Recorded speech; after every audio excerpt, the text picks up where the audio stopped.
Good day, good afternoon, good evening, everyone. This is Viper of Viperland, and I am back. It's House of Fata Morgana. I thought the last chapter was the final chapter, so I can't really say chapter 5. It's what, say final chapter, but it's chapter 5, so, you know, we seem to be making progress. We got 3 endings last time, and 1 path that led even further beyond. So now we're even further beyond, with just, the sound of a carriage looping. I've had to listen to the sound of this carriage looping for the past 5 minutes while I've set up the stream, but that's okay. I could have muted it if I wanted to, I guess. It had been several days since I left the capital, and I could still see it when I closed my eyes. The people lined up in the Grand Pont, awaiting entry, eager to start a new life there, brimming with hope. It was a city people were willing to pay high taxes to live in. Also, hey Stork, how's it going? Not doing the funny thing, for shame. Why do you assume my goal here is to induce despair? Why?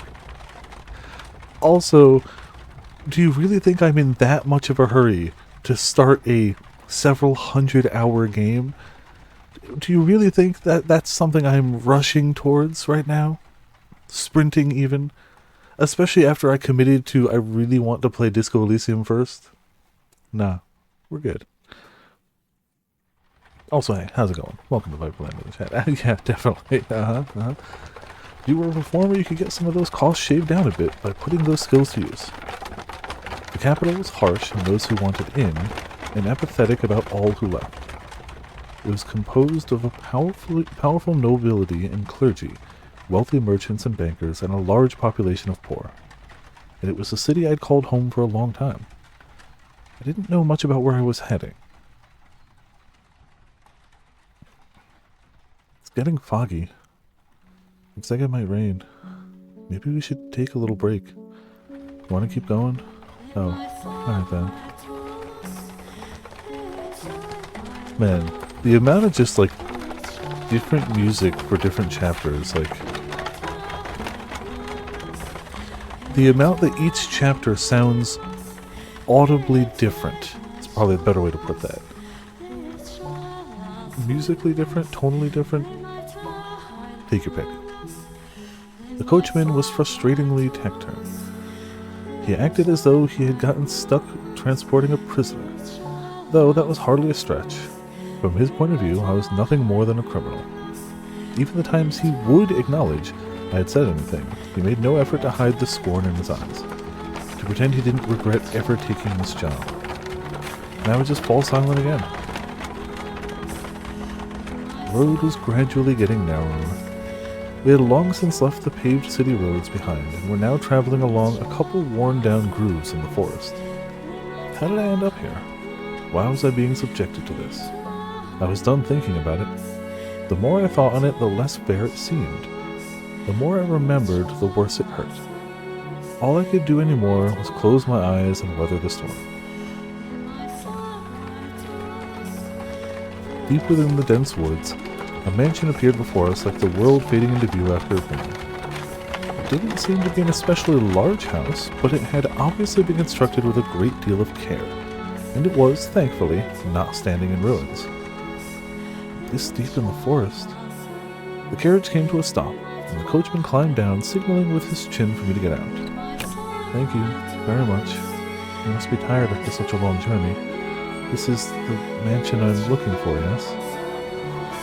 But the driver didn't even acknowledge me, getting back into the carriage and setting off into the forest. He seemed to want to get as far away from here as quickly as possible. Could have said something. Oh well. That was about all I could say anyway. Oh well. I couldn't blame anyone for me being here, or for his wanting to get out. I should get going, I guess. Getting a better look at it, the house's windows were strangely enough all shuttered. It was probably dark as pitch inside. Does no one live here? But if that's the case, then why was I placed my hand on the front door. Such a big door. What if I couldn't get in? I had no idea what else there was in the area. If the door didn't open, then I would die out here in the forest. Come to accept much, but I was not ready to forfeit my life yet. Please open. It's not locked, I guess. The door was heavy, and though it seemed to protest my attempts to enter, it still opened much easier than I was expecting. I was worried over nothing. Looking in, I got the strangest impression that light was being swallowed up inside the mansion's depths. Rather than going inside, it felt as though I was about to step outside the boundaries of this world. When I closed the door, it was so dark I couldn't even tell where I was walking. I wonder if the window's open. Though I managed to fumble my way over to a window, it was tightly shuttered and the shutters caked with rust. I was probably not getting it open without a fight. Darn, not a hint of light. I couldn't even see my hand waving in front of my face. I felt as though the floor would fall out from under me and I would sink into eternal darkness if I didn't watch my step. Fighting back that fear, I slowly walked forward, tracing the wall with my hand. There was a door at the end of a long corridor. I pulled it open, and a wisp of bone-chilling air brushed past me. It was too dark to see anything, but I could feel something different present in this area than the rest of the house. Uneasiness gripped me. Hello? Is anyone there? Please don't tell me it's actually abandoned. Suppose I can't know without looking around a bit more. My voice simply disappeared into the void. No response. As I pushed forward through the freezing air, for a split second I spotted a shimmer of light. Squinting my eyes, I was able to make out a large window. Unlike the others, it wasn't shuttered. What do we have here? Drapes? I see a little light beyond. My chances were slim, I imagined, but if there was even a slight possibility of getting some light in here, it was worth a shot. So I pulled open the drapes. The next moment, faint but colorful light shone down on me. It was a stained glass window. From beyond the glass, I could hear the subtle pitter-patter of rain. It had finally started, it seemed. The different colors of light blended into a milky white, dim but wondrous. It's so pretty. Looks like an angel. Why would someone cover this up? It's beautiful. Also, nope, wrong one. Is it that one? I get the feeling it's not gonna happen unless there's something that's gonna like prompt it, but man, last chapter got me checking. With a little more light, it'd be... Please do not touch the drapes. Or the windows. Suddenly I heard a voice, and I could sense someone else in the room. The man's voice was emotionless, neither deep nor high. Before long, he came into view, illuminated by dull orange candlelight.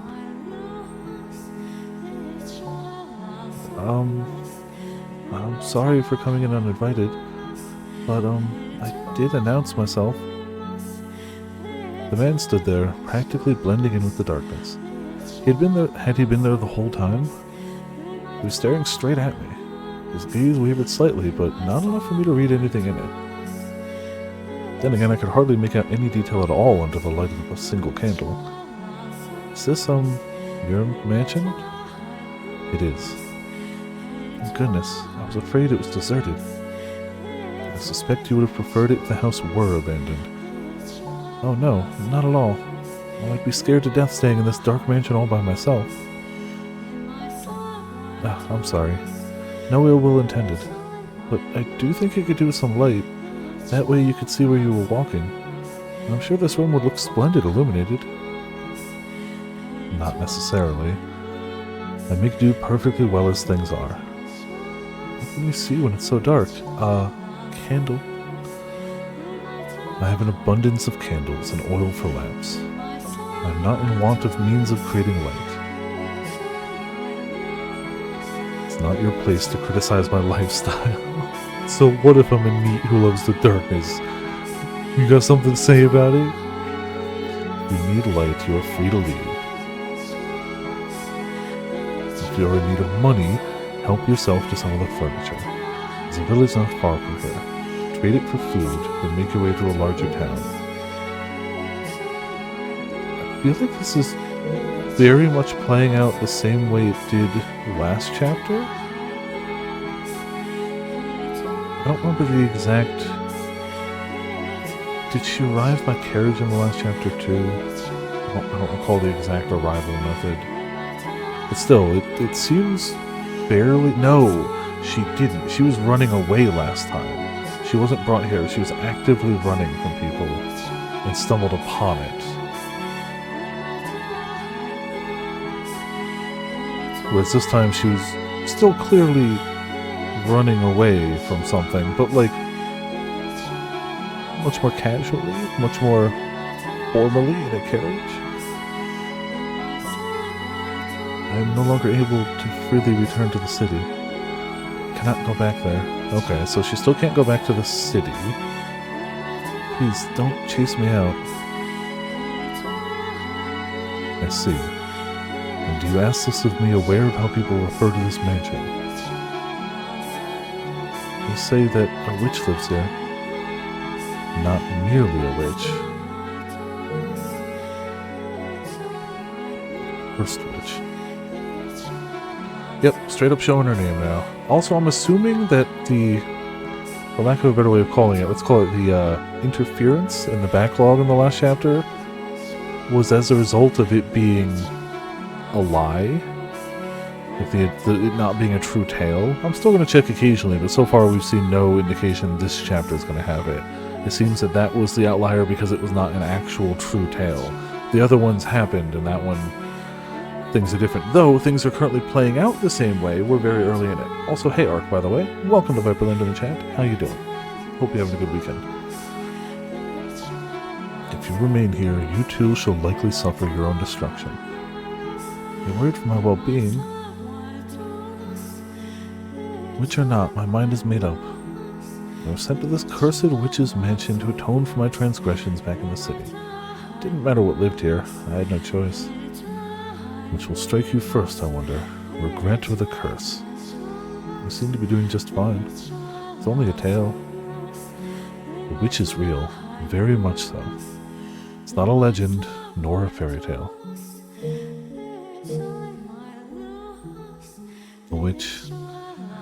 The witch's name was Morgana. Okay, so here it's deviating. I feel like last time he talked about the curse, not necessarily the witch. Definitely didn't name drop.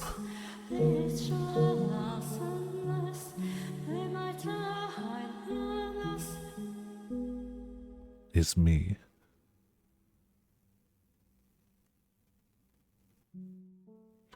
Okay. Yes, that was our first encounter. It was nothing flowery or dramatic. It was rather laced with suspicion and wariness. We knew nothing about one another, and I had no interest in changing that. But nonetheless, that was where it all began, where my history with her commenced. Okay, so definitely a change here, because we saw basically that entire chapter from her point of view, other than the bit at the end where she was dead. So, you know. The woman had jade eyes. Open wide, they glimmered like jewels in the light shining through the stained glass window. She seemed to be at a loss for words. I wasn't lying, per se.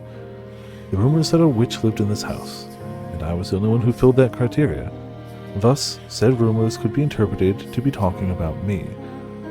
After staring at me dumbfounded for a few moments, the woman suddenly burst into laughter. Oh wow. Here I was thinking you were kind of scary, and it turns out you're actually quite funny. What? Never would have guessed you were someone to tell such a ridiculous joke with a straight face. I wasn't. You don't look at all like a witch. I mean, it's dark and I can't really see. But you seem to me like a rather handsome man. The word witch. The word witch has broader meanings than just a woman who practices magic. Any unholy person with cursed powers, man or woman, can be considered a witch. I think I get what you're trying to say, but my mental image of a witch is definitely more a woman. So you're not a witch? To tell you the truth, I didn't know who might be here, which had me rather scared. But I think I can make this work.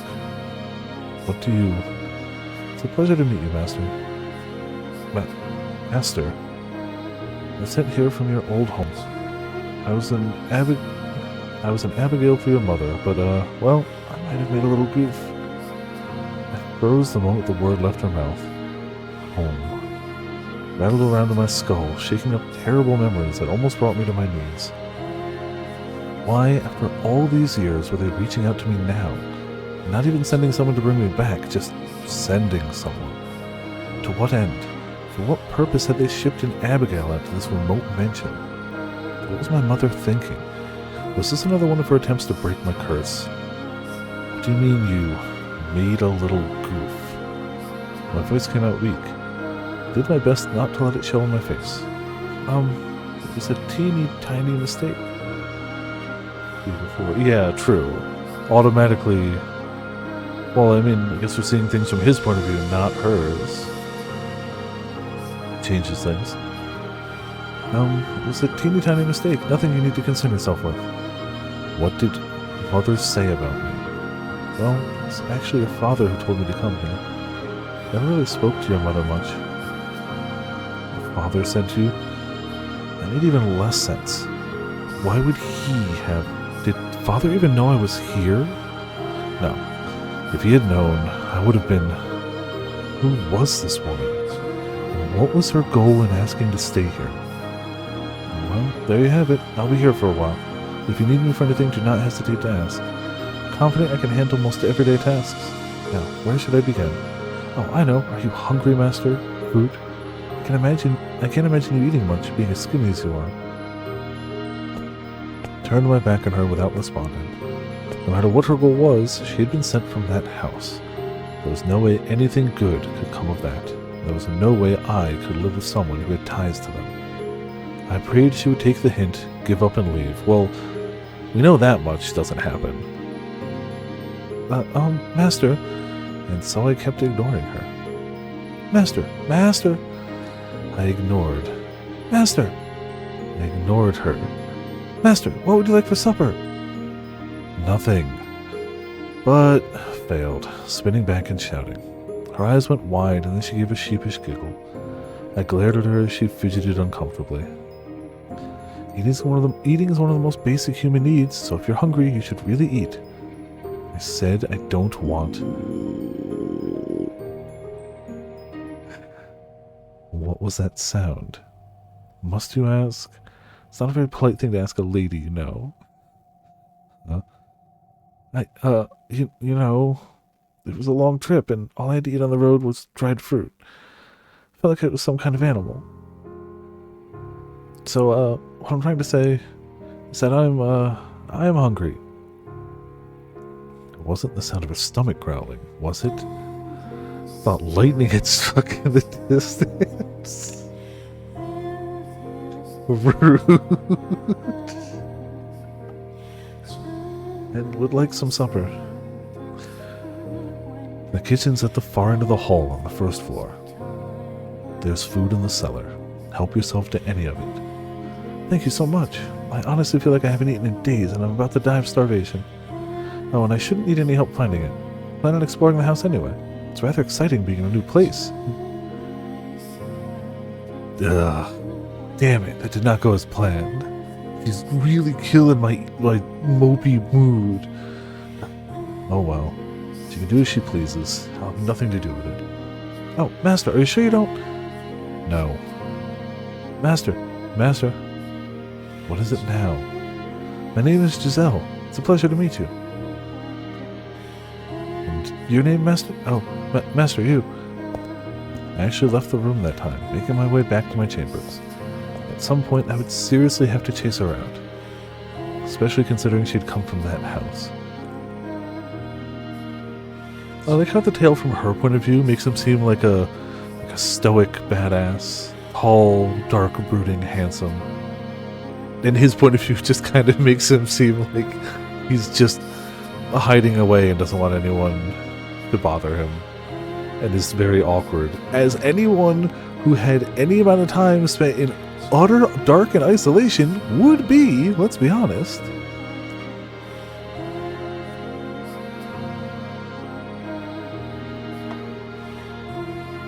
I was not terribly fond of her.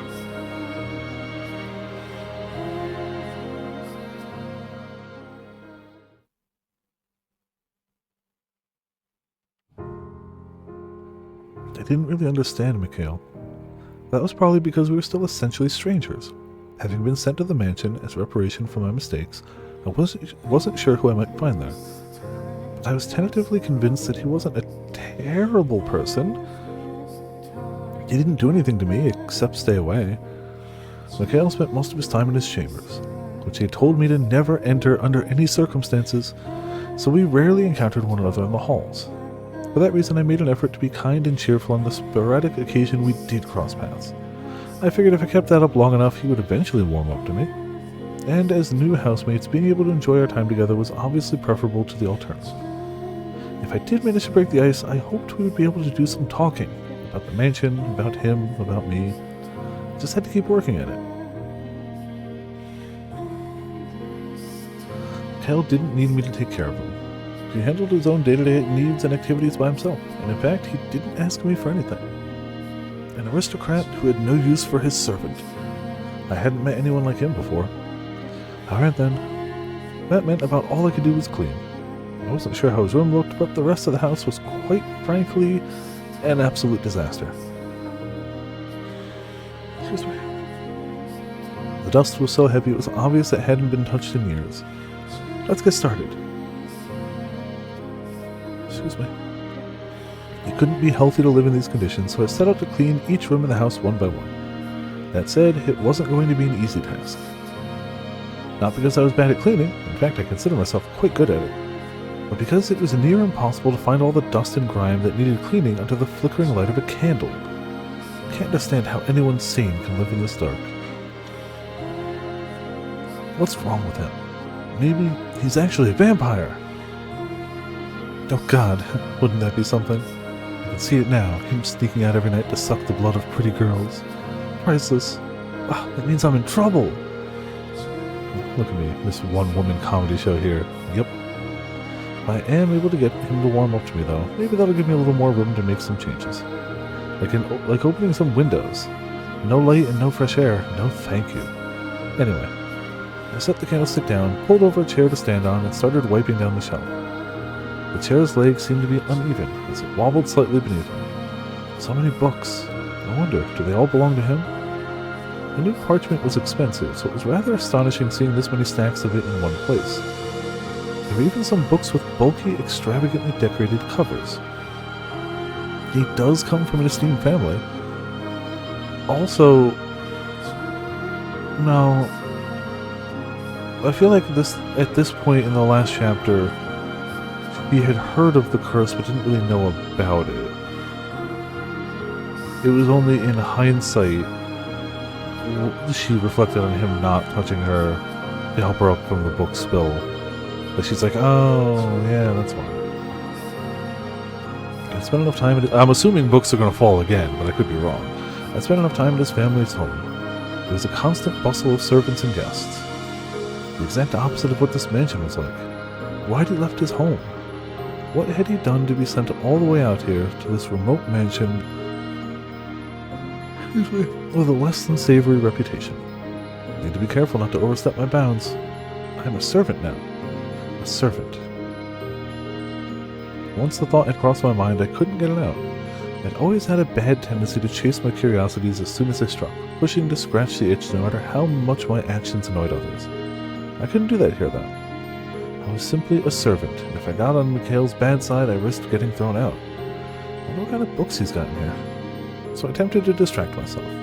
Grabbed one of the books and attempted to pull it out. But the string binding the parchment must have gotten tangled at the back. Whoa, whoa! Because the books on either side tilted back with it. Ah! And then the entire row came crashing down on top of me. Oh, for cripe's sake. I'd fallen off the chair and a downpour of books was still coming down on me. A mountain of dust with it. Seriously? What are you doing? What? Suddenly Mikhail was there, looking down on me from a little ways away. There was, as usual, not much I could read from his expression, but I could hear a vague trace of exasperation in his voice. I was doing some cleaning and impressive work. I'm usually better than this. It's just so dark, mistakes should be expected. I really think we should open some windows, Master. Get some light, some air flowing through here. Never asked you to clean anything. You do this entirely yourself. But there's so much dust. Can't be good for you. I'm perfectly healthy. I don't see the problem. Had he even seen himself? No way someone that skinny was perfectly healthy. You look like you have something to say. You can make out my face in this darkness. Oh, I wanted to be useful, and cleaning is about all I can do here, so, I was sensing something else, but alright. He let out a sigh, stepped over towards the pile of books, and then reached his hands down for me. I suddenly felt a pang of embarrassment about the fact that I was still splayed out on the floor, but I raised my hand up to take his, only for him to pick up a book instead. You could at least help me up. You have legs. It's not a curse, it's just straight up. You knocked yourself down, pick yourself up. He said, casually returning the book to the top shelf. Maybe I was wrong. Maybe he was a terrible person.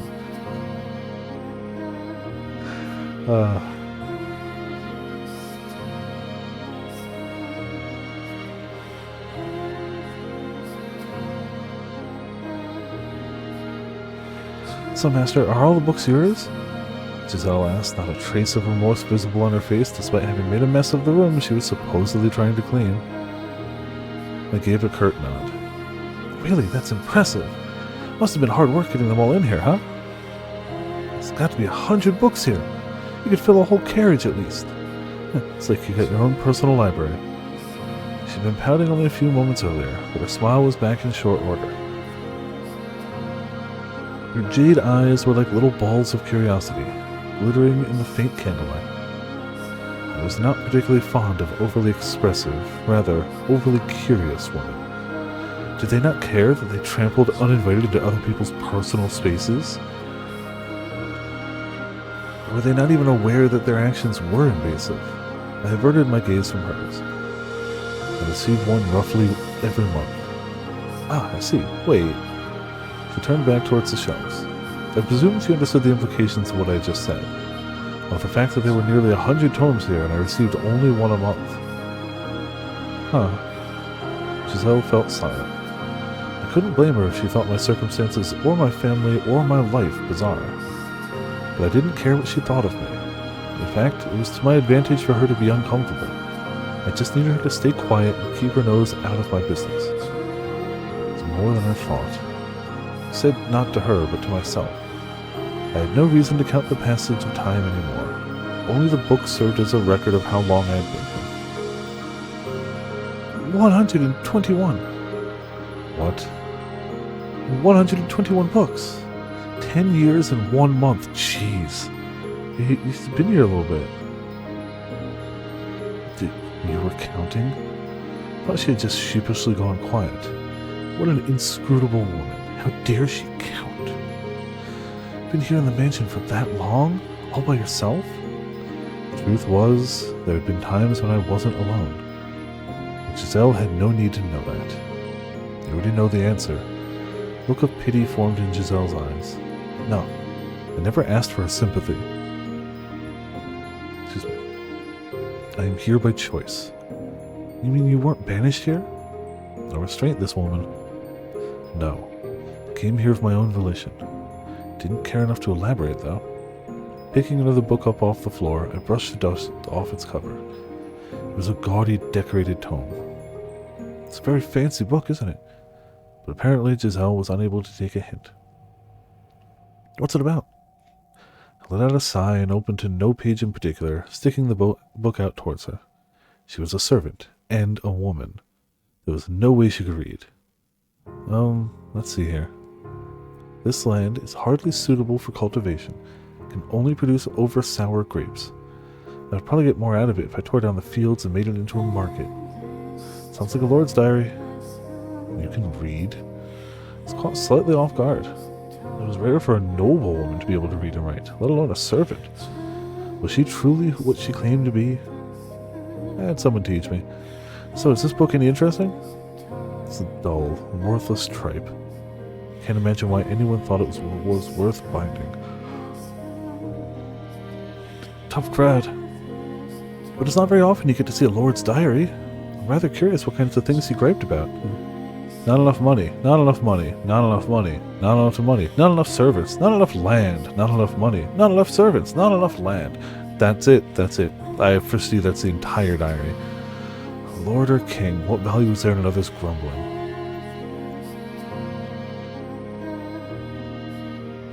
There was no knowledge contained within that book, just emotions, unsightly scribbles, and there was nothing more exhausting in this world than being emotional. If you want to read it, be my guest. That wasn't my intention, but alright. Once I got the whole mansion cleaned, I'll read it. I told you don't have to clean. Yeah. Oh, I've got an idea, Master. If you're interested, maybe we could read it together. Did you hear a word I just said? It's a dull, worthless tripe. Still, you might see it differently if you read it with someone else. I'm sure there are some books here you would enjoy, Master. You're wasting your time.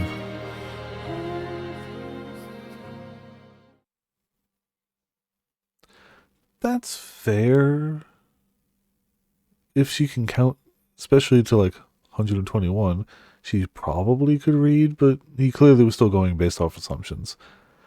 The suspicion and restraint budding between us was trite and insignificant at that point. She was still smiling, after all. If I had been able to maintain that distance, then perhaps I wouldn't have ended up hurting her.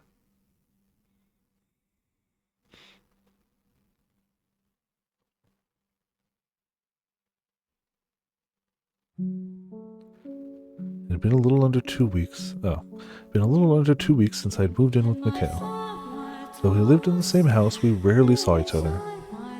On unlucky days, I wouldn't see him at all. I wasn't sure if he ate in his room or our schedules were simply misaligned, but we never had any meals together. Perhaps he was deliberately avoiding me. It has to be it. I know servant and master don't usually eat at the same table, but even so, he could be a little less obvious about it. Am I really that much of a nuisance? I'm not doing anything inappropriate, am I? Being pleasant and sociable, aren't I? I haven't given him any reason not to like me, I think. I hope. He had never been very enthusiastic about me staying here, but I hadn't been given a choice. I had been sent here by his family. Besides. No, out with the negative thoughts. Gotta stay positive. Yeah, he hasn't tried to chase me out yet. I just haven't broken the ice. I had to stay positive. Optimistic. Happy thoughts. And be myself. As long as I kept working at it with enough time, Mikhail would surely come around and not be so distant.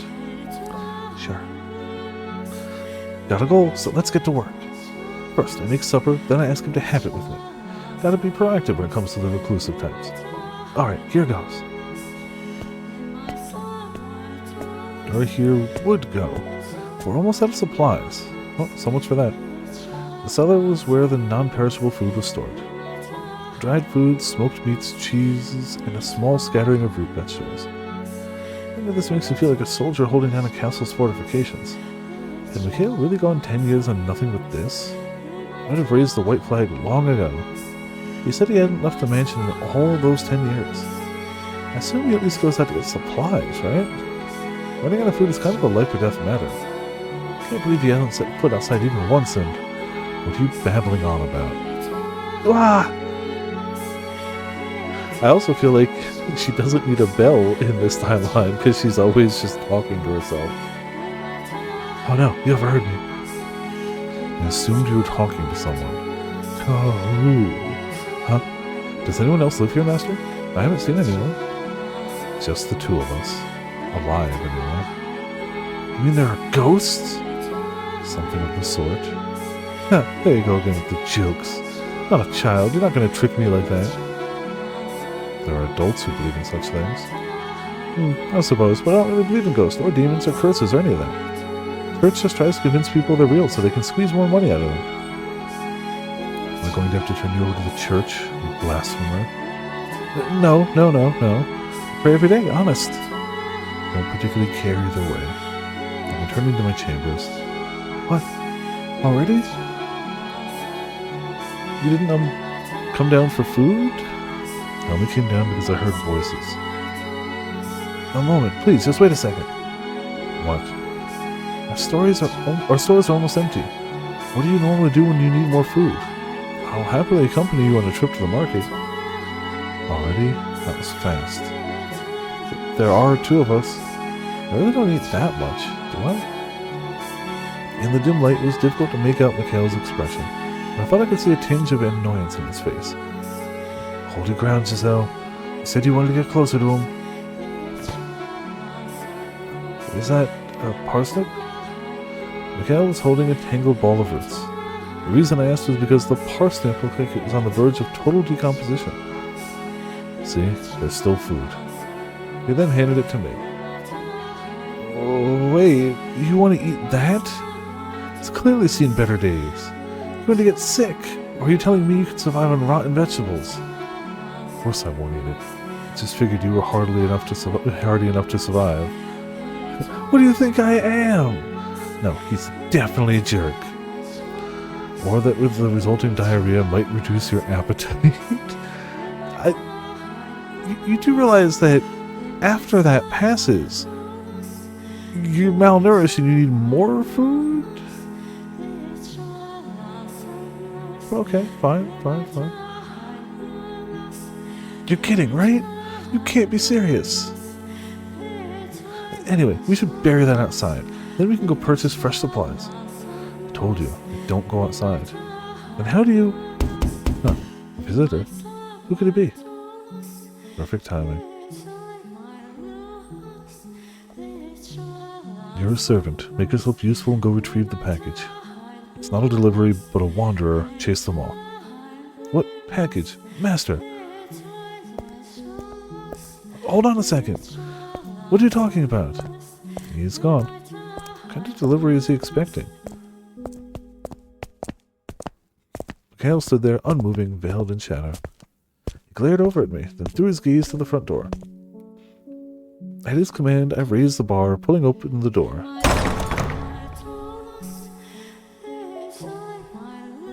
After nearly 2 weeks inside, the light from the setting sun almost blinded me. The world went white, my head pounding. After a few moments of intense blinking, my eyes acclimated themselves to the evening sunlight. There was no one outside, only a crate easily large enough to fit a child. Is this the package, Master? I turned back to face Mikhail, but he wouldn't meet my eyes. It seemed more like he was avoiding looking at the light than at me. He's starting to seem more and more like a vampire. Not that I believe in vampires, of course. Regardless, I pray there's nothing bad in here. That's heavy. Master, could I get some help? Gee, thanks. I am a servant, admittedly, but this is a lot to ask of just one girl. It will help, but should be nice. Once it's inside, close and bar the door, he said dispassionately, his head still turned towards the darkness. As you wish, Master.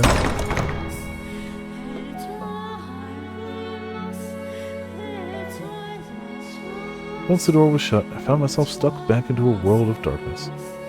It hadn't even been 2 weeks, but the lack of light was beginning to become my normal. The outside world growing further and further away. Being holed up in here is definitely not good for me. I should go for a walk sometime. Maybe plant some flowers or vegetables. I mean, yeah. I guess I was going to say there's nothing really keeping her from going outside. But there's always a chance that he just locks her out. And then there's always a chance that, like, she misses her chance to get closer to him. I guess.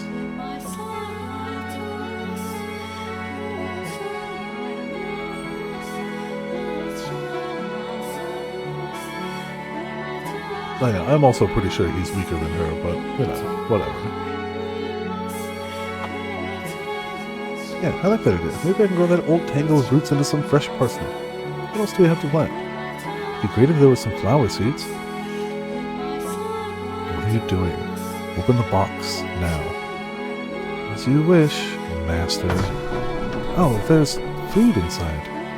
In the box was a burlap sack filled with berries, root vegetables, and smoked meats, as well as an assortment of bread, fruits, and wine. Aside from the fruit and bread, everything else was the same as what Mikhail kept in the cellar. And buried beneath the burlap sack was a single buck. 1 buck a month. He really hasn't gone outside in 10 years. It appears he'll begin to grasp the situation. Yeah, but why? This was delivered by someone from your house, Master, wasn't it? A servant, I assume. Why would they leave without saying anything? No one wants to talk to a cursed man. In the past, they would occasionally check in on me, but that hasn't happened recently. Think you're cursed? Ah, right. You don't believe in curses. Then come up with your own explanation. An excuse for them to want to stay away from me. That, for example, I killed someone, or maybe that I'm insane. I couldn't. Regardless, I'm not normal. Bring the food down to the cellar. The book to the library. You are of course free to refuse and run back off into the woods. I'll do it. Alright. Then you take care of that. Hey! What is it? I just noticed there's something else in here. It's wrapped in cloth. What could it be?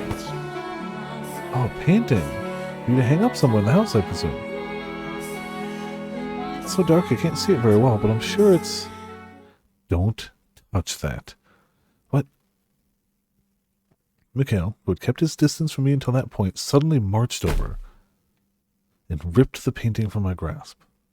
Master? His face was twisted into a look I had never seen him make before. Was it indignation, disgust, hatred, panic? I couldn't tell, but there was more than enough negative pressure to cause me to flinch back. Is that painting perhaps something important? A landscape painting. He muttered under his breath, the tension melting away from his face. I was left looking at his usual blank, impenetrable expression, but his eyes were still fixated on the picture, staring at it unblinkingly. Why a landscape painting? Some kind of passive-aggressive message? It's not of anywhere nearby. Did they travel somewhere? Well, it's not of that girl, so that's an improvement. Master? Oh, you're still here. Still here? Of course I'm still here. Who do you think you asked to take care of the package? What's with you, just running over and snatching the painting from me? You scared me. Could you maybe explain yourself? What's so special about that painting? Don't believe that's any of your business. None of my... Of course it is. You ripped it out of my hands like I was some kind of thief. I have a right to know what that was all about, and maybe an apology while you're at it. You told me to open the box, so I did, and then all of a sudden you're angry.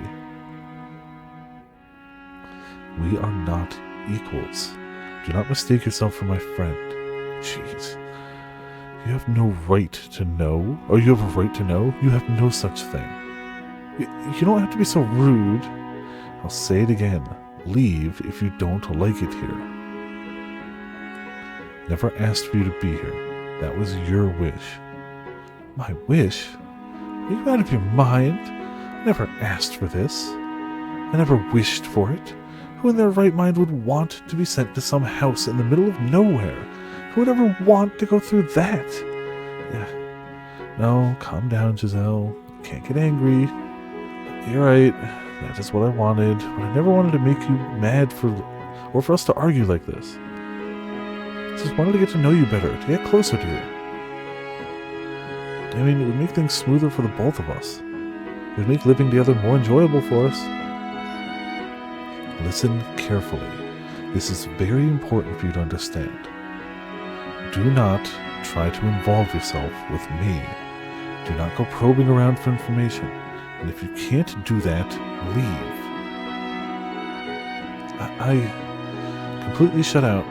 The glare he was giving me and the standoffish aura he was emanating were reflected in his tone of voice. Why? Why did he try to push me away like that?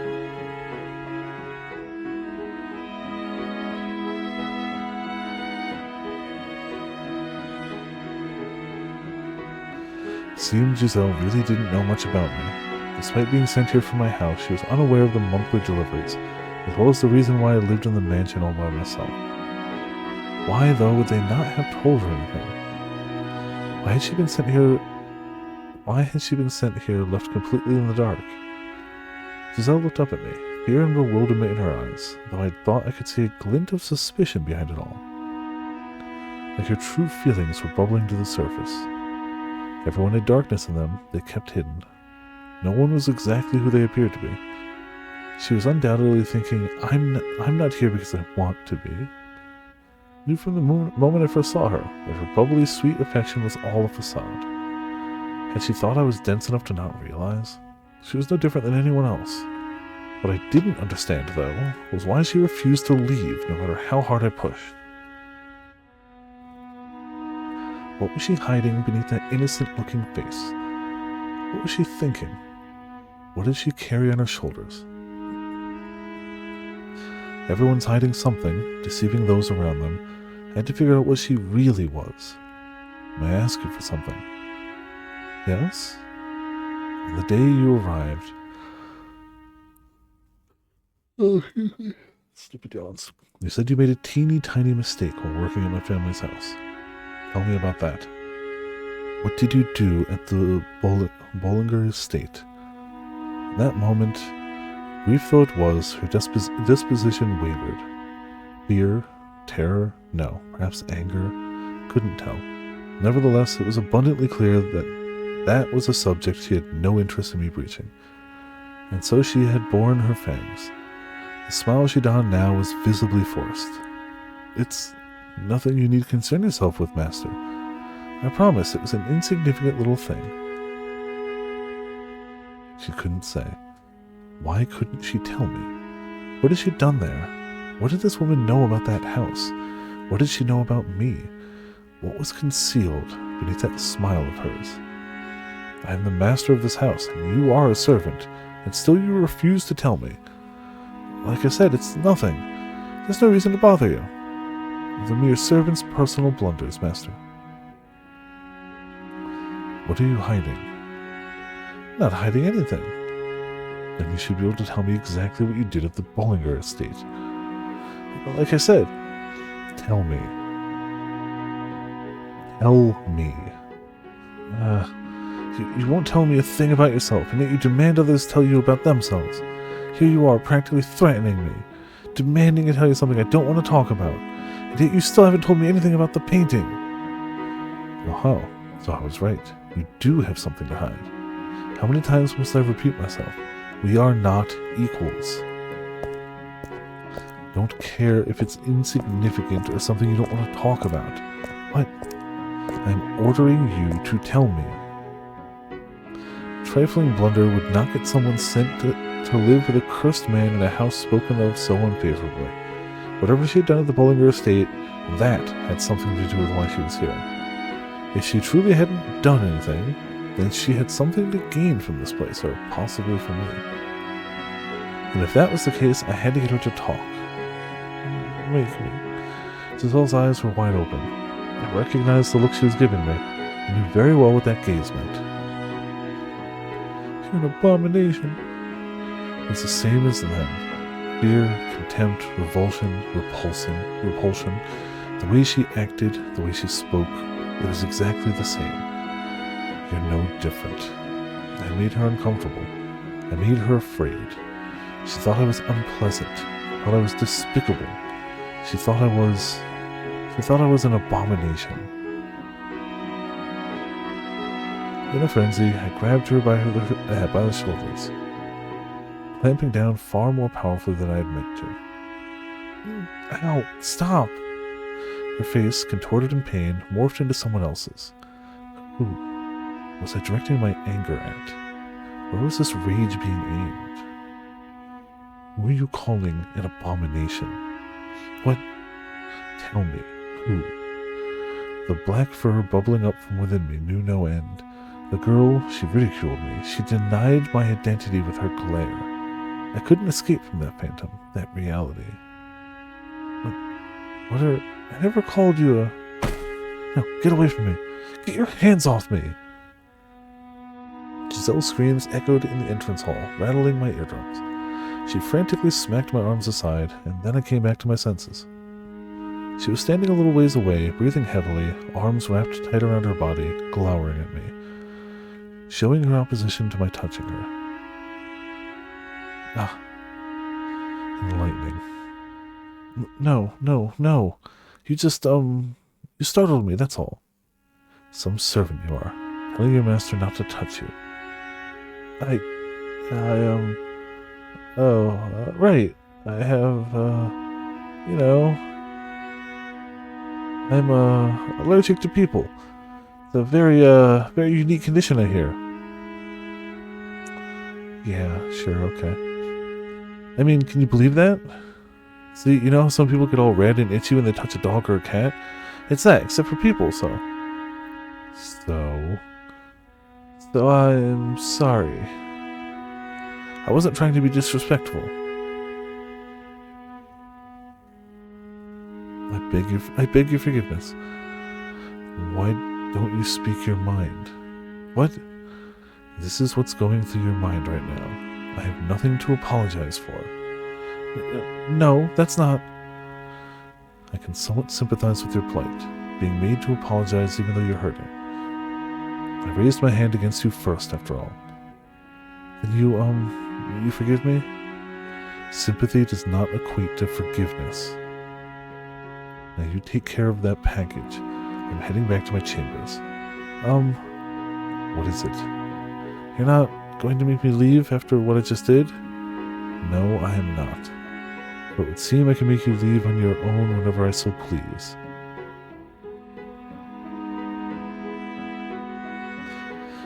Besides, I'd yet to learn what she had done.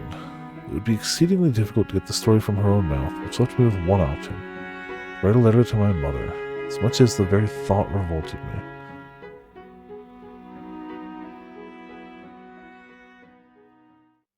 Ah, yes.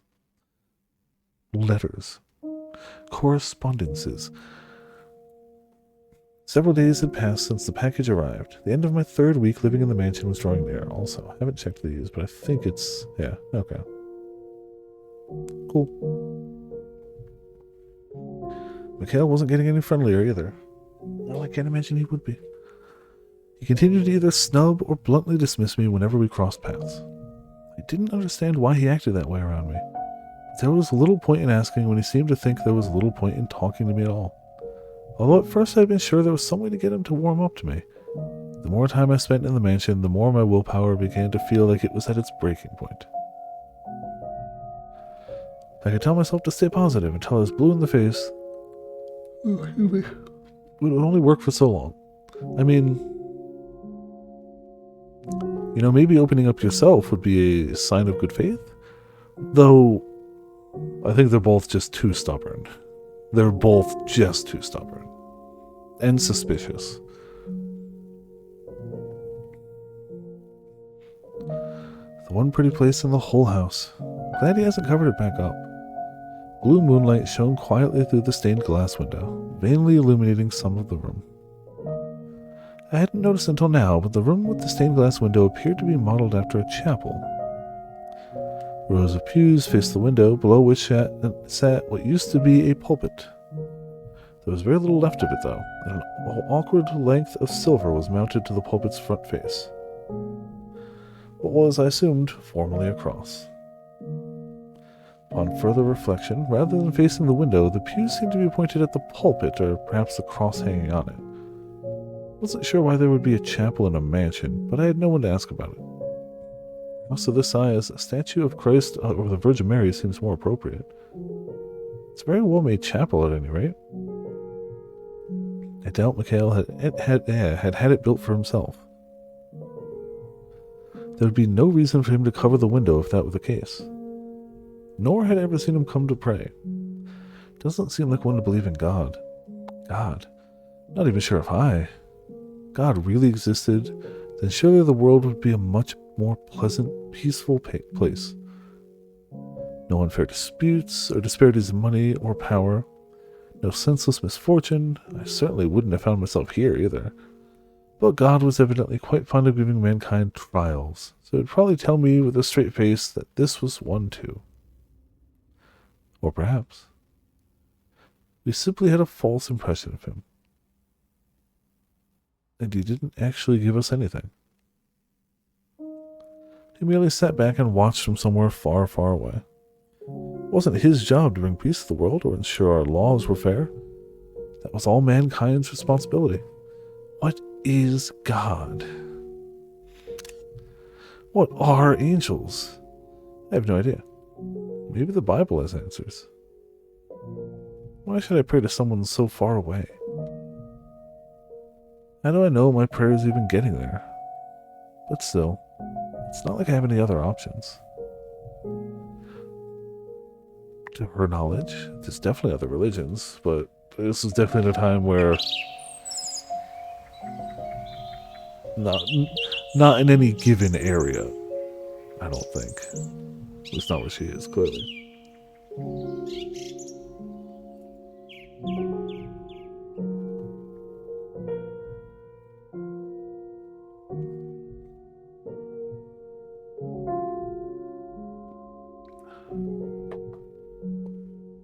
Excuse me.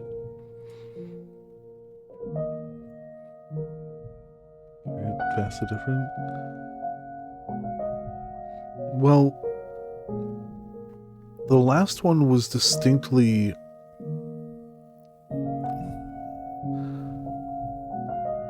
the last one was clearly like some form of manipulated. I think it was implied that it was the maid's doing, but it was only implied. I don't think anything was explicitly stated in that sense. Church, you died, yes. Pretty much. You died because they killed you. Don't you worry. It'll all work out, promise. I already know where I'm going to work. It's a really prominent noble house, way out of reach of some small-time merchants like us. You never know. This could be my big break. Oh, I'm just kidding. Don't look so worried. It'll be fine, honestly. I'll make enough money for us to get back on our feet. Oh, for goodness sake, I can handle it. Leave everything to me. You just wait. I'll make our family into something you can be proud of. It'll be fine. Yeah, say bye to Mom for me. Probably won't be home for a while.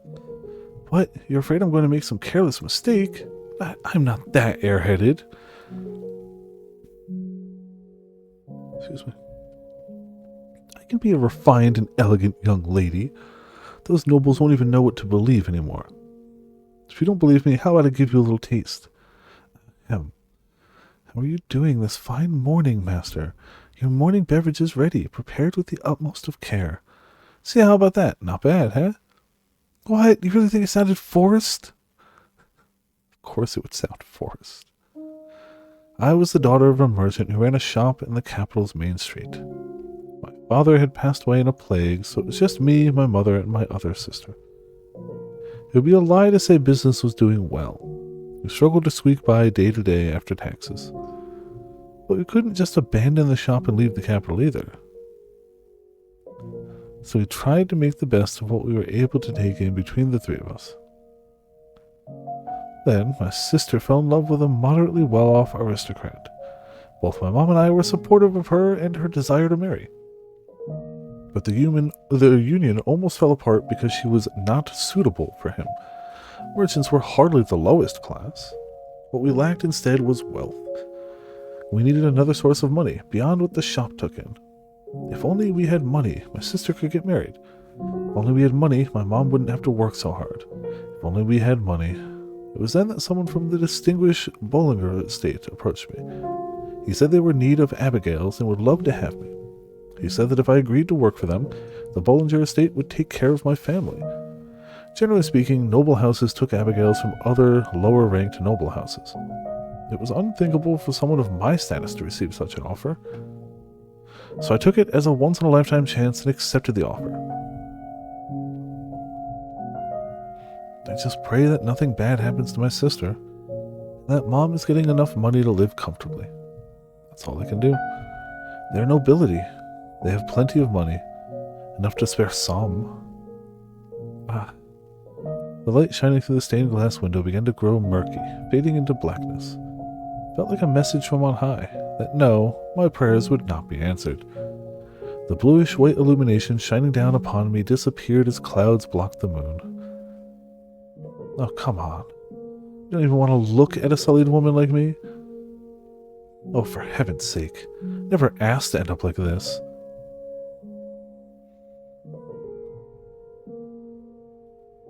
Arguing with the light through a stained glass window.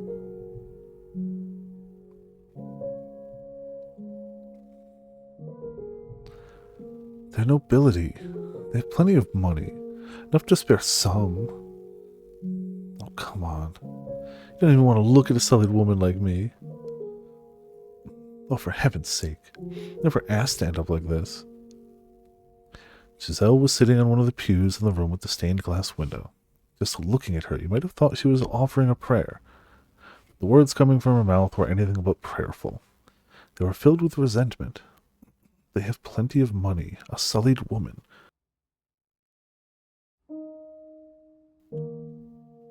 And then I never asked to end up like this. So this is what's beneath that facade. Most likely, money is what she's after. All I need to do now is confirm my suspicions with them. Just what awful secrets will I uncover? I gave Giselle, sitting in the pew with her head drooped, a cursory glance before leaving the chapel. I had somewhere else to be.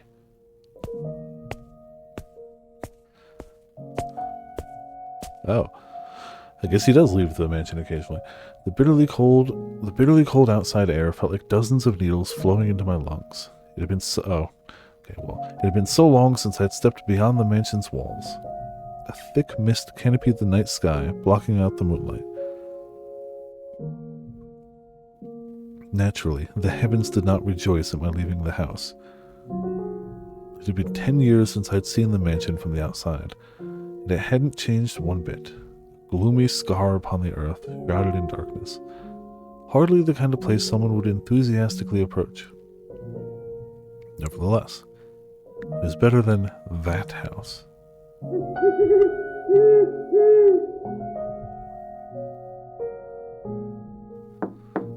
Yes. Who is it? Mikhail. What? Mikhail Bollinger? Just one moment. I'll be right there. Come in. It's a humble abode, but make yourself at home.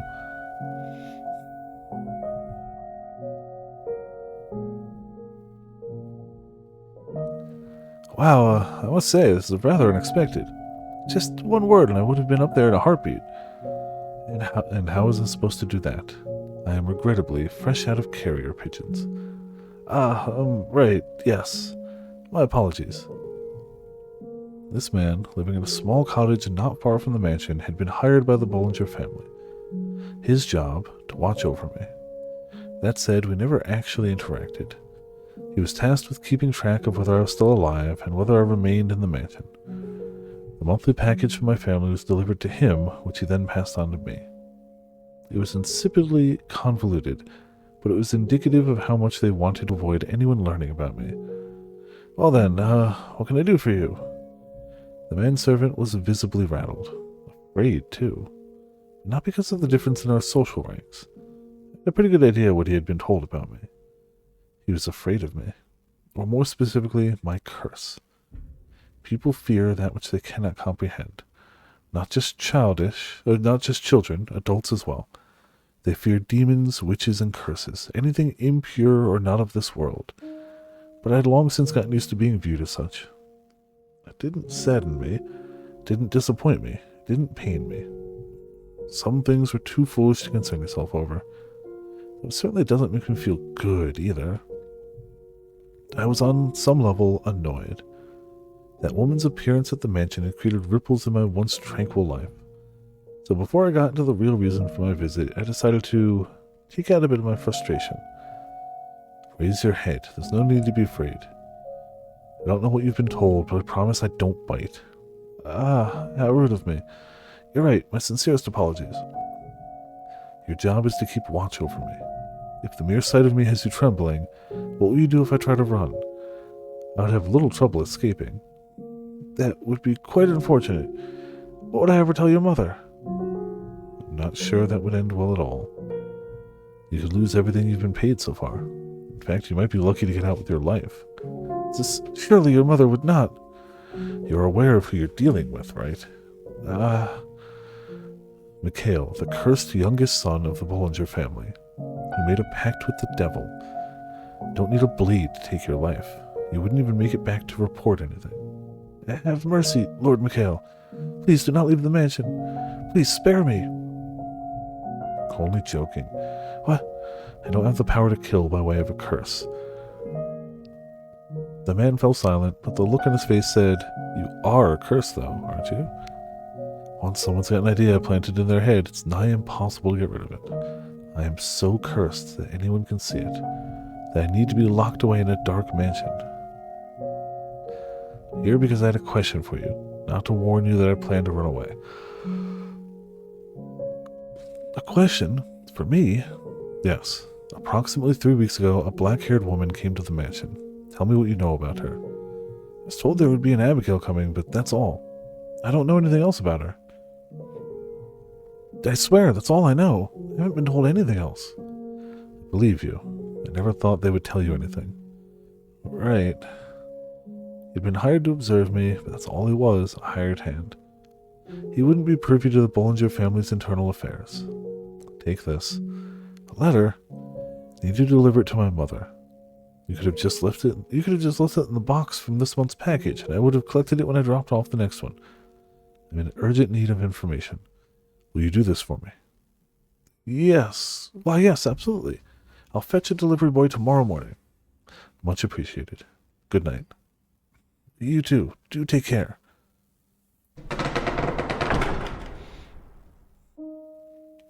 Yeah, true. She's fine. He clearly isn't just draining the life out of anyone this time around. Lord Mikhail? Yes. Is it true that you don't have... Would you like me to sew your mouth shut so you can never open it again? Not at all. My sincerest apologies, Lord Mikhail. Don't have what?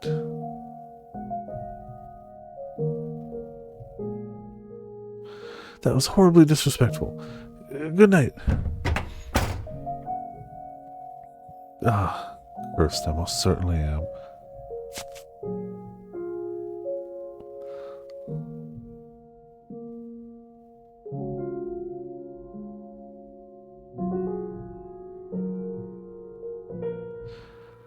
My mother's response arrived just 10 days later. The delivery boy must have pushed his horse quite hard. It was almost exactly a month after Giselle had moved in.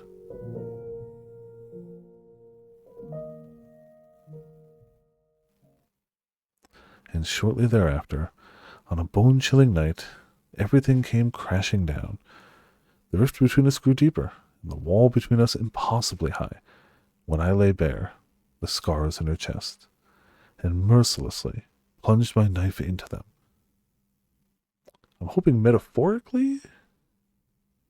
Not physically? How did we get onto this point? Ugh, I hate everything. My spirits were getting darker and darker, like they were slowly sinking into a deep morass. I'd been at the mansion for a month, and every day since felt twice as long as it should have. I'd been optimistic at first. I'd even had a little hope that me and Mikhail could get along together. But it hadn't taken long for that hope to be shattered, and the cheer locked away inside me. We lived in the same house, but we never spoke anymore. On the few occasions we did cross paths, he just gave me a cold glare and nothing more. Scorn and suspicion in his eyes. Whenever he looked at me like that, it felt as though my throat was being constricted, like I was deep underwater and running out of air. Like my very presence in this world was a crime. I never could have imagined just how agonizing constant rejection was. I started despising others, despising myself, despising the world, convinced there was no one who could set me free. I considered running away from everything, rather than live like this another day. But I would have done so long ago if that were actually an option. If they found out that I had fled, and I had acted outside of their wishes, my mom and sister would pay. I had succeeded in allowing my sister to get married, and my mom to live comfortably. I had given them happiness. I couldn't take that away from them again. Not after what I had to go through to do it. No, cut that out. Getting way too depressing, Giselle. Pull yourself together. It's not who you are. Be positive. The negativity didn't only come from my interactions with Mikhail either. No, there seemed to be some kind of terrible presence within the mansion that twisted people's hearts.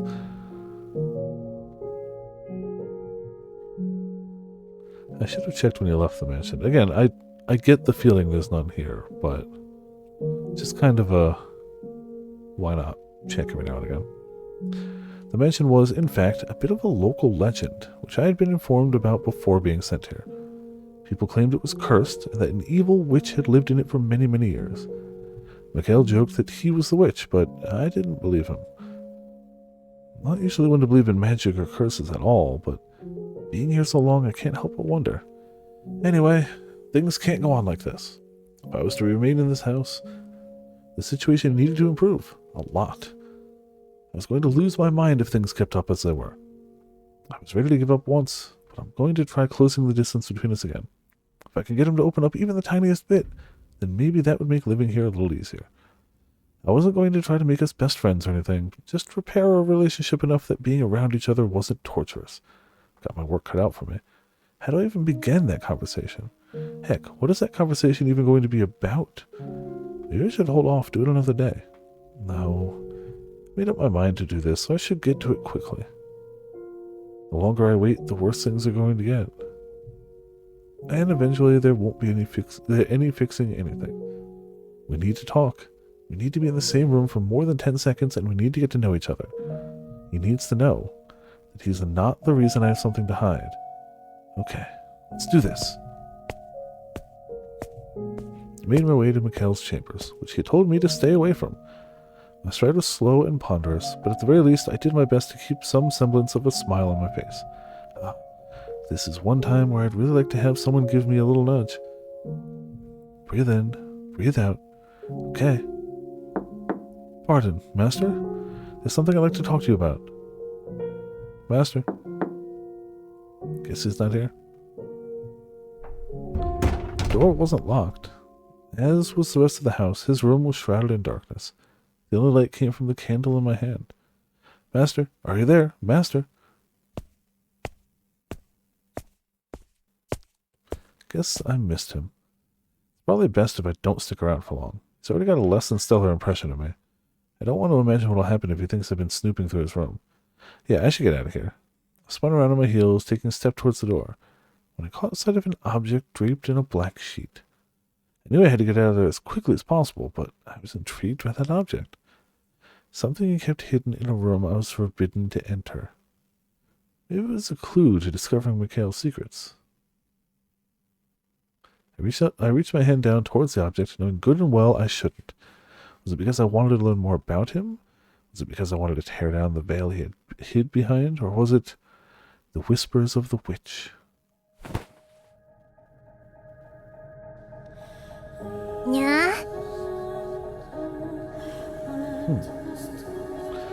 What do we have here? Pulled off the sheet, revealing a framed painting of what appears to be a noble woman with porcelain white skin. What stood out about her, though, was that the woman's hair was as pale as her skin. And then... red eyes, too? Oh. No. What? Notice something else. Wide gashes ravaged the canvas. Oh. Damaging her face beyond repair. What the... I imagined it had once been a painting of a beautiful woman, but there was hardly a trace of that left. The only feeling it inspired anymore was a deep chill. This damage was not accidental. It was deliberate, angry, and the contempt emanating from within the frame was stifling. Thick, suffocating blackness seeped into me. Why would anyone... She was surely a most beautiful woman. Angelic, even. A storm of questions assaulted me. Who was she? Why had her face been carved up? Why had the painting been covered? What had happened? Who could have... There's only one person who could have done this. Mikhail. Why on earth? You saw it, didn't you? You saw the painting, didn't you? You entered my room without permission, and you saw the painting, didn't you? Angelic, you say? There's nothing angelic about that damned woman. I scrambled to make some excuse, but nothing would come out of my mouth. All I could do was tremble.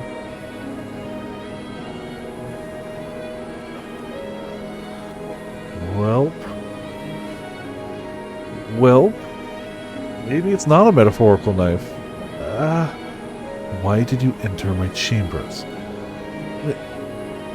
What were you looking for? Answer me. My mouth wouldn't move properly. I couldn't make my voice come out. It was like I wasn't even in my own body anymore. The wisps of air that were drawn into my lungs were expelled as hoarse gasps. My breaths were shallow and rapid. I was inhaling, but I wasn't getting any air. was terrified. Terrified. Terrified, terrified, terrified. Of his eyes, of his voice, of his feelings, of the knife he was holding up to me, of the terrible past I was chained to. The man's voice, the man's very flesh, terrified me. What were you trying to find, and what were you planning to do with it? Answer me. Another thing you refuse to tell me, though. No, I'm trying. Nothing's coming out of my mouth, though. Everything's so bright. I can't catch my breath. I can't breathe. That's fine, though. You don't have to tell me. I have a pretty good idea. Idea? What do you mean? Money is what brought you to the Bollinger estate. And it's what brought you to me, too. There are countless people who would love to see that house fall. The normal family fears nothing more than disrepute. You were, I presume, approached by someone scheming to Bollinger's downfall. No. And as it just so happens, the Bollingers have a very unfortunate secret, one they are quite desperate to keep under wraps. Me. Someone suspected I might still be alive, so they sent you to dig up information about me. My very existence threatens to tear down that house. The cursed youngest son of the Bollinger family. Mikhail made a pact with the devil, who is supposed to be dead, but is very much alive. You sweet-talked your way into that house, and into information about me and my present situation, and you meant to trade that information for money.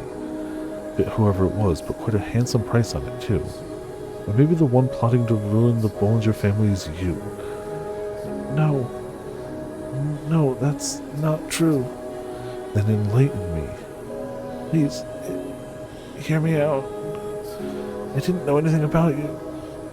I wasn't sniffing around or trying to bring you harm in any way. Then tell me, if that's not the reason you wormed your way into the Bollinger estate, and that's not what you're doing here, then tell me what is. Tell me when you came to this mansion. You want me to tell you about that? No way. That's asking way too much. Girl, you have a knife to your throat? And he seems pretty serious. So, you know.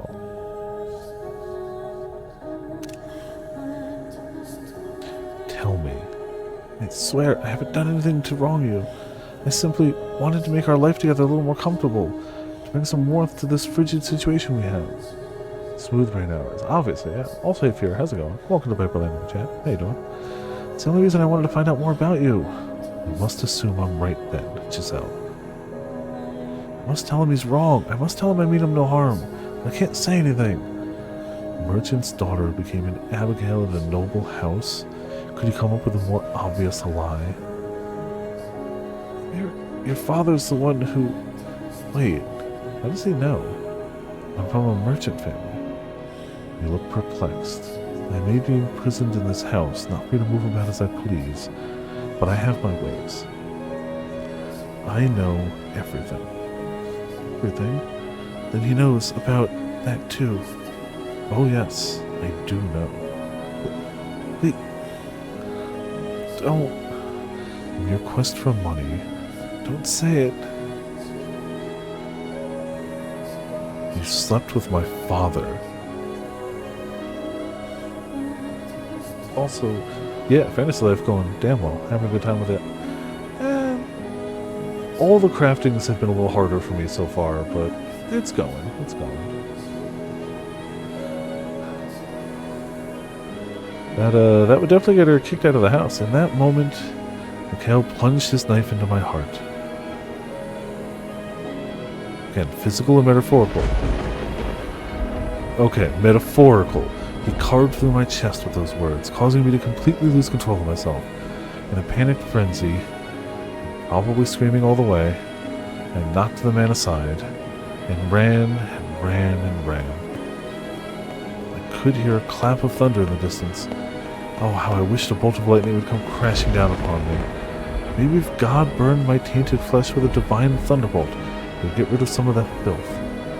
But the jagged streaks of light cascading across the dark clouds did not strike me, only creating restless grumbles in the sky.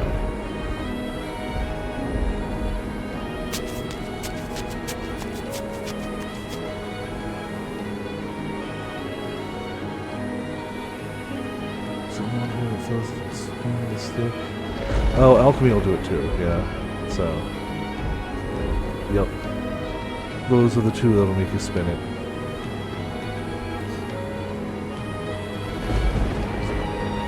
Exhaustion sounds.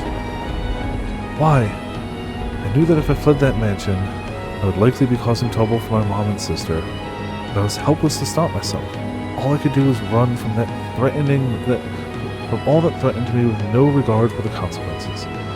Before long, small droplets of rain began falling, which soon grew heavy enough to penetrate the forest canopy and reach the ground where I stood. The downpour drowned out my tears and my cries. As I'd rushed from the mansion without even putting on a cloak, each cold winter droplet stung bitterly against my flesh. But the bite of the rain was like a warm embrace compared to what I'd been through before. Mikhail had spoken the truth. As much as I wanted to deny it, to avert my eyes, reality was forever engraved in this body. No, I don't want to think about it. But I had no say in the matter. Get out of my head! That would have been a time.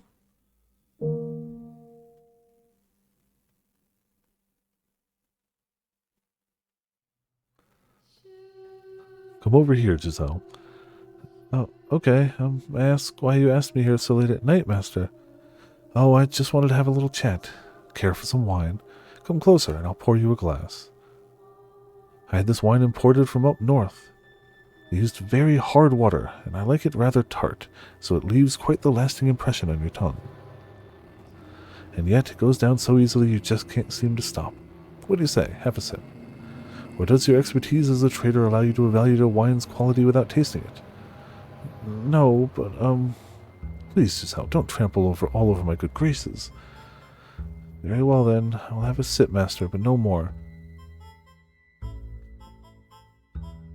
Have you ever considered growing out your hair? Having long hair made it difficult to do my job. Not a merchant anymore, though. You deserve to look like the woman you truly are. I have no doubt longer hair would accentuate your natural beauty. It's a gorgeous shade of black, so deep a man could get lost in it for years. It would contrast the color of your skin fabulously. Highlight your eyes, your cheekbones, your nape, your shoulders, and your chest. Excuse me. Yeah, it very much seems like this was entirely his decision, choice, action, and then they kind of were like, I'm assuming he gets caught in some way, and they're just like, yep, vanish with the sun. Still don't really know why the sun is cursed. He does have the white hair, red eyes, so it might just be that. That was literally why the white-haired girl was ostracized from so many places, was just looked different, so it could straight up be that, but I'd like to think there's more to it, but it could straight be that. Oh yeah, no, it definitely seems like she was not lying. She was at the house. For a bit. Oh, but we're not done talking yet. I would not want a lack of sleep to interfere with my ability to work tomorrow. Thank you very much for the wine. It was delicious. No need to be so cold-hearted now. From the moment I first laid eyes on you. Master, that's enough fooling around for one night. Now, don't be afraid. I wouldn't do anything to hurt you. Mash X to doubt? I simply want to express my love. Let go of me. I only came here to work, nothing more. The first time I saw you, I thought it would be tragic waste to leave you to wither away working at some street-side shop. Stop. You can't tell me you didn't know a merchant girl had no place in a house like this, even as a servant. No, she was apparently hired for this, so... There's only one reason you would be allowed in here. No, I swear, it never even crossed my mind. It would seem you're even more innocent than you look, but you've figured it all out by now, haven't you? No, let go of me. Stop this. Keep your voice down. Do not shout, Giselle. If anyone were to find out about this, you would be the one shouldering the consequences, not me.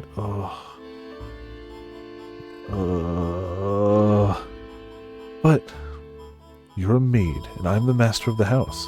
Whose word do you think holds more weight? Don't worry, I won't do anything to hurt you. I mean, besides forcing myself upon you. You know. I promise your family will be exceptionally well taken care of. Your mother will have the comfortable life you wanted for her. But you know what will happen if you raise a fuss and make a fool of yourself. Not only will your family not get any of our money, and not only will your sister not get to marry, you'll all spend the rest of your lives on the streets. How could you be so cruel? This is blackmail. Yeah, no, this is straight just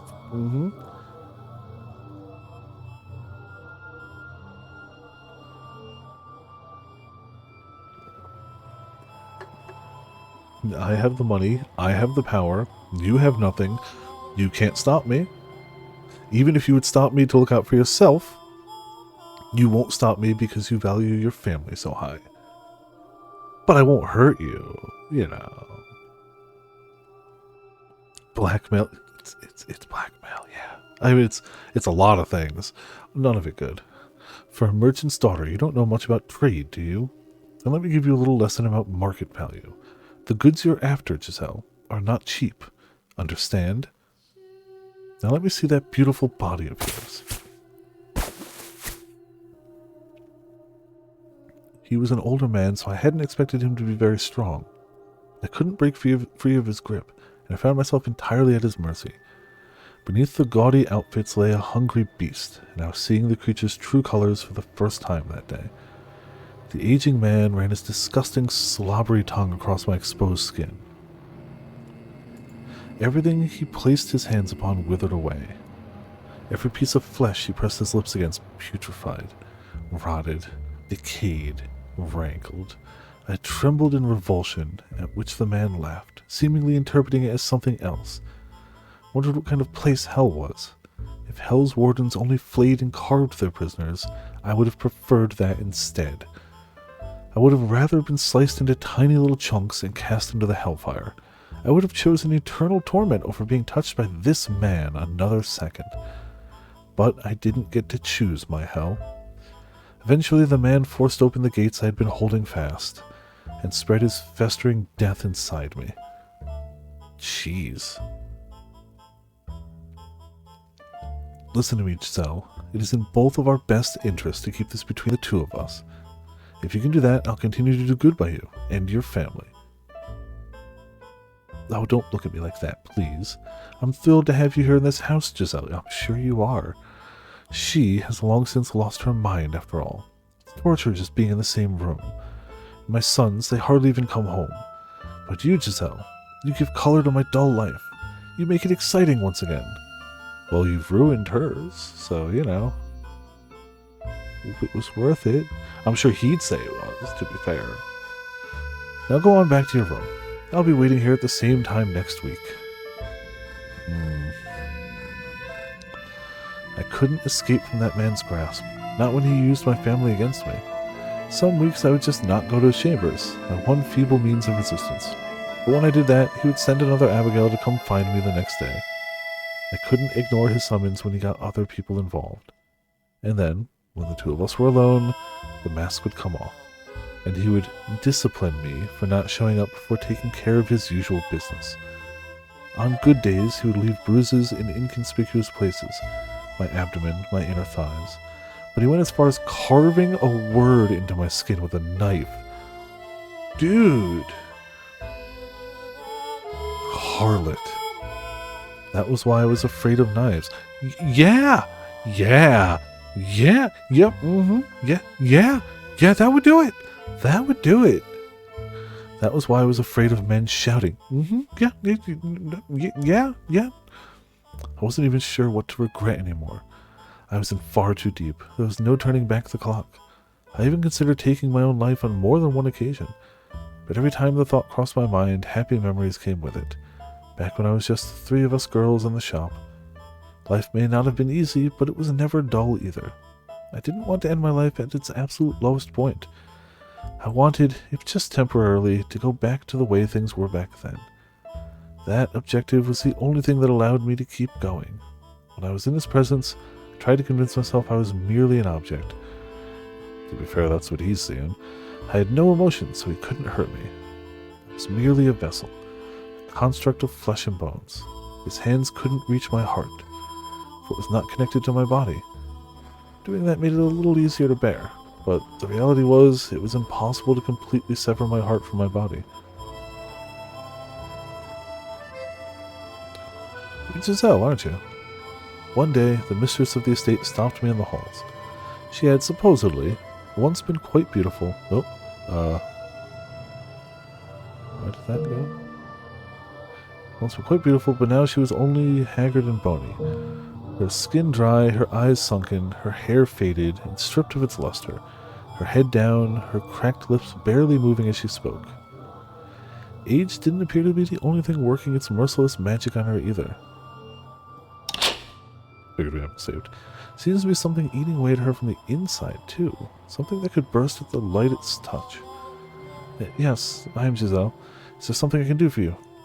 The mistress rarely ever left her chambers. I had been told it had been years since she attended family supper. So what would bring her to come looking for someone like me? Too. What? I wasn't sure I wanted to know the answer.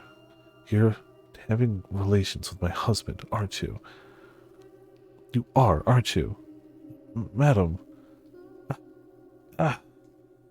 You wretched creature. She was telling me the truth.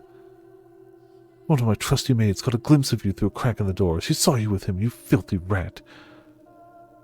You seduced my husband. No.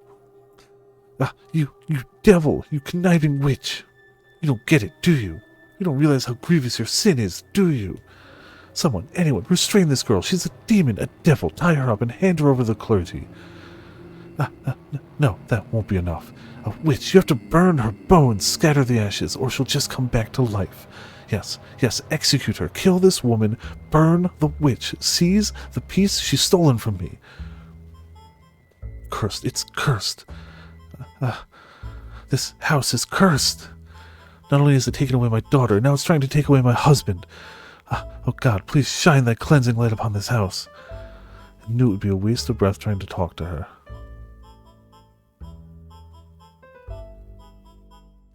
Is Mikhail the daughter?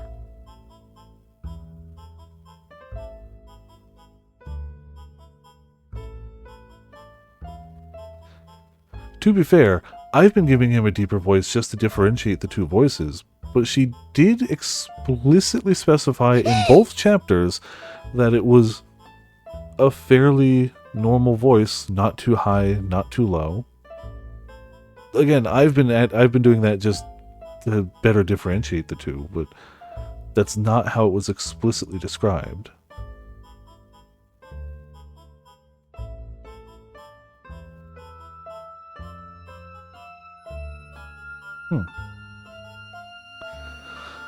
Knew it would be a waste of breath trying to talk to her. She was not of sound mind. There was madness in her eyes. Didn't even have to make a fuss about it. It happened all on its own. There was no way around it, and I should have just done it myself after the first time. I didn't have the energy to argue with her, or to cry, or to shout. Before long, a crowd began to form around me and the sobbing mistress, and in it stood him. I assumed he would just stand back and watch, but much to my surprise, he stepped in, with an embarrassed look in his face, to try to settle his wife down, and convince her not to have me executed.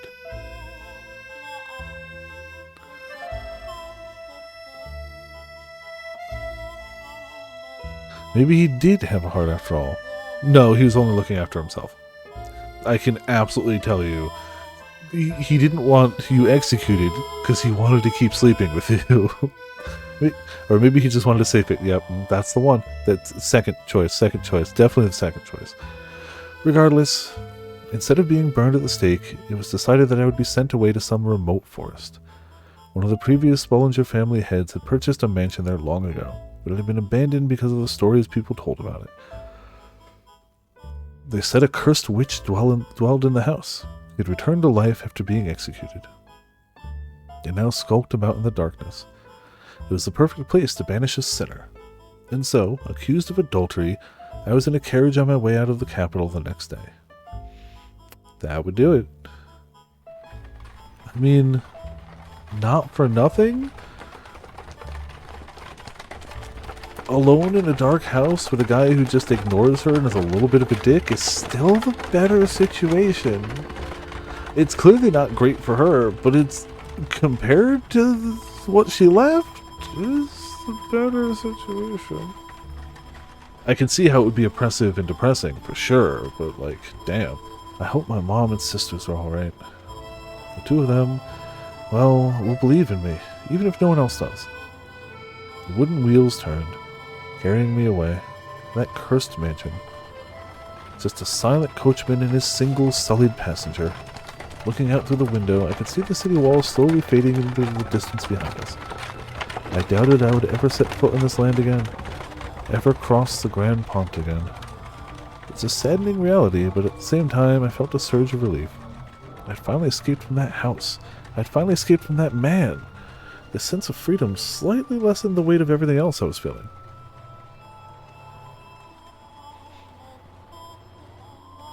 A good while after we left the capital, the coachman handed me a letter. On the sheet of parchment was a rather startling revelation. There was someone else already living at the house where I was to reside. The Bollinger's youngest child. The letter didn't say why he had been sent to the cursed mansion, only that he was there. I mean, now they're using keys, so I don't know. Beyond that, the letter only made a single request, that I look after him and not ask any questions. So I'm not just being sent off in the middle of nowhere. I still have work to do. So wait. It specifies to not ask any questions, and she's done nothing but pry since she's gotten there. Again, clearly in her nature. But you know, still have work to do. If I look after whoever's at the mansion, and they'll do the same for my family, I don't have much to say. That's much say in the matter either way, I suppose. The carriage rattled and shook as it traversed the stony path and bouncing around inside it. I resolved to take back my life. The peace I had once known, the cheerfulness I had lost, and to do so I would forget, lock away my memories, burn every terrible thing that had happened to me, cast aside those memories and find my smile once more. I have no idea who I'm going to find there, but they couldn't possibly do anything worse to me. I'll greet them with a smile, and do my best to build up a decent relationship with them. I figured, since the both of us had been banished to the same cursed mansion, there would probably be other things we had in common. So, I'd forget it all. And get my life back. Get my smile back. And that is everything that led up to me arriving at the mansion. All the wounds I never wanted to open again. I didn't want to think about that. I'm trying so hard to forget about it. I wanted to forget all about it. So why? Why did you have to make me remember? All I did was believe. Believe that we could make things work. Why? How could you? God, I can't take it anymore. She's having a bad time. It's a bad time. Once the memories had broken free, they all flooded back with perfect clarity. Exactly how he ran his hands across me. Exactly where he hit me, where he cut me. Like I was going through it again, this very moment. Yeah, that and the trauma of what just happened, and the rain and the cold and the everything. The rain was cooling me down on the outside, but so much nauseating heat had built up in my cut. I vomited all over the ground. I threw up, and I threw up, and I threw up until there was nothing left but bile. Ugh. And when I had nothing left to expel, the strength evacuated from my knees and I collapsed. I didn't know if everything was blurry because of the rain or because my eyes had decided they were done looking at anything. The whole world twisted before me. Kale's no different. My attempts to get close to him, to always keep a smile on, it was all a waste. The look in his eyes was terrifying, like he didn't believe in anything at all. He probably wouldn't have believed me if I had told him the truth. If he's convinced I have an ulterior motive, there's probably no changing his mind. Such a cold rain. I lie down here and go to sleep. wonder if all the warmth will eventually drain from my body. Then I'll decompose and become part of the earth. You know, that might actually be nice. I'd like that. I always thought I didn't want to die. That I wanted to go back to the way things were, but who cares anymore? Did my best after all, and that still got me nowhere. Cheerful Giselle was all just a farce. And when I'm dead, all my worry for my mom and sisters will fade away with me. Oh God, now you have placed me on high. I am, after all, an unclean woman. I've given up on living altogether. But even if I can't get into heaven, that's okay. I want release. The rain pitter-pattered down through the leaves overhead, chilling my skin. Cold spread through my flesh and into my bones, my heart and lungs and stomach, freezing me like a block of ice. My consciousness drifted away from me, and the world slipped through my fingers. More than fear, I felt relief. Yeah, but clearly not how she's thinking. Utter black. And that, I was sure. Also, very much not the opinion I imagine at the time of the local government, or the church, or literally anyone of any authority. So, you know, yeah. It was the end of me.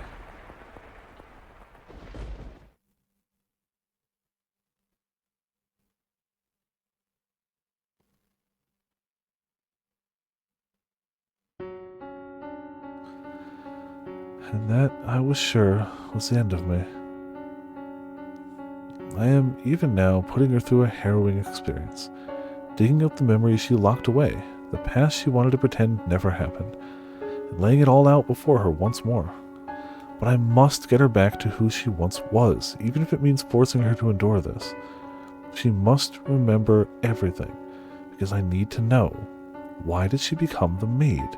And what secrets does this house hold? You're Mikhail. Yes, my name is Mikhail. I am not the white-haired girl. The person you were searching for was the man who once hurt you deeply. Me. Why? What was her why referring to? Why I hurt her? Or why I'm here? Or perhaps why I didn't show up until now? Not having an answer for her, I clutched her cold hands in mine. I wonder, were her hands this cold that night too? There's still more we need to see though, and it's still too soon for me to apologize. When she's gotten everything back, only then can I. Once she's reclaimed herself, that is when I must tell her. Now, let us return to our past. Our story has only just begun. No matter what we thought or what we desired, no matter what we lost or how much pain we suffered, we must not shut this door.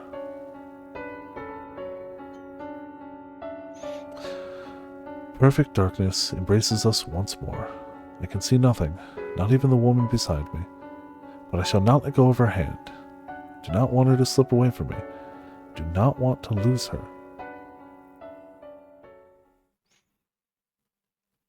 I don't know. That doesn't look like darkness, but okay.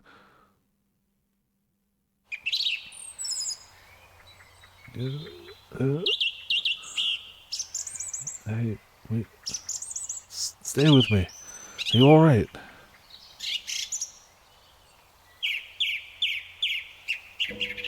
Oh, thank goodness you're awake. How's your head? Can you see me? What? You had me scared silly there. Thought I might have lost you for good. Really glad you're alive. Where am I? And who is this man? What was I doing? Feeling up for any food? I can whip up some porridge for you right quick. I was in the forest. It was raining. Before that, I was at the mansion. I feel sick, like there's still something in my stomach. No, thank you. You threw up everything before collapsing to die in the woods. Please eat something. Just like anything. I don't want anything.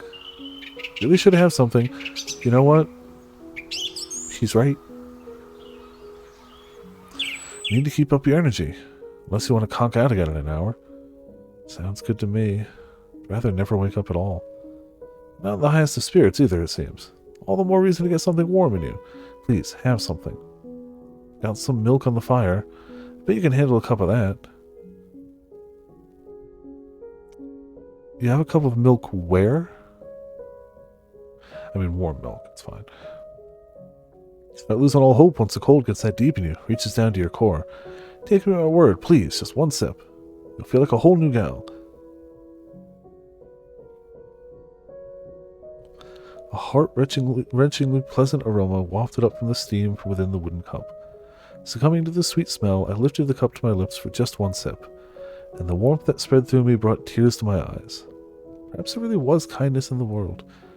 A ripple spread across the surface of the milk. I heard a gentle sigh come from the man beside me, after which he said with a smile, "You should take it easy for the day." I had lost the willpower to think about anything. Didn't care what happened to me or why I was here, who he was or even where this was. I spent the whole day in bed, just watching the sun slowly slide across the wooden floor. I felt like I was somewhere far, far away. At times I felt like a lost child, and at times like a sickly old woman on her deathbed. Watching the sun travel gave me a renewed awareness of the passage of time, and the fact that each moment that went by was another moment I was alive. I realized then that it had been a while since I had gotten more than a brief glimpse at any sunlight. Excuse me. It almost surprised me how colorful the world seemed beneath the sun's light, something I didn't get much of in the dark mansion. Yeah, no kidding. Only after losing something do you realize how much you need it. Warm milk, the light shining through the window, and a bed that smelled like springtime. Excuse me.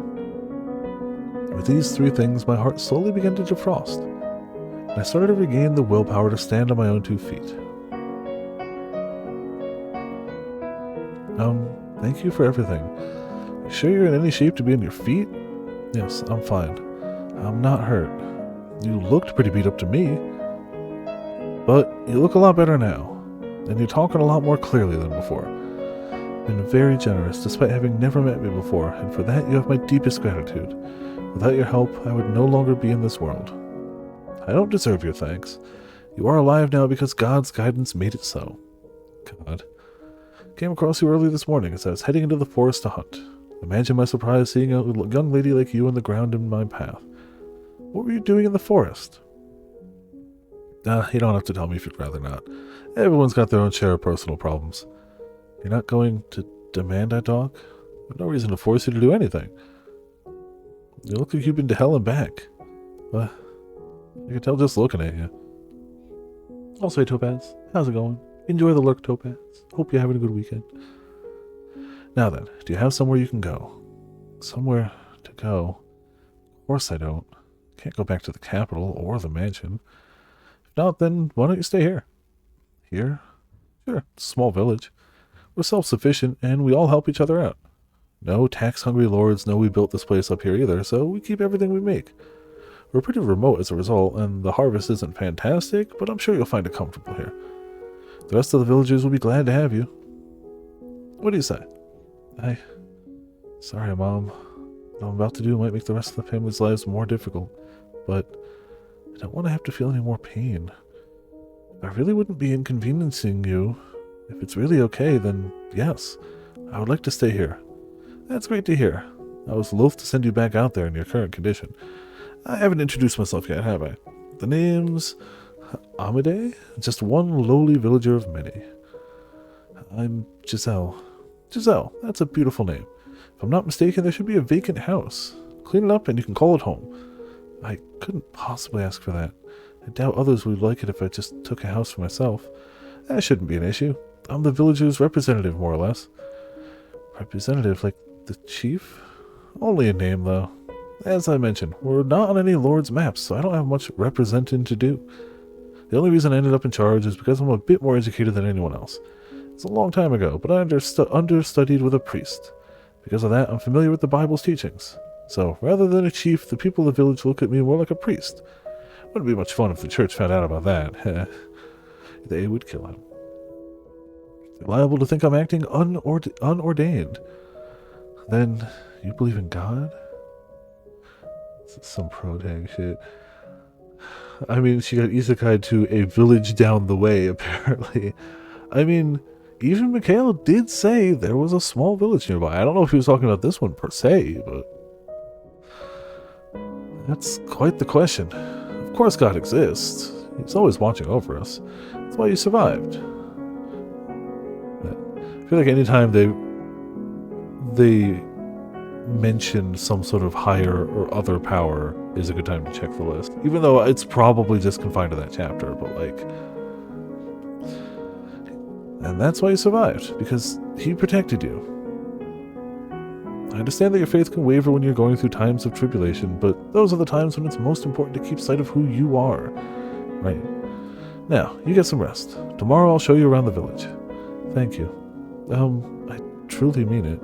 I really sincerely appreciate everything. Don't mention it, Giselle.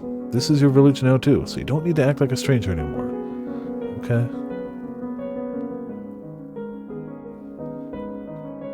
So, he is Amade. Seems like a nice man. Maybe here I can live in peace.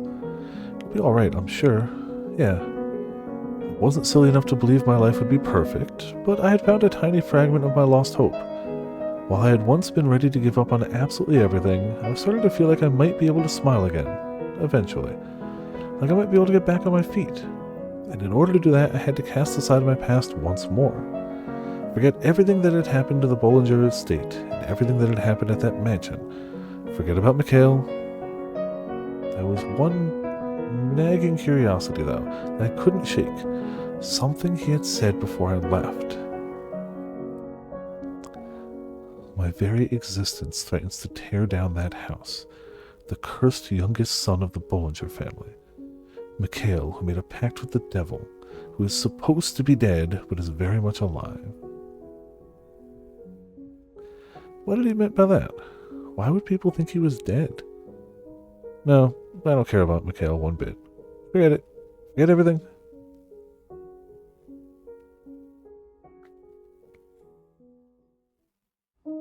Slow-moving tractor. Yeah. Ah, Disease Kun. Don't forget Overworking Kun. The house was, as it had always been, wrapped in a thick silence. Giselle's shadow, which had been lurking in the halls for about a month, was nowhere to be found. She hadn't come back since running off that day. The secret was still safe. Her efforts had, in the end, all been for naught. Back to the way things were. But despite my mind telling me that it was for the best, I felt a kind of guilt seething in the back of my chest. Any attempts to figure out why only made me feel worse. But the look on her face then...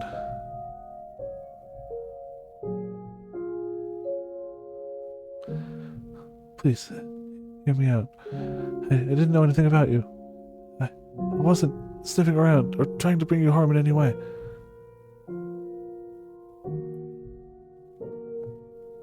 Was that really her just putting on an act because I revealed her scheming? She was screaming, though, and she looked genuinely terrified when she knocked my hand away. You were holding a knife to her, even if we knew nothing of her past and she didn't have any of all the reasons she'd be extra terrified of a knife. You were holding a knife to her. I don't have any preconceived things to be afraid of a knife, but if somebody holds a knife to me, I'm going to be terrified. So, like, you know, not falling for anything. I'm just... I feel like I know that frenzied panic. Something doesn't add up.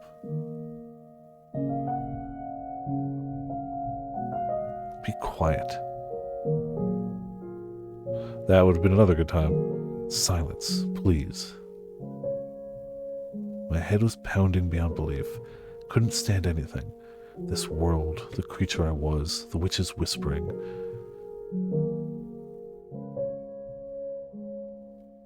We may not be saying something, but clearly he's... The archangel looking down upon me seemed to be cackling from somewhere far out of reach. So, for whatever it was worth, to escape from his gaze, I once again drew the drapes over the stained glass window.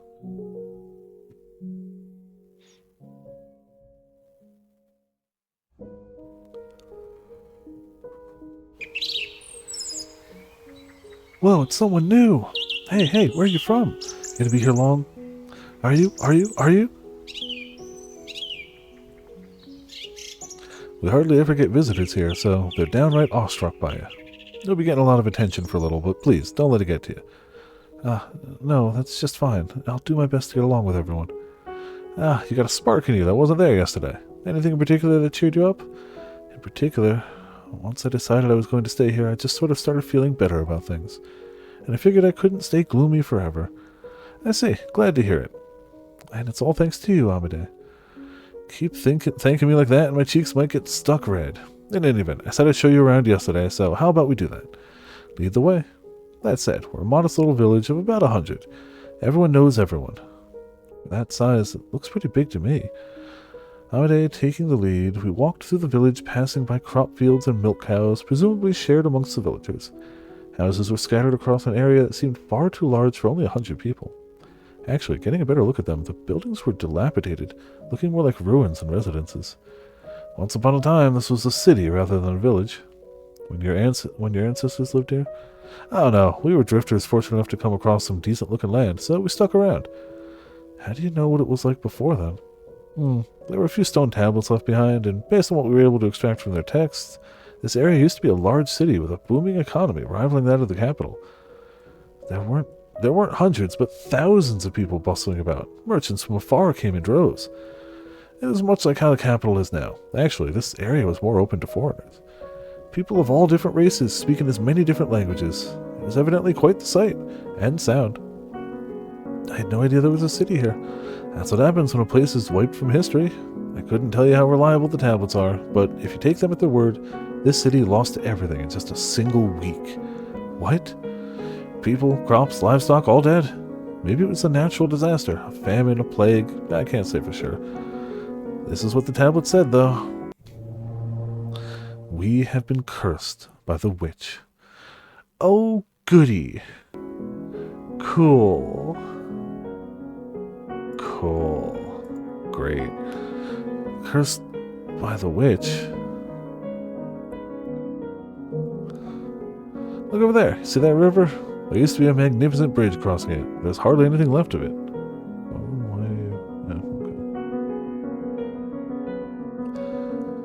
If you continue along the path beyond the fallen bridge, there's a forest. That's where I found you. Deeper parts of the forest are so dense you can't see anything but tree trunks and leaves. It's an eerie place, wrapped in a cloud of darkness.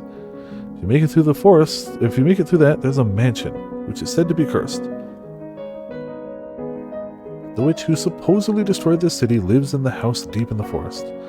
She's been there for years and years and years, and she casts her curse on anyone who goes near it. The city was so large that the mansion was actually on its borders. My guess is the bridge was built to mark the road leading to it. Now, as you can see, the bridge is gone, and the houses still standing are practically in ruins. But the mansion alone looks just as it did back then. The witch living in the mansion goes by the name Morgana. According to the records, someone by that same name was executed in this area for witchcraft. And even in death, she continues to bear her grudge against mankind.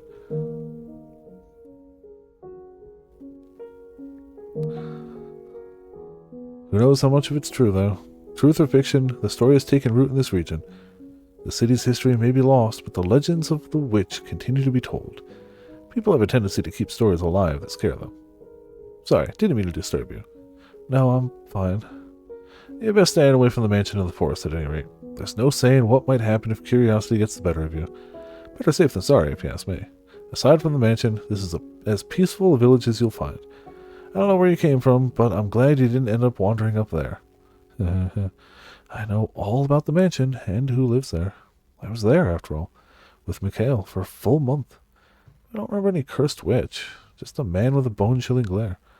Maybe the rumors about a witch living there were spread by him, or perhaps even his family.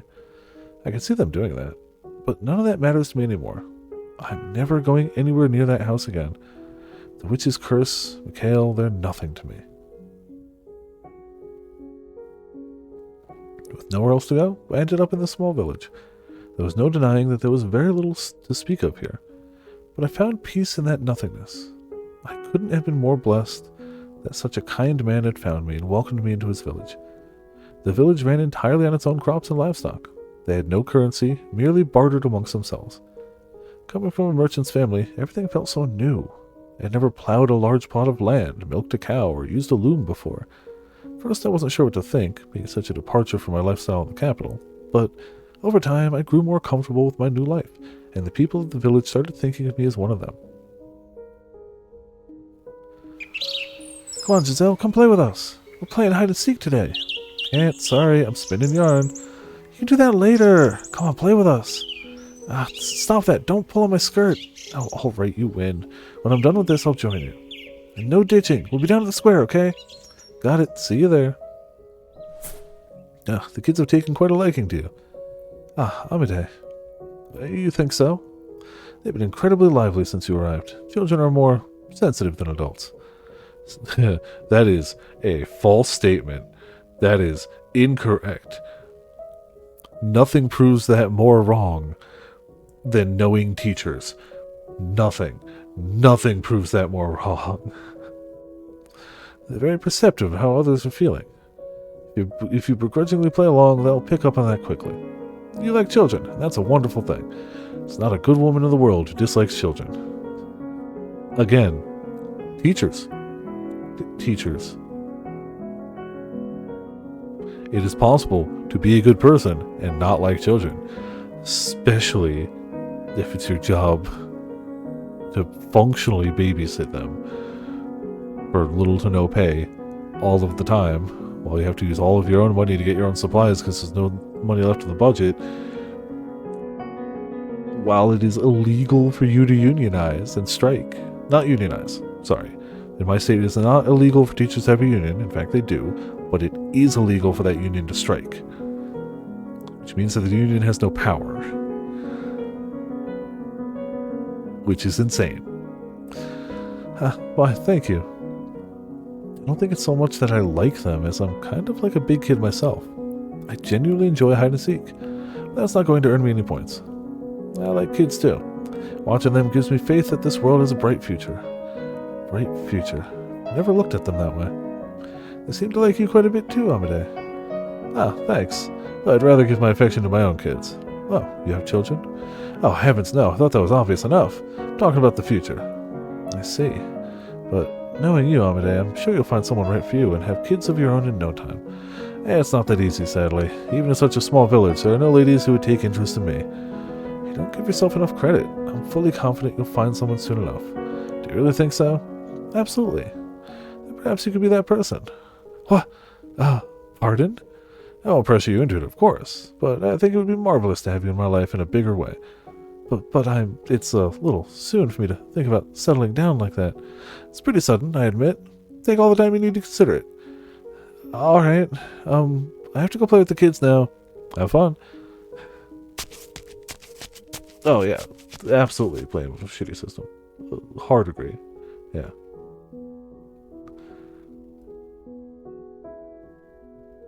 Like, don't get me wrong. I know, with no doubt in my mind, that my friend is a good teacher.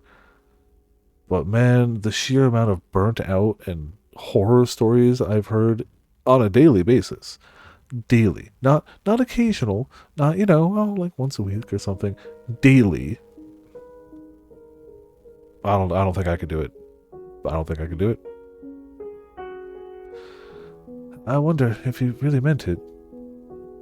Amade is a nice fellow. I'm sure living here would be wonderful, but I can't help feeling something isn't right here.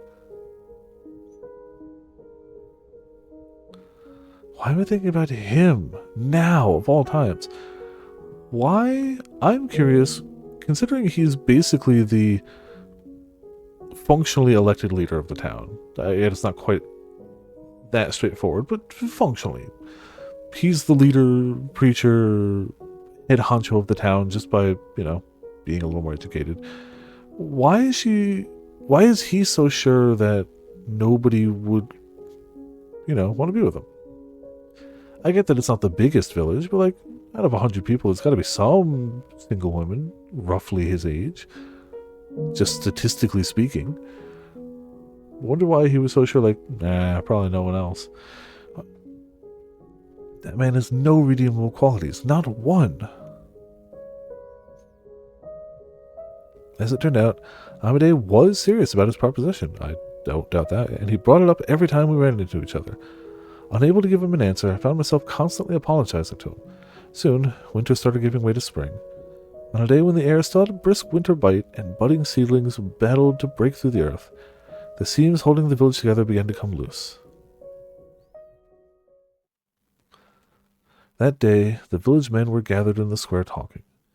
They all had stern looks on their faces. It was clear that something had happened. I obviously couldn't stick my head in, so I waited until they were done and caught Amade. While it was rather awkward, I was still more comfortable asking him for information than anyone else. Actually, with a dejected look on his face, he started explaining. A lord found out about this village. What? And he said he's going to place this land under his rule, meaning he'll start collecting taxes. In addition, he's also demanding we pay 5 years' worth of back taxes for our unauthorized use of the land. What? That's ridiculous. Yes, it most certainly is. Yes, it is. We obviously don't have the means to pay 5 years' taxes. Yeah, no kidding. There's no reason for him to take over this village at all. We're completely isolated from the surrounding area, after all. But if we resist, he could send soldiers. Doesn't matter how absurd his claim to the village is, we have no choice but to comply. It's terrible. What are we going to do then? We're going to do as the Lord demands. The 5 years' taxes will have to be paid in installments. Some of the men suggested we abandon the land and find somewhere else, but it would take time to cultivate the land and plant new crops. No trivial task. We'll just have to make do with these changes. We'll use more of the land to grow and try to be more efficient. Will you help in the fields? Of course. This village is my home now too. Thank you, Giselle. It will be difficult, but if we all pitch in, I'm sure we can get through this. Yeah, I'm sure the Lord's just going to be like, oh, cool, you paid it. Thanks. I thought the same thing. If we all work together, we can make it through this rough patch. The collection of taxes brought more than just a burden for everyone to share. It brought emotional strain and conflict to the village, too. Your family has more hands to work the fields. I have a sickly child. Do you expect him to work any harder than he is? I know you're hiding grain in your cellar. You have more than us. Let us keep a little grain. You have more. No, you have more. You both have more than us. When their comfortable lives fell under attack, the village's top priority became their own property. The cooperation was only temporary, and before long, everyone became a threat. The negative energy only built on itself, its growth accelerating like a boulder rolling on a hill. And it wasn't long before their sights fell on me, the outsider. Come on, get moving. Ow, stop that. Why are you doing this? I'll stop once you've told us everything. I told you everything what? One morning, a man dragged me from my house and took me to the square. There, the entire rest of the village was gathered, all eyes on me. What? What's this about? Oh, don't play stupid. We all know it was you. What was me? The thief. Amade. From the crowd appeared someone I knew quite well. The ever-affable village representative. The man who had saved my life. But in his eyes now, I thought you were better than that. It was contempt, anger, scorn, so many different shades of negativity. I recognized what I saw in his glare immediately, as someone who had been subjected to those looks before. But why? For what reason was he looking at me like that? I couldn't make sense of what was happening. So I just stood there stupefied. There's been a rise in reports of people having things stolen lately. This village is too small to attract bandits, though. Since the Lord now demands we pay him taxes, even the smallest item lost can have a dramatic impact on a family's living conditions.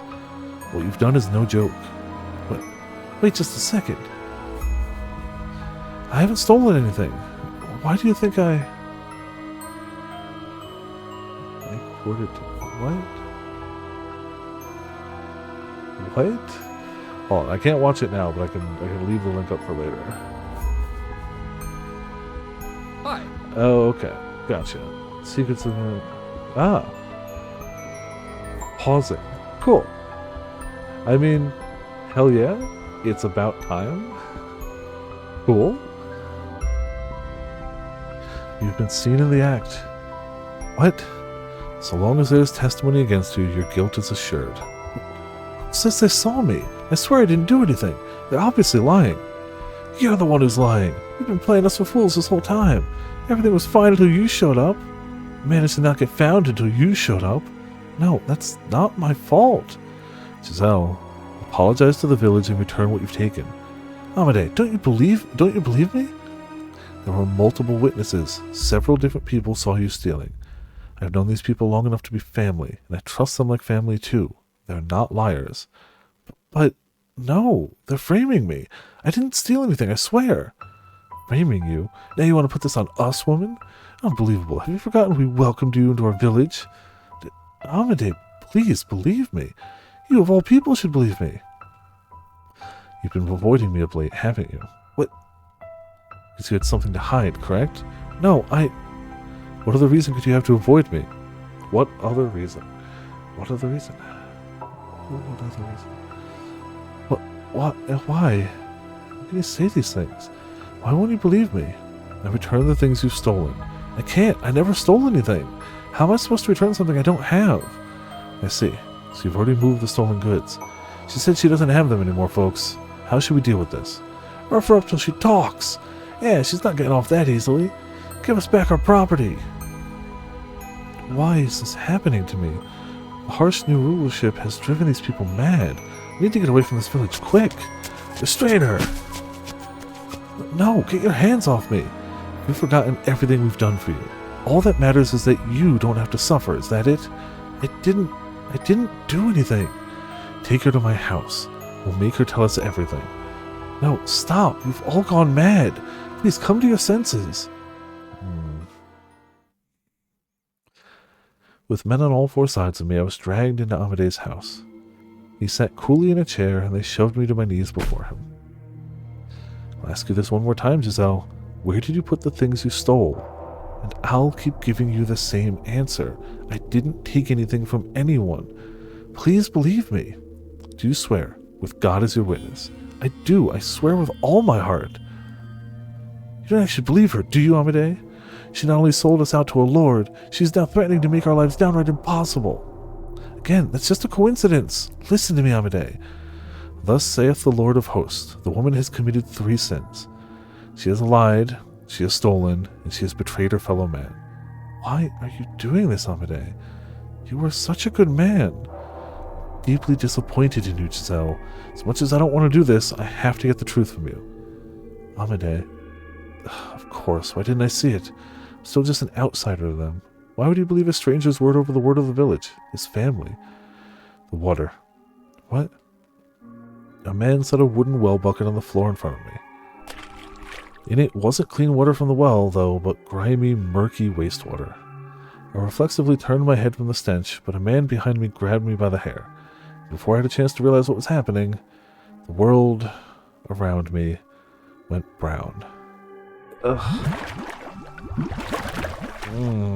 Struggled with all my might to break free, but my arms were tied behind my back and I didn't have the strength to overpower the man holding my head down.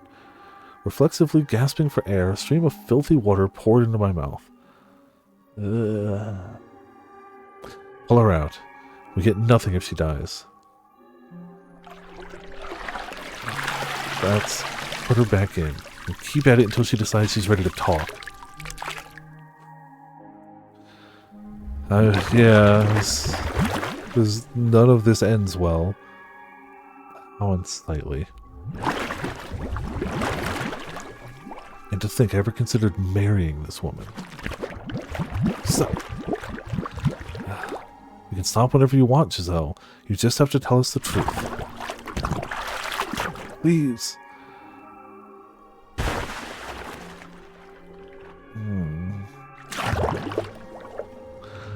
Hey Sage, how's it going? Thanks for the raid. I hope your stream went well. Welcome to you and all the raiders. Nothing good is happening right now in this story. We are playing The House in Fata Morgana. We are very far into it. Nothing good is happening to the main character right now.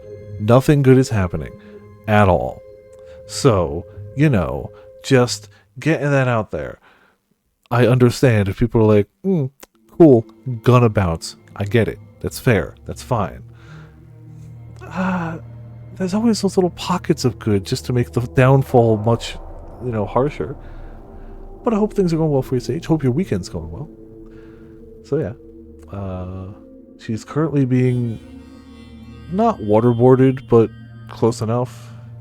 Basically just being dunked into a bucket of water until she decides to tell the truth, even though she's been telling the truth the whole time, but everyone's convinced that she's lying. You know how stuff goes in the, what is it, 1099 is the year? Yeah, it's the year 1099. It's a bucket of shit water, yes. It's happy times. You know, watch Tekken World Final shit hype? Hell yeah. Would you believe this is a very good game? But I would not call anything that's happening right now anywhere near hype. She's not having a good time. She's not having a good time. At all. But Tekken sounds like a good time. I saw, what was it? Somebody posted the new character in the Discord. What was it, like Armored King? Excuse me, I want to say. They look cool. I don't know much about Tekken besides, like, the main characters and their general story and throwing people into volcanoes. But I know King does wrestling moves. I don't know what sets Armor King aside besides armor, but he looks cool in the armor. So hell yeah, I'm sure there's people looking forward to that. Sounds awesome. I technically own Tekken 7, but I haven't played much of it.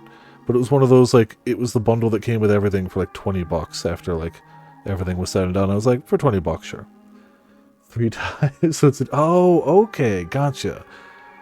So it's more a title than a person. Gotcha. Okay. I feel like somebody's mentioned that before and I just kind of forgot. I know Potts is usually a fairly decent well of knowledge for fighting games, so has probably mentioned it before, but I kind of forgot. I mean, hey, if you are buff as hell and ready to do crazy wrestling moves on people and wear a mask, you too can be king. Yeah, you know. Fishing! Also, good luck on the fishing field. Hope you catch something, you know, tasty, edible, something, fishy. After the fishing, I'm going to get back to the happy times. I missed? Ah, sorry, you got nothing. It still was one goal. Well, you still got one goal. That's something, right? No, I'm not gonna add a bucket of wastewater to the lake. Nah, not adding that to the fishing options. We already have nothing. Armor King was the teacher king. The second was a rival and died. This one who knows nothing about, and everything I'm saying might be made up at this point. Cool. Sounds like fun. It seems like a cool addition, and it sounds like they're moving the story. So you know. Not all lake water is different from literal, like, outhouse water. There is a difference. Even the dirtiest lake water is not literal human wastewater. Fish poo water, I mean, yeah, but it's much more diluted. I was given no time to rest. My head shoved into the bucket, then pulled out just long enough for me to steal a breath before going back in over and over again. Again, yeah. Sorry that you rated a not-so-happy time in a game, but, you know, giving the people the warning. Seen the River Thames? You're right, I have not. But I have to assume it's better than literal feces water. I have to assume. I could be wrong, but I'm going to sit on my assumption for now. Not a person in that room objected to the abuse I was receiving. How about that? Oh no. I had prayed for a good harvest with these people. They had taught me how to use a loom, something I'd never touched before. We had laughed together, lived together. It is literal feces water. Oh, well then it's about interchangeable. I guess if they had access to the river, UK's main river. To be fair, we're not this game takes place in ambiguously placed locations. There was one time it was definitely somewhere in Italy. There was one time where it was definitely somewhere in America. We don't actually know exactly where it is right now. Like it's definitely somewhere in Europe.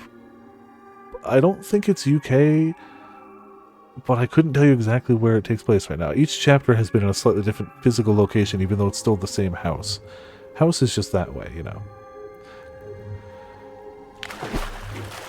French is what it kinda is the vibe I'm getting too, but I'm not positive. But it's definitely the vibe I'm getting. They were normal people. Perfectly ordinary, kind, helpful, friendly people. Not at all cruel or inhumane, but now they burned with a frenzy that overshadowed all my memories of them. Yeah, by the way, what ruined the village is that a feudal lord found that they had a village and decided to charge them 5 years worth of taxes for the time they lived in this land and then taxes going forward. And they were a self-sufficient place that can't afford that, so now everyone's turning on each other. Isn't it great? And every gargle, gasp, and grunt they got from me fueled that fire. Dozens of eyes, laced with madness, stared down upon me, rejoicing at my suffering.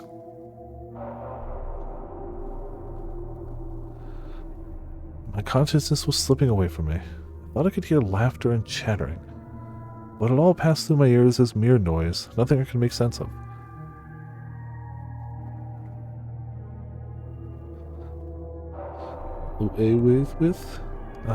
Stay with me. Amade. Oh, thank goodness you're awake. Wait, what was I just doing? Ah, right. I was in the forest on the verge of death. Then Amade found me and we almost lost valuable manpower there. We were just discussing what to do about you, Giselle, and we decided to make you village property. Ugh. No, he didn't save me. If you agree to work for us, we'll put this whole nasty mess behind us. You may be worthless in the fields and terrible with a loom, but there's plenty you can help with. But what are you going to make me do? You like to get your hands dirty. And considering I found you half dead in the forest, I doubt the rest of you is any cleaner. Oh no. Amade. Seems we've come to an agreement. I'll keep watch over her starting today, to make sure she stays in line and doesn't steal anything else. Dirty stays in line. The way they're looking at me. They didn't have to spell it out. No, anything but that. Please have mercy. If you're begging for mercy, that means you know you've done something wrong. No? Not that there's any sense in anything they're doing right now, because it's just straight up fear-mongering and madness. But, like, no, though? Let's see. There's one way, Giselle. What? Give back what you stole, naturally. And there's the catch-22. She didn't steal anything. But all the other villagers say they saw her steal the stuff. She can't give back what she doesn't have. It's impossible. But if you're going to insist it's not possible, then bring us something of equal value. If you can't do that, then your life belongs to the village. The men were cackling. They knew I couldn't do it, and they were enjoying watching me squirm. Take your pick, Giselle. Something of equal value. If I can get that, then you'll set me free. That moment, a little bit of darkness bubbled up in my heart. Something maleficent whispered in my ear.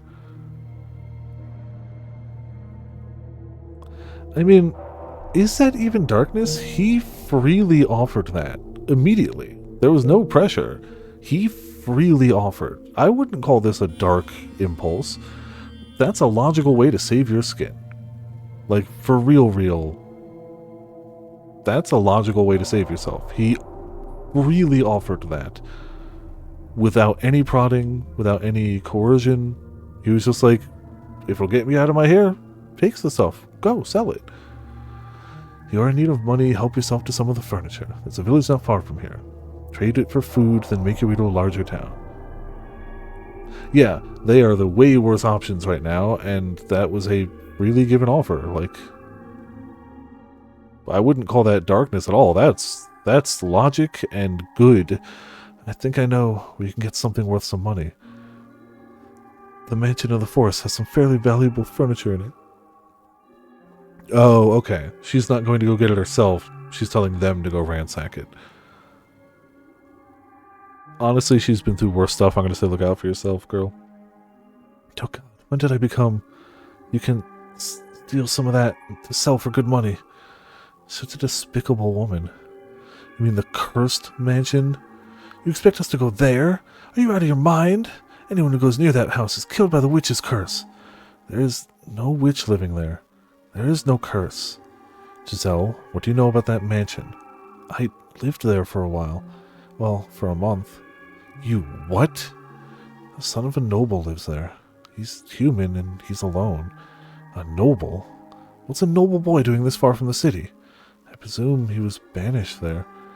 I was sent to the mansion from the capital to act as a servant. There was plenty of value in the house. Shelves lined with books. There should be more than enough to pay the Lord 5 years' worth of taxes. Is what you're saying true? Well, if you didn't believe her that she's not stealing, why would you believe her about this? What? I would not lie. As bewilderment spread through Amade's house, I was unable to look at anything but the floor. I couldn't stop trembling. To protect myself, I had sold out Mikhail. You swear there's just a single man living in that house? Yes, it's only him. All right. If it turns out you're lying, you'll pay. Okay, everyone, you heard her. Tell all the young men to get ready. We're going up to the mansion in the forest. And just to be safe, make sure everyone brings something they can use as a weapon. So this would be the part in the previous chapter where everyone showed up to look for the witch. Kind of for no particular reason. Oh no, to be fair, last time it was because they let someone go. So there's still some parallels in the stories, but... And you, Giselle, you're coming with us. You'll be leading the way. Listen to me. Don't think about trying to run. Right? And just give the girl a break. At the cusp of springtime, I found myself trekking through the dreary forest I had thought I would never set foot in again. How had I ended up here? How come I could never manage to avoid getting myself in these situations? And who would have guessed that my reason for returning to the mansion would be to loot it? I prayed for God to show even a little mercy and ensure Mikhail wasn't around, though I knew the chances of that happening were almost zero. After several hours of walking, we broke through the thick woods and the mansion appeared before us. Like its surroundings, the house was bleak and uninviting. Even the midday sun seemed disinterested in shining its light upon it. Despite, on the surface, there not being much of anything impressive about it, the entire mob stood speechless before its overwhelming presence. But the men had weapons, and they were fueled by avarice, which gave them the courage to approach this place they wouldn't normally otherwise. Door won't open. I think it's barred from the inside. It would seem someone really does live in this cursed place. I'm honestly surprised, even more so that it's not a witch, but just a noble. Door's old. We could break it down. Yeah, let's bust it down. Hold on. There's no need to be barbaric. Do you even consider knocking on the door like normal people? No. Do they sound like... They sound like a band of They really are. Nah, that's something else coming from you. Who do you think proposed this plan, Giselle? You. Alright, man, you ready for lives of luxury? Break down that door. Stop it. It's the damn nobles who make our lives so hard. They deserve to be robbed. Break it. Break down the door. Please stop this. Break it down. Break it down. Break it down. Stop. Well, they broke it down. All their repressed emotions detonated. They battered the door again and again and again. In a few minutes' time, it was on the verge of collapse. They shouted and cheered and hooted like madmen, as my peaceful life came crumbling down around me. Growing lightheaded from the anxiety, I squeezed my eyes shut, unable to bear it any longer. And the deep groan of a door opening echoed through the forest. It would seem you are not aware whose house you're trying to break into. The world went silent, like time had come to a stop. No one could manage to say a word, only stare at the man who had appeared from within the mansion. Surely, you know what this place is called. Beneath the dazzling midday sun, he had bone-chillingly alabaster skin and long, nearly translucent pale hair. So surely you came prepared for whatever you would find. His eyes, like two blazing infernos staring out across the mob.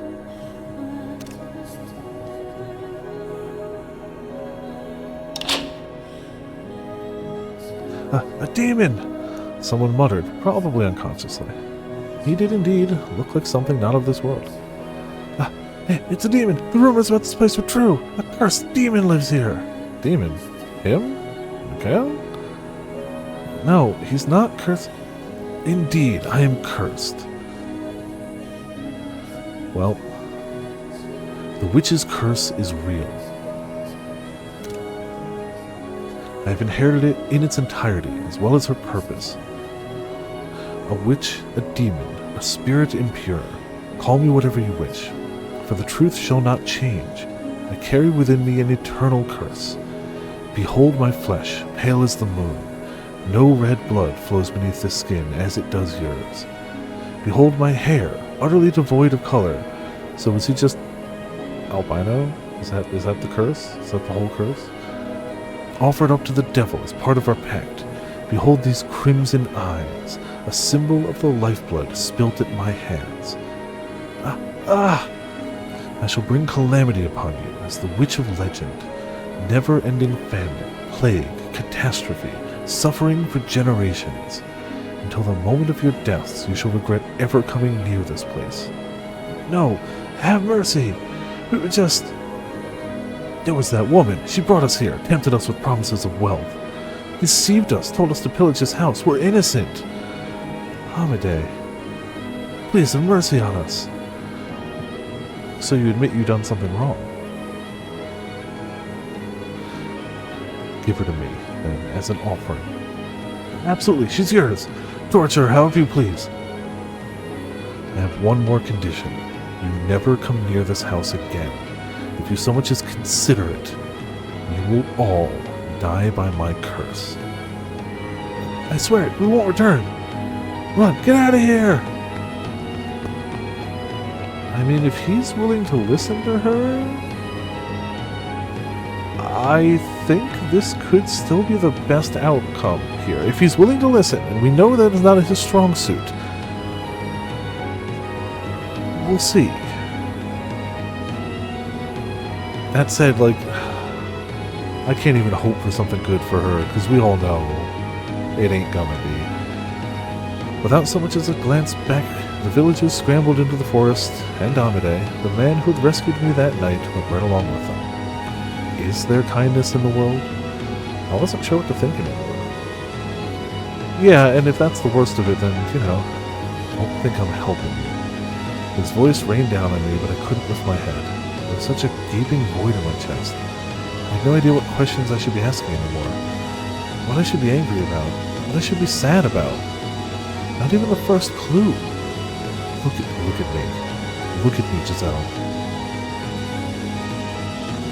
Tell me, is it true you returned to the mansion to plunder it? That you brought those men here to rob me of my valuables? Technically, you offered them up freely. Answer me, Giselle. Yes, it's true. I persuaded them to steal from you. Are you really so desperate for money that you resorted to looting? Just how low will you go? Not only did you seduce my father, incorrect. Not only did you go digging around for information about me, you brought a mob to this house. And they were armed, too. Were you trying to get me killed? Answer me, Giselle. Not even going to defend yourself. Your scheme failed, so you're retreating into silence. For God's sake, you sicken me. I'm done with you. I'm done. Leave this place and never show your face here again. As he shouted at me, I stared into his fiery red eyes. A somewhat inappropriate thought crossed my mind. So he can get emotional like anyone else. When my heart, stripped raw and cast out to sea, finally sunk deep enough to be crushed by the pressure. What? If you want me gone, then kill me. You can do that, can't you? You can use your curse to kill me, can't you? Then do it, right here. Use your power, take my life. And if you don't want to do that, stab me with your knife. Kill me, kill me, kill me. What? I'm done. I can't take it. I'm through with this whole world. No one will believe anything I say. No one cares one bit about how I feel. They just walk all over me laughing. Why? Tell me why. Why is this happening to me? I never stole anything. you talking about? I tried my best to look happy. I thought everything would work out if I could keep smiling. I believed that would make things better. But nothing ever got better. What did I ever do? Tell me, what did I do? But you... All I ever did was believe. Tried my best to survive, to always wear a smile. But if everything's going to be my fault, and I have to deal with that for the rest of my life, then I'm done. I don't want to live anymore. I don't want to live in this world anymore. Calm down, please. Don't follow what you're saying. Yeah, because you never stopped to listen to her. You suspected her of wickedness from moment one and never stopped to actually listen to her side of things. So maybe you don't currently understand what she's going through. My understanding is that you desired money, so you brought that mob. Before that, you used my father. You wouldn't believe me even if I told you the real story. You'll take your family's word over mine. You don't have any idea what I went through there. How hard it was just to keep myself together. What? I never wanted riches. All I wanted was a decent enough wage to allow my family to live comfortably. That's all I wanted, but that man, he used my family against me. He made me... forced me to...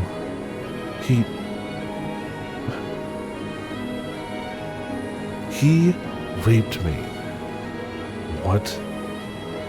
Again and again. No matter how much I resisted, he wouldn't stop. Again and again. He threatened me, beat me, cut me with a knife. Over and over and over again. What? My father raped you. No one would believe me. I did nothing wrong. You don't believe me either, do you? So I'm done. I don't want this body anymore. I don't want to live like this anymore. I can't take it anymore. Help me, please. Set me free. Kill me. Kill me already. Use your curse and kill me. Kill me. Give me a moment. I need time to process this. You can do it, can't you? Then kill me already. Kill me. Kill me now. Kill me. Damn it. Give me time so we can talk this through. I want to hear everything from the beginning. Now you listen, okay? Inside. Let's go inside and talk. The light hurts my eyes.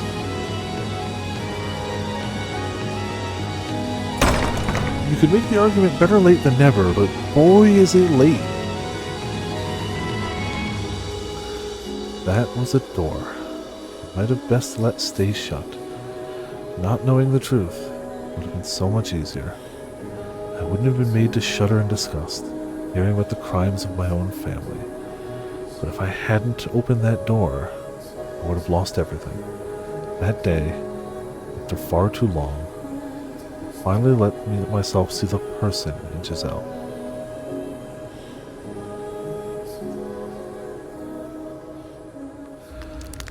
Yeah, Giselle didn't recover for some time after I managed to get her inside. Unsure what else I could do for her, I had her sit before the fireplace and waited in silence as she sobbed. I had no idea what one was supposed to say to someone who was crying. Was it normal to offer them a warm drink? I didn't know. I did know I needed to reflect on the things she had said outside and try to make sense of them. And from there, calm myself down and prepare for the conversation we were to have, as unpleasant as I was sure it would be. A considerable amount of time later, Giselle's sobbing drew to a stop. An oppressive silence stepped in to take its place.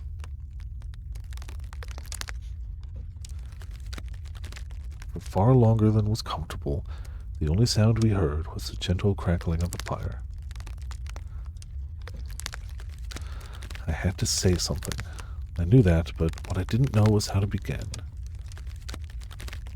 Omega? That was another Final Fantasy card? I knew nothing about having an honest face-to-face discussion with someone about the things we were thinking and feeling. Oh, hell yeah. There's still quite a few cards left to be shown, so... And only 2 weeks left, so they're going to start... At one day, they're just going to be like, here's the rest of it. That didn't change anything. I had to do it. Even if down that road lay truths I would rather be happier not seeing. Excuse me. Giselle. Could you please tell me what you did at... No. What was done to you at my family's home? How you ended up coming to this mansion, and what happened after you left. I would like to know everything from start to finish. Will you believe what I tell you? You never so much as gave me the time of day before. I very much doubt you will find what I have to say agreeable. Will you still believe me, even then? Believe my word, a stranger's word, over your family or the people of the village? I cannot yet say. I must hear what you have to say to make that decision. Suppose that might be better than you saying you'll believe me unconditionally. Alright, I'll tell you everything. Just know that nothing I say is a lie. Understood. Giselle methodically recounted her tale for me. She told me of how she accepted an offer from the Bollingers to work as an Abigail to earn money for her family, of how my father, Antonian, had other plans for her, of the things he did to her. She spoke dryly, simply putting words to each event, one after the other. I had already seen how she felt deep down, though. I had heard her pained screams, which were undoubtedly genuine. I didn't think she was trying to deceive me. That was the sound of old wounds being torn open, and even I could see that. Or perhaps my own experiences were what allowed me to see it. Regardless, I had realized too late. I should have seen it sooner. She described it all mechanically to remain detached from what had happened to her, to protect herself. Of that, I had no doubts. Still, the things she told me were almost unbearable, and I had a difficult time accepting them. What was I supposed to do? When I learned my father was a rapist, how was I supposed to react to that revelation? What was I supposed to think about the fact that his blood flowed through me? I repulsed myself. Do you want all the details? What do you mean? Of the wounds he gave me. I still have scars from the things he did. If you don't believe me, I can show them to you. No, that won't be necessary. I see. That's a relief. I don't think I could have handled that right now. I hadn't turned down her offer for her sake. I only did so because I didn't think I could take anymore. I averted my eyes to protect myself. Why had I taken my mother's word, brushing aside everything Giselle had said and done? I knew good and well my mother was no longer in her right mind, so why had I thought her letter the truth? Why had I been unable to think rationally? There were, I believe, several factors. My childhood, my past, the witch's whispers, and above all, my own character, consumed with distrust for everything. I had to face it now, to open my eyes once more, to look at everything I had pretended away until now. I was not completely blameless for her suffering after all. No, you were not. Mind you, he's not entirely to blame either. But he could have offered her safe refuge and could have helped put the initial badness aside instead of bringing it all back up and thrusting her into more suffering. He didn't explicitly cause the suffering, but he sure didn't help. He sure did not help. Please continue, if you will. I left off at the point where the mistress discovered what was happening, I believe. I was sent to this mansion to atone for my sins. Sins that she didn't even commit.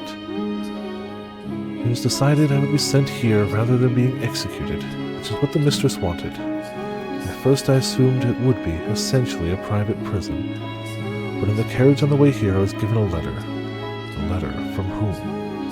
It didn't say, but your father was the one who ordered me here, so I would guess it was him. The letter was very concise, simply explaining that there was someone already there. The Bollingers' youngest child. It didn't go into any more detail than that. but he did ask me to look after you. Do you still have the letter? I don't. The coachman took it back after I was finished. Thinking back on it now, that was rather strange of him to do. It's just a harmless letter. It was anything but. What? It wasn't my father who wrote that letter. He believes me to be dead, so he would have sincerely thought he was banishing me to an empty house in a remote forest. The writer couldn't risk leaving anything that might suggest I was still alive. Then who? My brother, I believe. Either Didier or Georges, but I would guess Didier. Your brother? Why would he? I do not know. I can't imagine why he would write such a letter, or why he would want to tell you about me.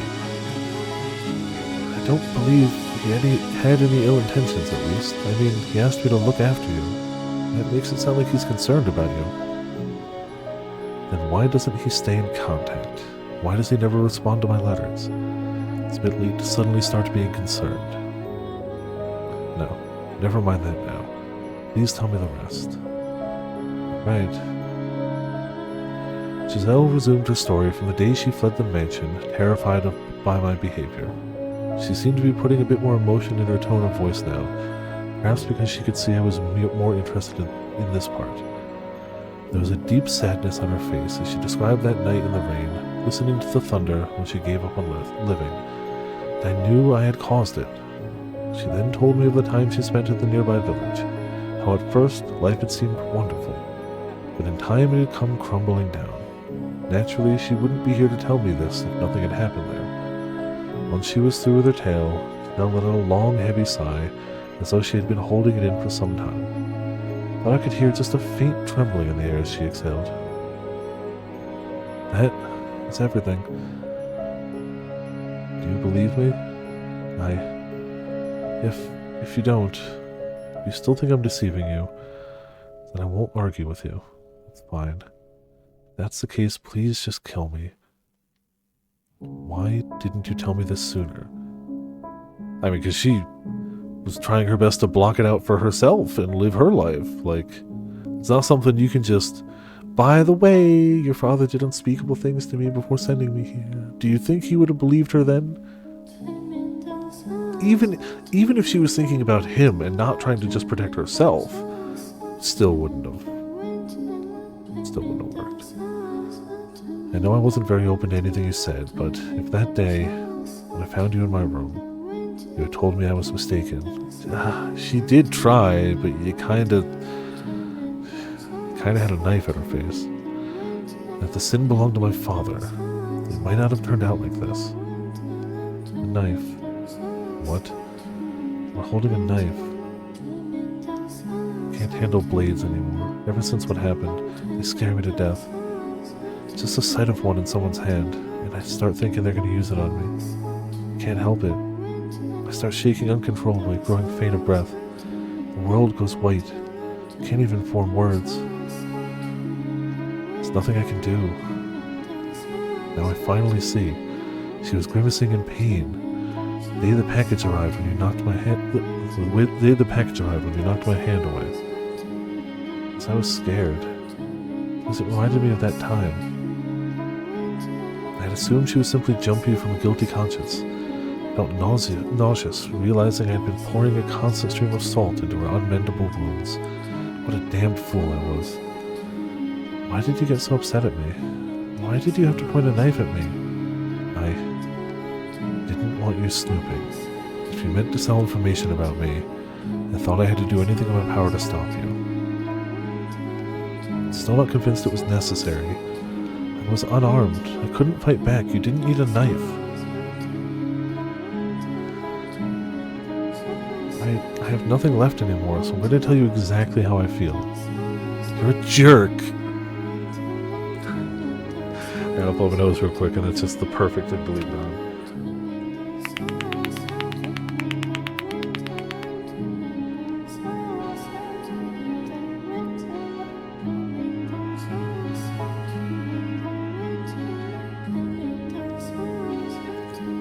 She's not wrong. I would argue understatement, but she's not wrong.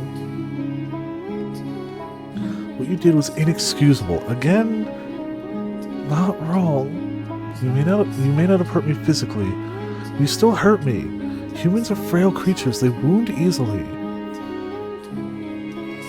Apologize. What?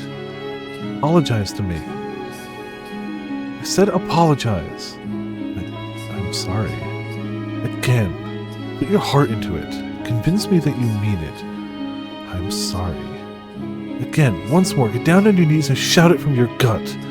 I am so very sorry. Is that a laugh? Jeez, such a strange man.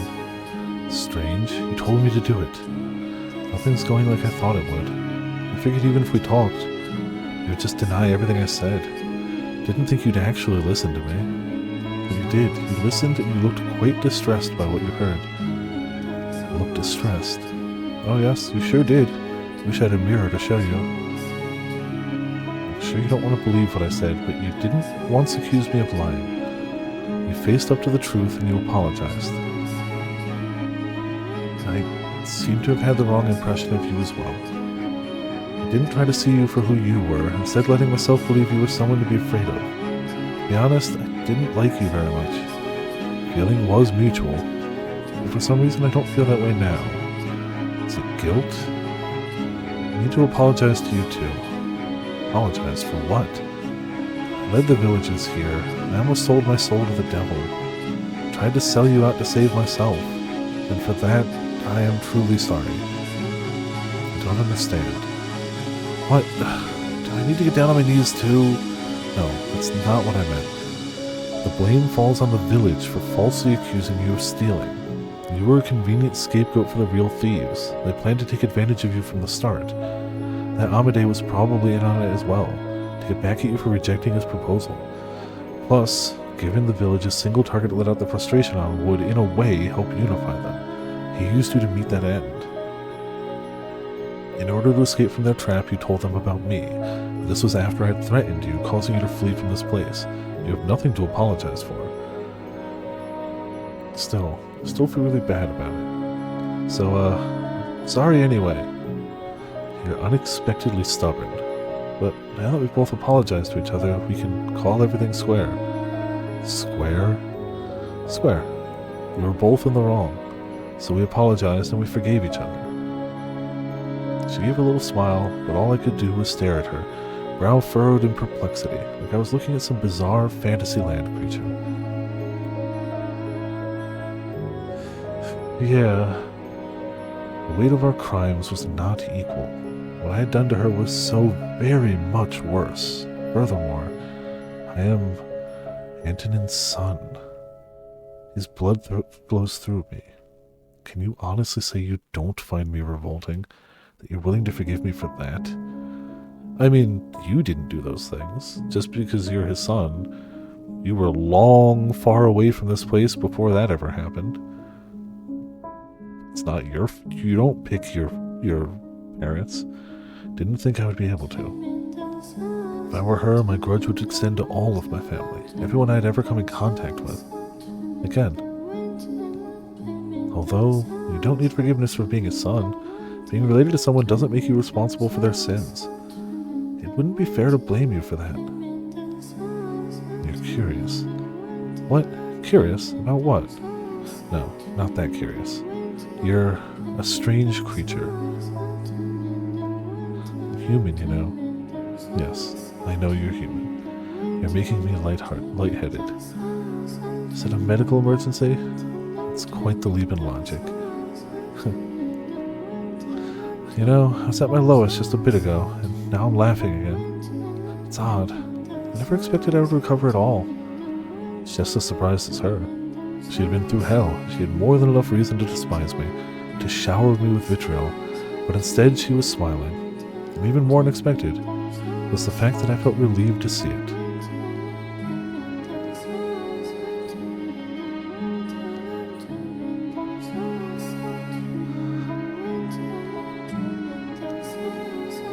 I really, truly wished I had gotten to know him sooner. Yes, I had fled from the mansion in fear of him, but maybe if I had just a little more courage, You tried to get to know him sooner. You acted how anyone should have acted given what happened that night. You can't take the blame on that one, no matter how you phrase it. Enough to tell him the truth. Maybe he would have listened. I'd let my initial impression of him solidify too quickly. I had convinced myself he was insensitive and perpetually expressionless, save for the Arctic stare. The man standing before me did experience sadness, pain, distress. At the very least, he appeared to, from where I was standing. Mikhail was just like me, an ordinary person. That said, there was still plenty I didn't know. I was still lacking explanations for much of his behavior. Would you mind telling me about yourself now? I'd like to get to know you better. What are you doing here in this mansion, all alone? Why do you call yourself cursed? I told you everything. It's only fair you do the same. I have no interest in using your information for anything. I have no reason to. Are you going to keep pushing the master and servant line? Do you still think I have no need to know?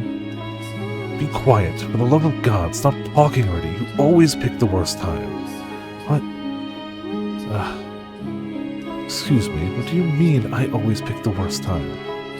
No, I wasn't. Unbelievable. Just when I was starting to think you might actually be a decent human being, then you go and spout this. No, Giselle, I wasn't talking to you. Oh.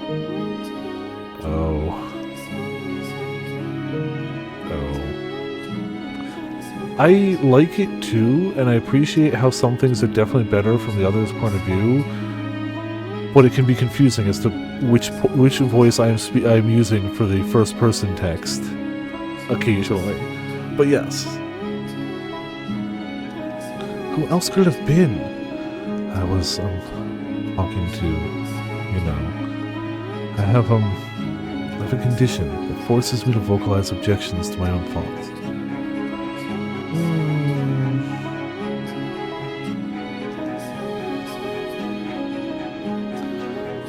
It's about as convincing as my allergic to people excuse. Sorry. You weirdo. What crosses did he bear? What secrets did he keep? Maybe the truth was far beyond my reckoning. And if it was, even if he did, please tell me everything. No matter what you say, I won't doubt your words. I will trust you, and I'm sure I can accept anything you say. Please. If you don't put it into words, I have nothing to work with. Okay. Where should I start, though? How about the curse, then? Are you actually cursed? That's a difficult question. I cannot, for example, take someone's life with my curse, nor can I bring about disaster. I don't have any magical powers like that. So what you said outside was a bluff, then? It was just a way to chase the villagers away. Well, you certainly put on a convincing performance. So you can't actually curse anyone, huh? Regardless, I am human. Nothing more, nothing less. At least I consider myself one. Others would disagree. The reason for that has to do with my body. Your skin, hair, and eye color, right? Right.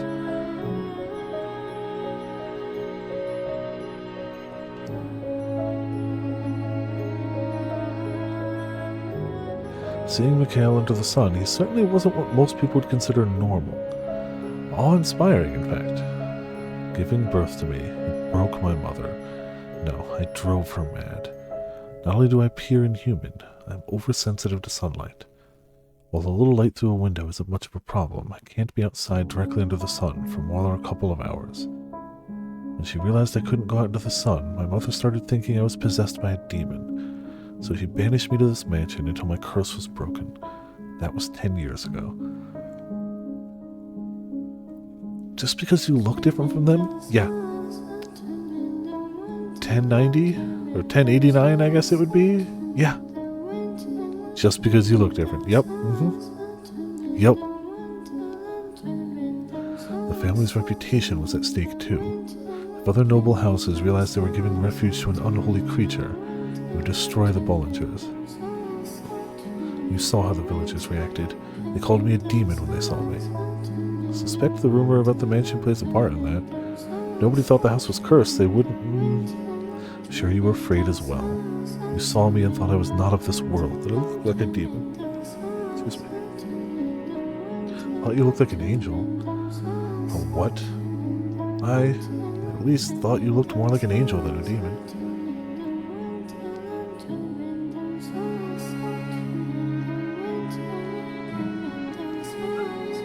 Never crossed my mind that you might be evil. But I understand your situation now. Because of your appearance, you've lived all alone in this dark mansion for 10 years. It's never really an inconvenience. They bring me all the supplies I need. You big liar. You never considered running away? That's not an option. Because of the sun?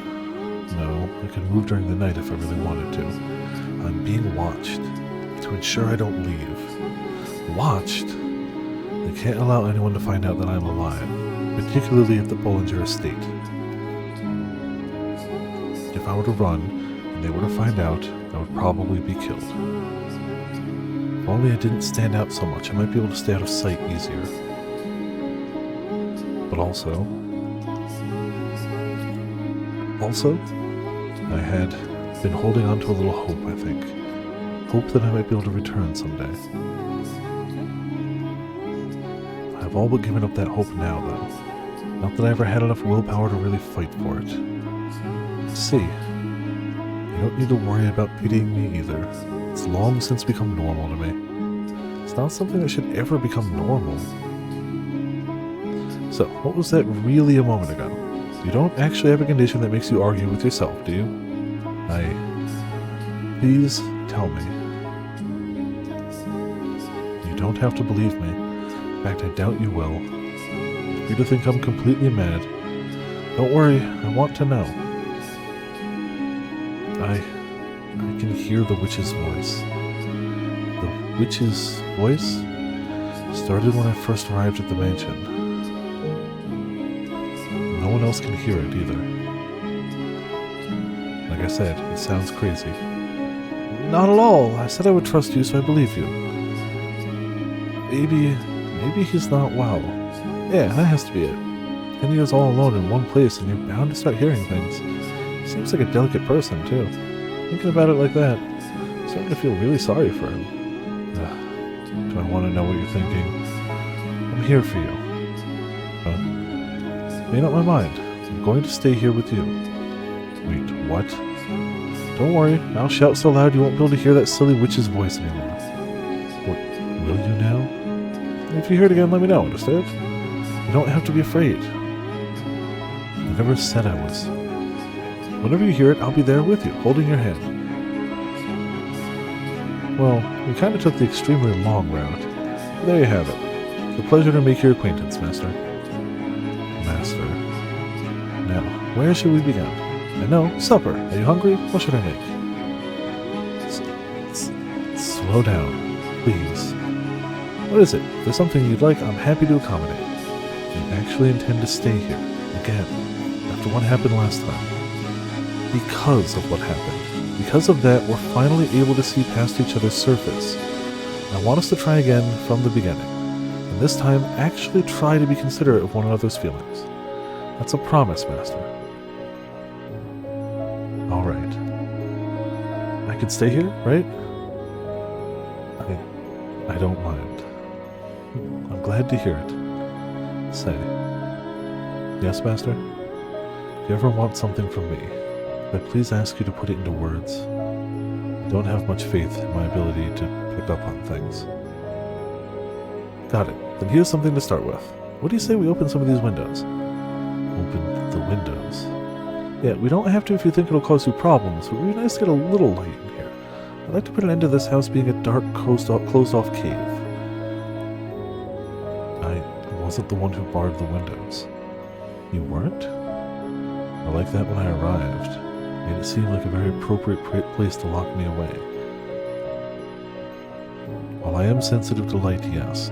As I mentioned, a little sun through the windows shouldn't cause any problems. Alright then, can I ask you to help me open them? Let's both lighten this place up.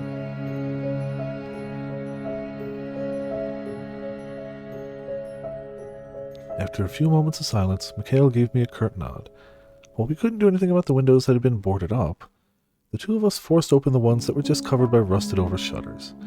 When we got the first one open, a beautiful stream of light like nothing I'd ever seen before.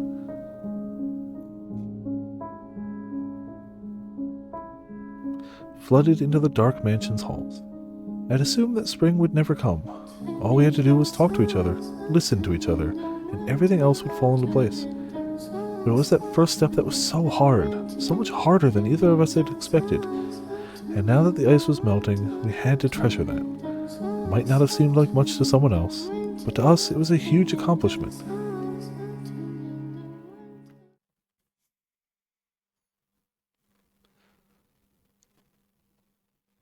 This time it'll all work out. It has to. I had all the confidence in the world when we were together, but now that I'm alone in the dark, in the absolute silence of the night, I'm starting to get anxious again. I'm starting to feel like something bad is going to happen. I'm going to mess something up again.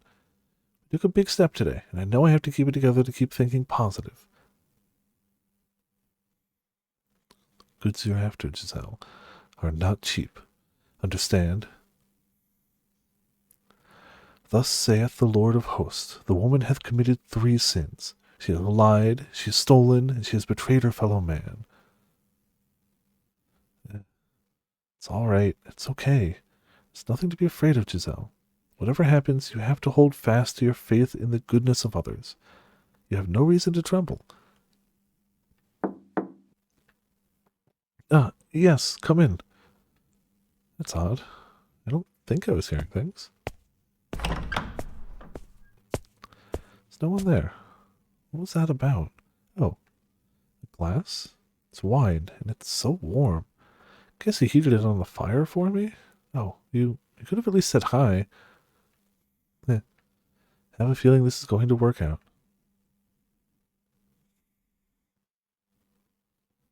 Is heated wine a thing people do? So, let's go.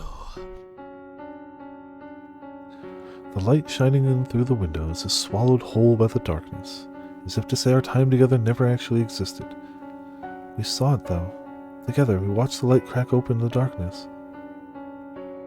I'm begging you, please remember. I'm begging you, please remember. Please find yourself. Please, Giselle, don't let the things you felt, the warmth that fell over us, remain lost to you. I might have seen that most beautiful light. Giselle, are those truly my memories? Could they not be someone else's tale? Like all the others we've seen so far? She was so bright and energetic, and I am neither of those. Besides, the maid needs not tell a tale of her own. This is not a story. These are memories. Mine and your memories, no one else's. It was all very much real.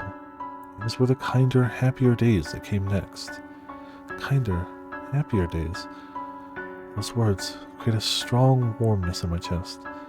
At the same time, they make me indescribably anxious. Maybe? Is there really happiness to be found down that road?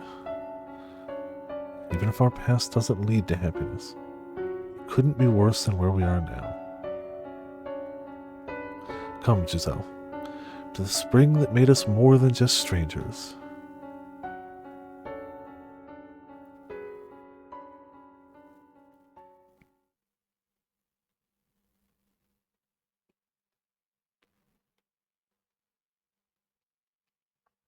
Master, come on, get up. Up with you. Master. Huh? See, what did I tell you?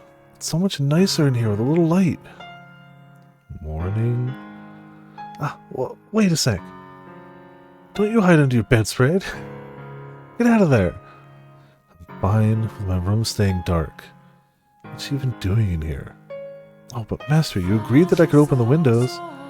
I did, yes. Don't worry, I've put curtains up. If it gets too bright, you can draw them. Mornings take the best parts of being outside and squeeze them all into the same few hours. You don't have to go outside in the sunlight for it either. Just listen to all the wonderful sounds. The joyous songs of the birds, the swaying of the trees, the rustling of the leaves. Am I being as pushy as I feel right now? Kind of. But you wouldn't be you if you weren't, so for now, I won't get on you about it. Also, now that I know your real intentions, no, never mind. I completely misjudged you. You're the exact opposite of what I thought you were. What did you think of me? She told you. She said you were a jerk. Let's see. I thought you were cold and cruel, heartless and incomprehensible. But I'm beginning to get a better idea. You try to put on airs, but you're really rather childish. You have a short temper, but can be surprisingly playful.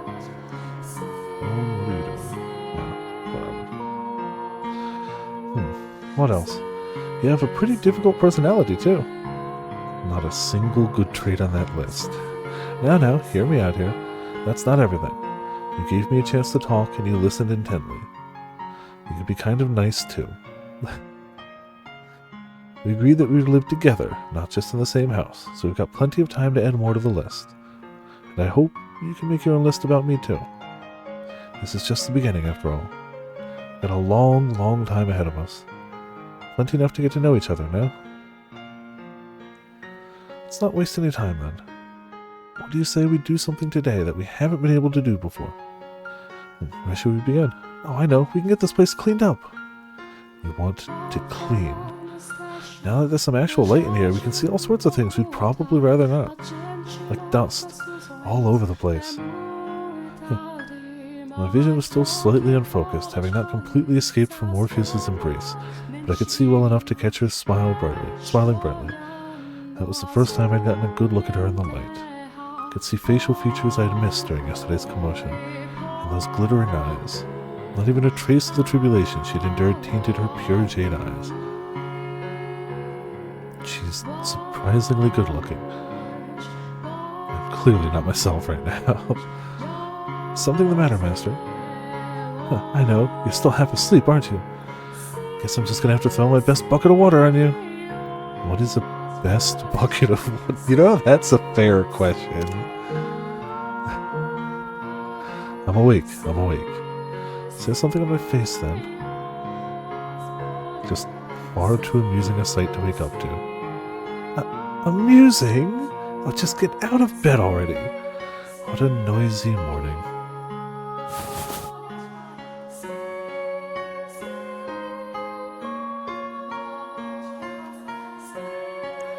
Got my first decent look at Mikhail's face under the light that morning. Watching him stifle a yawn as he crawled out of bed. All details I hadn't been able to pick up in the darkness. His expressions, mannerisms, and the way he looked at me. I could see facial features I had missed during yesterday's commotion, and those vivid, all-consuming red eyes. I was almost certainly making a really dumb face at him. Is it just me, or is he very pretty? How could I have not noticed until now? Oh, geez, wow, I can't look him in the eyes. Yes? What? What can I do for you? Is there something on my face? What? No,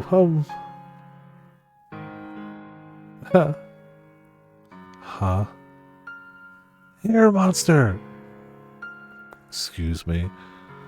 No, your hair, it's really long. Yes, that's it. Way too long. Oh, does I need to wait for a servant to speak to her master? Just kidding. I don't have any interest in holding your status against you anymore. I see. It's really hard to tell if he's joking or not. Yeah. Yeah, for sure. I'm sure nothing bad will happen. So, about that cleaning. May I wash my face first? What, you're going to help?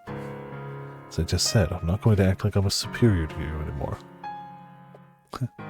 What are you snickering about? Can't help it, I'm happy. My hair really does bother you. You can cut it. Huh? I can cut it? Of course, I'll give you the best haircut you've ever had. Oh, but I should warn you, you'll want to stay perfectly still. I'm a monster with a pair of scissors. My sister always said you were as likely to lose an ear as you were your hair whenever I cut it. You stay away from me!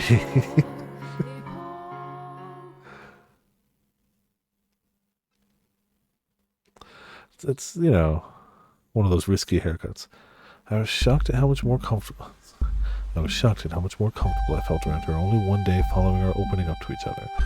Maybe this was normal, and I'd simply never felt it before. I didn't know. I thought it would take years of work to get close enough to someone to be able to have a conversation without picking apart every little detail. But here I was, a day later, already there. Is that how it usually worked? Did people normally get close and draw apart so freely? I didn't find it unpleasant to have someone else around. It was a strange feeling. All that friction had dissipated in an instant. It was like we had known each other for years. Though not entirely willingly, we began sharing meals, something I'd always done by myself. Hey, I see you shoving aside that parsnip. You need to eat everything. Do you have any idea why there was so much rotting parsnip in the cellar? I don't care for it. You can at least pretend to be ashamed. Yeesh, you're not a kid, so don't be so picky. It's not good for you. It hasn't caused any problems thus far. It will soon enough. Huh, I can't believe you. We have limited supplies and you won't eat your vegetables? Oh, question. I've got an idea. Go on. Is the list of supplies sent by your family set in stone? Meaning? I was just wondering if it was possible to make requests. If I could, I would just go out on a shopping trip. Perish the thought. The only village around here is the one you came from. Right. Say, are you saying that I'm concerned for... Who would ever be concerned about you? I just want you to be able to sleep well at night. And I'm not interested in throwing more servants to the lions. You know, you're a whole lot simpler of a person than I first thought. What's that supposed to mean? Oh, nothing. Back to your question about the delivery. Yes, you can. I haven't made any request recently, but you can write what you want on a sheet of parchment, or if you don't have any, something similar. Put it in the box and leave it outside. As long as your request is not completely unreasonable, it should arrive within the next package. Why, is there something you need?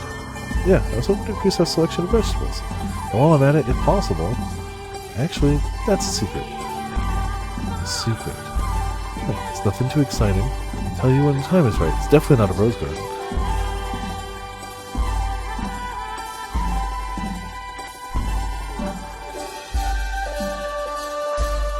My relationship with Mikhail gradually transitioned from master and servant to something closer to friends. He was still my master, but he allowed me almost complete freedom. And he didn't order me around either. He even gave me a hand with my work.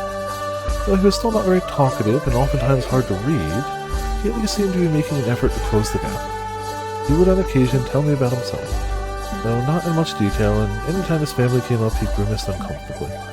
Apparently his father had wanted him dead. His brothers, though, had worked to create a scenario in which he could live, faking his death and sending him to this remote mansion. I had never encountered Mikhail's brothers while at the family estate, but assuming he was right, and it was one of them who had given me that letter, they were likely our only allies at that house. I don't know what he's thinking. It's been 10 years, Mikhail had muttered, to which I had replied, have faith. It was better to believe in something, even if it felt silly and unreasonable, than to lose faith in everything. My being able to find renewed belief in the kindness of people was what had allowed me to start smiling again after all. Because I was able to have that faith. I was able to enjoy life once more. It wasn't an exciting or thrilling life. It was a humble, simple one with just the two of us. But I wouldn't trade that light for anything. Some people might think it dull or dreary, but it was ours. Master, I really truly appreciate that you want to help with the cooking. I do, honestly. But this is apocalyptic. This is mutinous. This is an affront to gastronomy. This is unearthly disgusting. And get me better ingredients. What? I'm not a bad cook. These are simply bad ingredients. If they were better, they would taste just fine boiled. Oh, he just boiled everything. It's not as bad as you claim. Besides, you make a mockery of the culinary arts. Been eating this for years. I don't see the problem. You can't just boil everything. That's not cooking.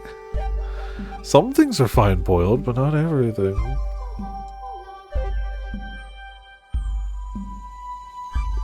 Yeah, ever boil something so long it goes purple?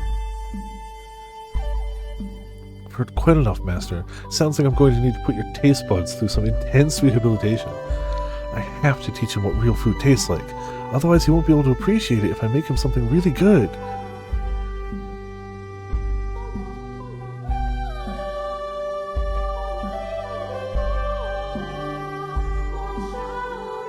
Hold the chair steady for me, will you? I'm going to wipe down the top shelf. And handle it. I'm tall enough to reach without standing on a chair. Not as simple as just running a rag over it. Got practice. Let me take care of it, alright? It's a lot more dust than I expected. I probably should have used something to cover my mouth. I don't want to hold your breath for this, Master. Alright, here goes. She's quite practiced. Is there any need for me to be holding this chair? Achoo!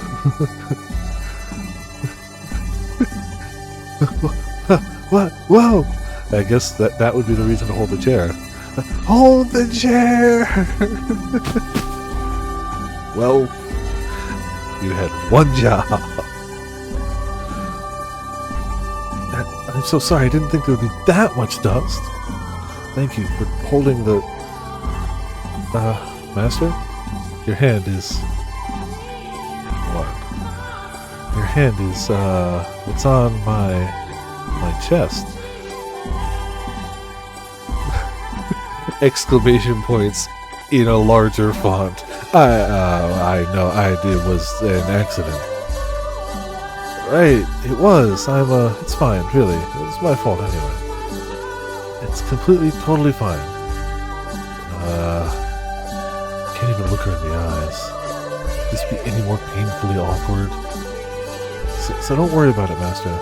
Honestly, I should be apologizing for subjecting you to that. Easier said than done. I have to do something with this stifling awkwardness. For one, it was only for a moment. I barely even realized what it was, but that's not the issue. I need some clever way to brush this all aside. He does not have a clever way to brush this all aside, and any attempts will only make it more awkward. Something witty. He does not have something witty. The tells her I'm not bothered at all. He does not have that in his repertoire. He does not. He's not prepared for this situation. I'm not concerned. Cool. Awesome. Witty. Fantastic. Really. In fact, I see no reason to be concerned at all. Felt like I was squeezing an obese rat. My dude. My dude. Oh. Oh. Well, he's gonna die now. There are big titties sitting behind the desk. I hardly even perceived it as a breast.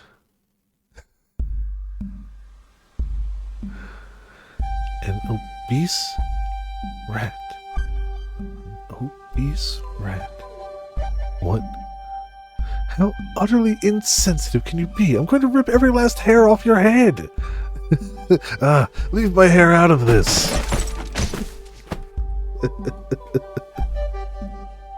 Welp.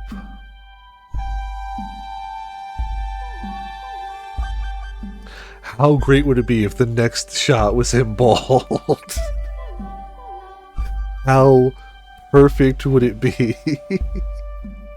Say, I mean, clearly she didn't kill him, so... Say, Master, what did you do all this time by yourself? It's an exceedingly vague question. Say when you were really, really stupidly bored out of your mind. What did you do to keep yourself occupied? Yeah, because he already admitted to not reading the books. Meditate. Just how many times have you reached enlightenment? Sometimes played chess, too. Chess? Wait, by yourself? Yes, I imagine how an opponent might react to my moves and play the other side that way. It's kind of depressing to think about. How about this, Master? Play a game against me. Do you know the rules? You bet I do. I do come from a family of merchants, so I keep up with trends and know all sorts of games. Oh ho. Prepare to meet your maker. Ah, chess taunts. The most important part of chess. So, who was I supposed to prepare to meet again? Come on, have a little mercy. You trounced me. One more time. I just wasn't at the top of my game.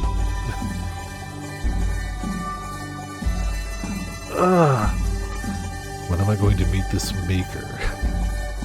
What? How? When did you put me in checkmate? One more. Hold on, that's not fair. Take it back. My king. Please stop. Amateur. Can you just go a little bit easy? You never asked me to go easy. This isn't a game. This is a slaughter. This is a one-sided massacre. About this maker. I'm looking right at him. It was actually kind of fun. No, it wasn't. It was miserable. Next time we're playing something fair. Such as... let's see. Oh, I know. Arm wrestling. Huh? Arm wrestling. Yeah, you sit across from each other, put your elbows on the table, grab hands, and see who can pin the other down. Who would ever willingly participate in such a primitive competition? Not interested then, or are you afraid you might lose? Alright then. I can't imagine losing to a woman. Oh, he's about to get trounced now. Dude, you don't even eat. You're gonna lose. What do you think maid duties entail? How much lifting and moving and just activity do you think maid duties entail? Okay, elbow on the table. Start on my count. Ready, go!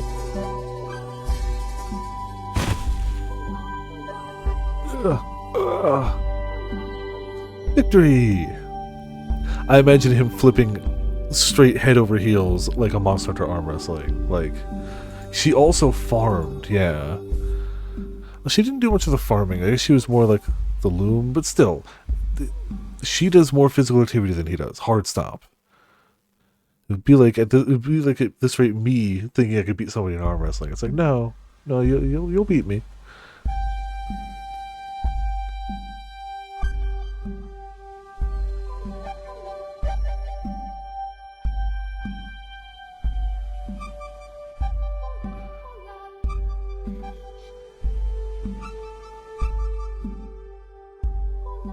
I do like that none of his portraits make it look like he slept in the past decade. Not a single one. With each passing day, it grew less and less unusual having Giselle, always at my side.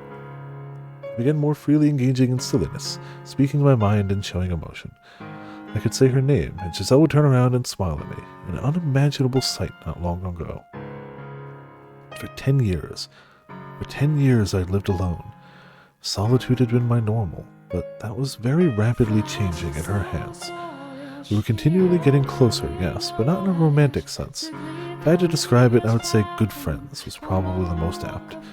Time continued to press on, our relationship remained relatively stable. Eventually, summer came, bringing with it the longest periods of sunlight I'd experienced in many years. Then the leaves began falling from the trees, and before long the world grew cold and dreary. That winter, the fireplace was never without a crackling blaze in its belly. The boiled wine we drank was undoubtedly middling and cheap, but she said with a smile, I've never had wine this good before. And I thought it, and though I didn't say anything, I felt the same way.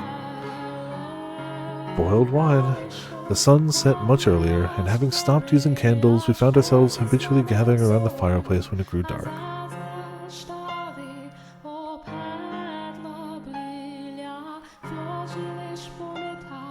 Reading a story about the fireplace like this almost makes it feel like we're in another world, doesn't it, Master? I bet that's why troubadours perform at pubs, so they can be near the fire. Or because there's ale. Drunkenness makes even bad singing and storytelling pleasant to the ears. Oh, you're such a cynic. That's okay. Stay. Yes? Do you remember when I first arrived here? When I was cleaning the library? Please don't tell me you're bringing the obese rat incident back up. No, not that. Before that. Before we could actually talk to each other. I believe I suggested we read something together if you ever felt the inclination. You might have. Can't say I remember. Are you sure about that? I turned down my proposal saying I was wasting my time. But look, it actually happened. Even if you don't remember, I'm sure you never thought this moment would come. I was, for the most part, focused on making sure things didn't get any worse between us. But to be honest, I didn't expect there would ever actually come a time we would sit shoulder to shoulder and read a book. You never know how things might pan out. I actually do remember. I remember how I tried to push her away, how much I mistrusted her.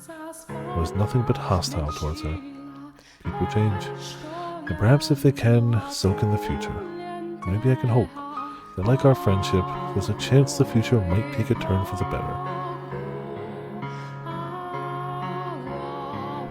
Is something the matter? I don't much care for hypotheticals, but if by some chance I were someday to be able to return to that house, should that time come, the house is home to her nightmares. Even if it didn't happen until after my father was gone, it wouldn't erase what he had done to her there. It acts like nothing's wrong, though. I don't know. Have her wounds healed, or do they still remain? Should that time come, that day comes, I'll do what I can to ensure you have a comfortable life in the city. Though I will not be able to inherit the estate, I can work something out. I see. Thank you very much. But if you would be comfortable doing so, I would be pleased if you were to join me. I mean, as a servant. As a servant. Yes, a servant. We're, short on hands. I see. A servant. Do I really need to repeat myself? Yes, as a servant. Alright, sure. I think I will. I would like to accompany you, Master. How exciting. I'm sure a wonderful future awaits us.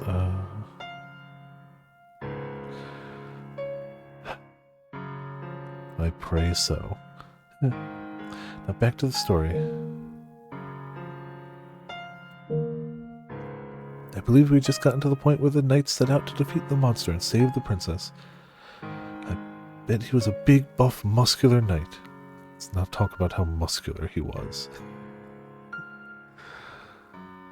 She let out a gentle laugh, and I thought I smelled something sweet on her breath. Was it her scent, or perhaps just my imagination? I had no way of knowing. We sat so close, even the slightest shift seemed suffocating, sufficient to allow me to hear the sound of her heartbeat, causing mine to accelerate. Curiosities flooded my mind. What might she be thinking right now? What does she think about me? As much as I tried to banish them, I frustratingly failed. I was just getting caught up in the moment. I had just briefly lost my way. Though I tried to convince myself otherwise, it was all in vain. When had my pulse gotten so rapid? When had my skin gotten so flushed? When, how, why was this happening to me? I thought I had already learned my lesson, about having feelings for someone else. Before long, winter retreated and our second spring came to take its place. A full year had passed since we had resumed living together, and I don't think it was my imagination that this year felt much warmer than the last. No, it's global warming. No, actually, it wouldn't be at that point. It really seriously would not be. Spring seemed to have arrived a bit earlier than in previous years. One night, when the breeze carried in a pleasant residual warmth, Giselle escorted me out to the garden. Come on, Master, hurry up! It's the middle of the night. What's so important? Just found it myself, and I couldn't wait until morning. A rose, it blossomed. A rose. Giselle had, over the past year, cleaned up the nest of weeds that had been strangling the garden. Off to the side of a small plot of turned soil, swayed in the wind beneath the moonlight, was a single red rose. When did you... Last year, I requested flower seeds, but I just couldn't get them to grow, and I was starting to think they never would. But look, it's only one, but it did. I had no idea. Of course you didn't. I didn't tell you. Why would you keep it from me? I wanted to make it a gift for you, Master. What? Why? Roses make wonderful gifts, supposedly. No, that's not what I meant. Why me? I haven't given you anything. Consider it a symbol of my hope that we'll still be this close another year from now. If we are, then this is yours. I don't follow her reasoning. I don't follow it at all, but the sight of the deep red rose almost melting into the dark night was perhaps the most wondrous thing I had ever seen in my life. I had never understood why some people found flowers so enchanting. They were always just plants to me, but that one, and that night, was undeniably beautiful, majestic. And like a young child seeing a flower for the very first time, my hand automatically reached out for it. Not knowing the proper way to appreciate flowers, I didn't gently caress its petals or take in its fragrance, but snapped its stem. Oh, you picked it. Are you going to bring it back to your room? When I finally processed her question, that was when I realized I probably should have left it to grow in the garden. On the base of its stem where I had plucked it, a droplet succumbed to gravity and fell to the earth. With it came the delayed realization that I had ended the plant's life. But it was overpowered by childish possessiveness. This stunning flower was mine. Moonlight trickled down from the heavens, giving a gentle blush tint to my hands and the smile on her face. Going to need a vase then. Give me just a minute. The briefest moment, the moonlight must have played a trick on my mind.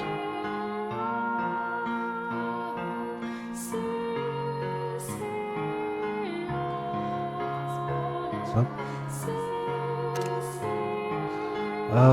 Master? What on earth am I doing? A look of bewilderment filled Josiah's face, just inches from mine, which hammered in the reality of what I had just done.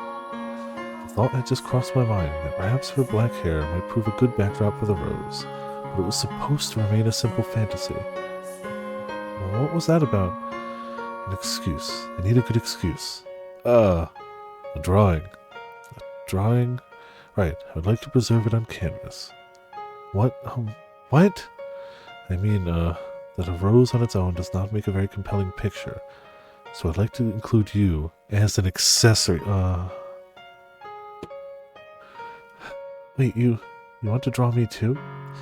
Merely as a background. Oh my god, dude. Merely as a background element. You're slightly more interesting than a vase. That's all. He's so good at this. Also, hey, welcome to Viperland in the chat. How you doing tonight? Hope you're having a good weekend. I've never seen you draw anything before. I just never got the urge. You know how? Many, many years ago, my brother taught me. I don't think I can handle being a model. Never had a drawing done of me before. You would probably be better off with just the rose. You gave it to me, didn't you? That means I'm free to do with it as I please. I did. Didn't mean to sound so rude. I had no real interest in drawing the rose, but I couldn't just take it back either.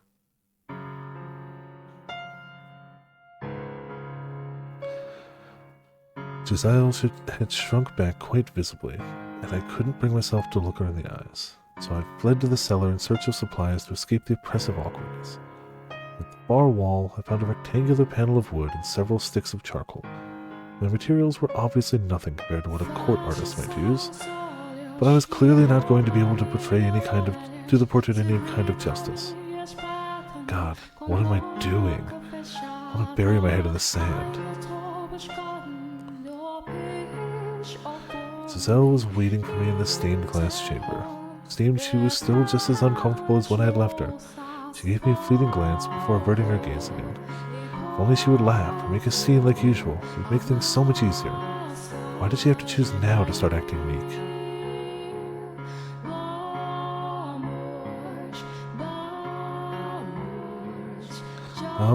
What should I be doing? Stay perfectly still, please. Do you need me to pose or anything? No, just get comfortable. Look away. Why? It's hard to work when you're watching me.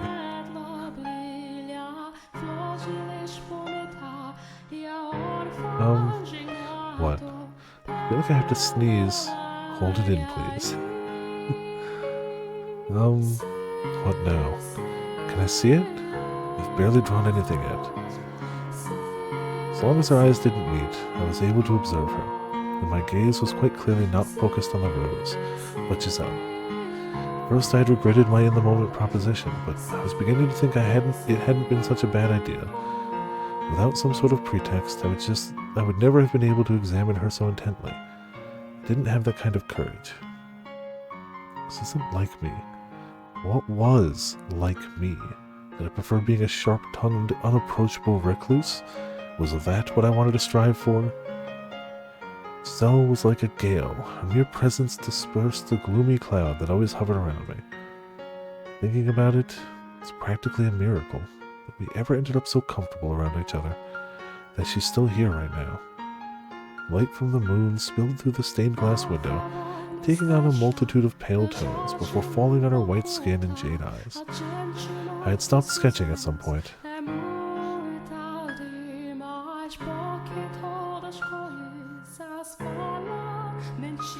What in the world is going on? One of my roses... what in the world is going on? One of my roses had finally bloomed, which I thought would put a smile on Mikhail's face. But rather than improve his mood, it made him go all strange. It made him say he wanted to draw something.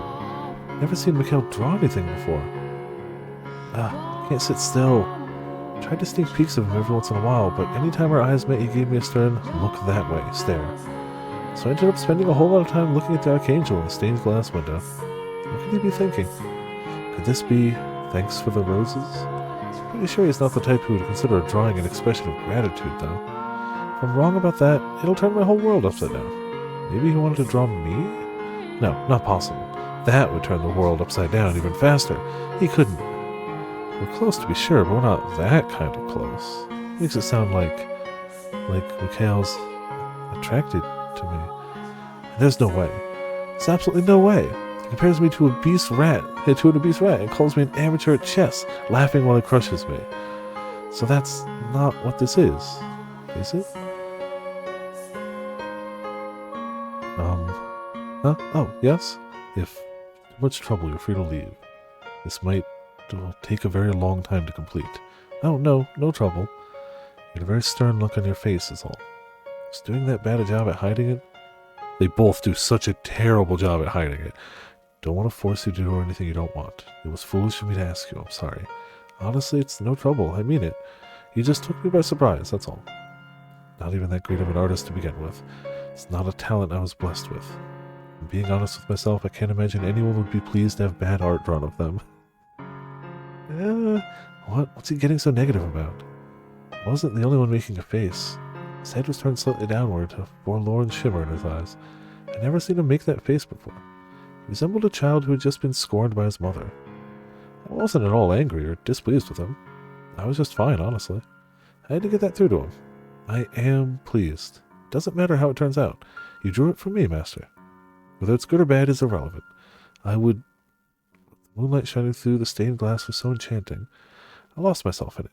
I would be happy with anything drawn for me by the man I love.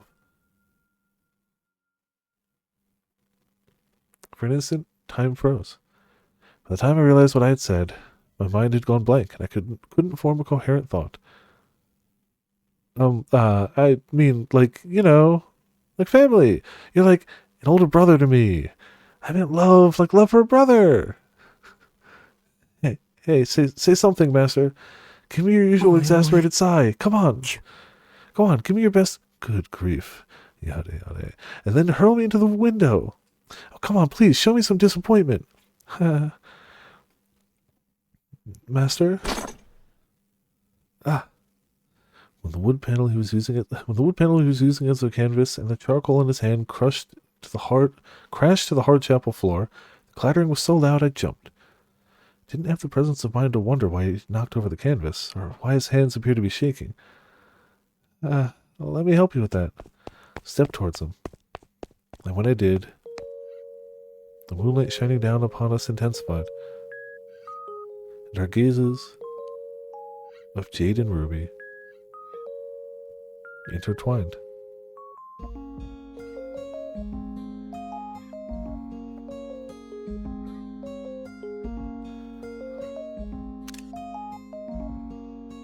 There was a visible rosiness in his ethereal pink cheeks. Master? Flickers of panic darted beneath the surface of his normally stony red eyes. They were trembling as he looked over at me. I was at a loss for words. We must have been under the moon's spell. We weren't thinking. We stood alone in a frozen world, robbed of all rational thought. Riding the moonlight's current, his hands fell against my cheek. His hand. Excuse me. It was much colder than I had expected, but it felt pleasant on my flushed skin. As we drew closer, I could feel the warmth emanating from his body, and I'm sure he could feel mine. The beating of my heart, too. His breathing stopped for a moment, then he gulped. He brought his head in. I closed my eyes and...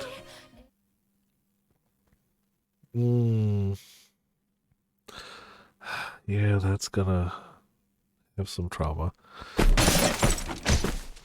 Then I shoved him away with all my strength. Mikhail rolled back, knocked his head on the side of a pew, and began groaning in pain, which is when I finally realized what I had done. What have you done, Giselle? I'm so sorry. I didn't mean to. Are you hurt? I'm fine. Sorry. You startled me. I really, truly didn't mean to knock you down. You should go back to your room. I'm sorry for all the trouble I've caused you tonight. What? Get some rest. Good night. He turned away, marching off into the corridor enshrouded in darkness. There was a heavy air of loneliness hanging over him, which gave rise to phantom images of him actually disappearing into the darkness. I had caused that, but I hadn't realized until it was too late. It felt like someone was sitting on my chest. Why would I ever do that to him? Of course I'm not going to hurt him reacting like that. Oh, I'm going to hurt him reacting like that. Maybe I was hoping he would say it was just one of his jokes. Do I want to be a joke? I had that option. I could pretend nothing ever happened, and tomorrow go back to the way things were before. But if I did that, there would almost certainly never be a second chance. You were okay with it.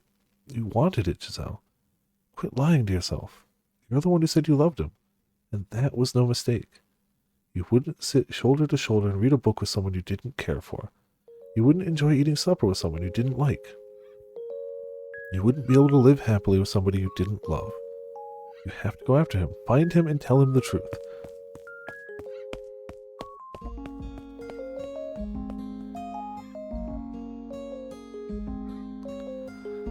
What am I doing, for God's sake? I'm not in my right mind. Something about me was off today. I couldn't control myself. I was saying things I didn't mean, doing things I didn't intend to. I had never meant to do that, but at this point I had no choice but to admit my feelings. I couldn't pretend I didn't know what they were anymore. How long had I felt this way? A week? A month? 6 months? Or maybe a full year? Had they already developed when we started anew? No, the when didn't matter. It didn't change the facts. I was still attracted to her, regardless of when it had begun. But she pushed me away, quite literally. I sighed at myself. Why should I be disappointed? She was nothing like me. I was reclusive and unsociable. She was the exact opposite. She was the kind of person who would confidently tell someone how she felt, and she had done exactly that. Said I was like a brother. But I hadn't listened. As a matter of fact, could I have been any more presumptuous? I don't deserve to love anyone. It's better this way. Master!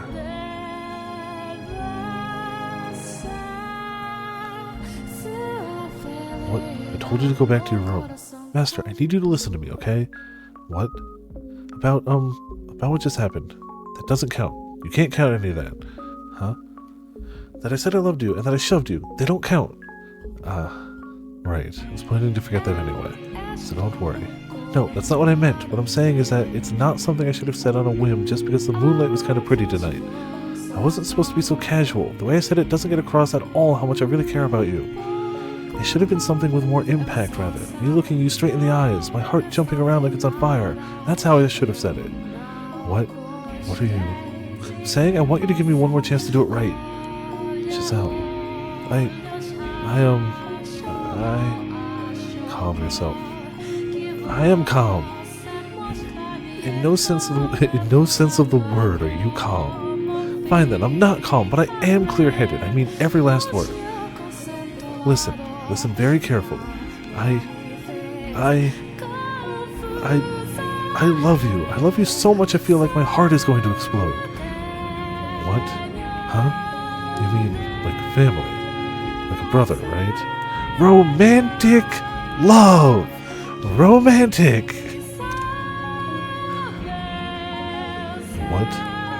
I wasn't upset back there. No, I was elated. What? My mind couldn't keep up with what it was hearing. Half out of breath where she stood, Giselle was frantically insisting that she loved me. Was I dreaming? Master? How do you... I'd like to hear, how do you feel about me? Assuming I interpreted that correctly, you were going in for a kiss back there, right? Right? So I can take that as your answer? Giselle looked up at me with bleary eyes. She had feelings for me. It was a miracle. I could hardly breathe. I felt like someone had struck their hand in my chest and was squeezing my heart. Just had to say yes, and a smile would spread across her face. I could bring her joy, and all it would take was a single word. I had no reason to say no. My happiness was standing right there in front of me. What more could I ask for? All I had to do was reach out and claim it for myself. I had tried to do exactly that in the chapel, and I could do it again. I loved her. I was a twisted man cast out of the world and left with nothing. I had no way to make her happy, but still, Don't tell me you've forgotten what you are. Tell me. There's no moonlight to give me that nudge. Do not feel that way about you. Oh, man. What? I got confused for a moment. I apologized for the misunderstandings it seemed to have caused. All the color drained from her like a flower wilting before my eyes. A heavy sigh spilled from her lips. Her jade eyes swayed lifelessly back and forth. I hadn't thought mere love could possibly have such weight, but she looked as though I had just told her she was to be executed. I see. I'm sorry. I let it get to my head. Sorry for making such a racket. Really, God, what was I thinking? Got way ahead of myself there. Her faux energy hurt to watch. I had hurt her, and this was the result. You wanted to protect yourself, even if it meant hurting her. But look where that got you. You would have been better off just going with it. Because when she learned the truth, she would have pushed you away anyway. Sorry, I'll be going now. Sorry for barging in on you like that. She made her way into the shadows towards the door. There, you did it. You preserved your peace. Get the feeling she would never again turn back. Your mistake was ever getting close to anyone. What I had always wanted was right there in front of me, and I was so close to obtaining it. You pushed her away. I actually did love her. She would never love the real you. No, she couldn't. You're disgusting. I can't believe you actually had the gall to fall for me. Good night, Master. She was leaving. I wanted her here, and she was leaving. Simply had to acknowledge my feelings, and she would come back. Was I really content to let her go? In my weakness, I mistreated her. I hurt her. I let her go, and I was about to lose her, even though she said she loved me, and I felt the same way. Wait, please don't go. Your voice is shaking like a scared child's. What are you hoping to tell her like that? She was different. She was probably, no, she absolutely was nothing like anyone in my past. She won't be any different. Decided I would try just one more time. To believe in myself and to believe in someone else. I lied. Giselle, from the bottom of my heart, You'll regret this. No, I won't. I sincerely love you.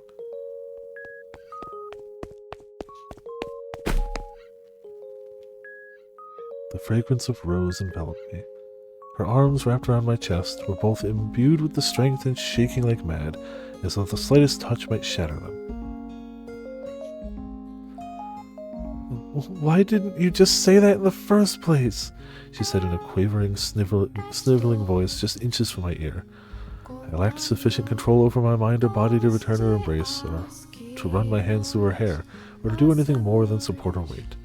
"I'm sorry. Jerk, bully, brute. You don't get to play this one off as a joke. I'm truly, sincerely sorry. You've given me two different stories. Tell me, which one's the truth? Were you just confused, or do you actually love me? I want to hear you say it again." "The truth is, I love you. Again, I love you. Without fumbling this time. I love you, as I've said several times now. Not good enough. Again! Have mercy, please. I'm about to die of humiliation."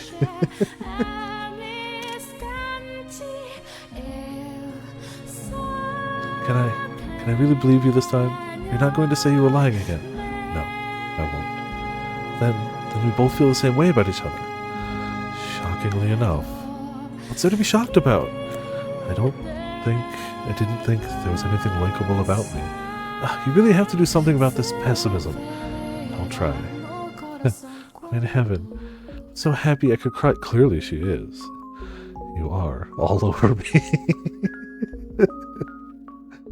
Thank goodness, thank goodness. When you first said no, everything went black. I wasn't sure what I would do anymore. I lost all hope. I really do feel bad about that. You had a change of heart. Now you're willing to have me. Yes.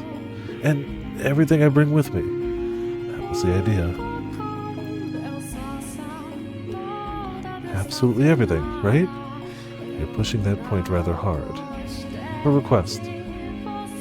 Something I don't think I could ask you at any time but now, when we're in the moment. I'll do anything, so long as it is within my ability. Tell me, what is it? Will you look at my naked body? What? More specifically, my scars. You are going to have to see them eventually, in which case I would like that to be now. A year ago, I refused to look at her scars. I had been certain I wouldn't be able to accept what they represented. The abuse my father had subjected her to. If possible, I would have preferred never having to face that. But I, more than anyone, needed to know. It was my responsibility. I had to accept reality, not grimace or avert my eyes. I had to face up to what had been done to her. Okay. I couldn't bring myself to look at her as she hesitantly disrobed. The sound of her clothes rustling made me feel as though I was doing something incredibly improper. As much as I tried to feign calm, I was so tense my joints were practically creaking, and my heart felt like it was being stepped on. I feel like I'm made of stone. I'm ready. You can turn around. Alright. I'll count to 10.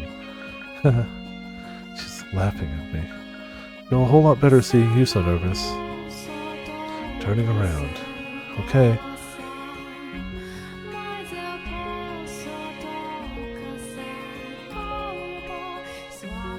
Her head was tilted down just enough to keep me from making out her expression, but she couldn't hide the pink flush spreading across her cheeks. It contrasted well against her white, but not excessively pale, skin, as did her jet black hair. Sorry, it's not anything nice to look at.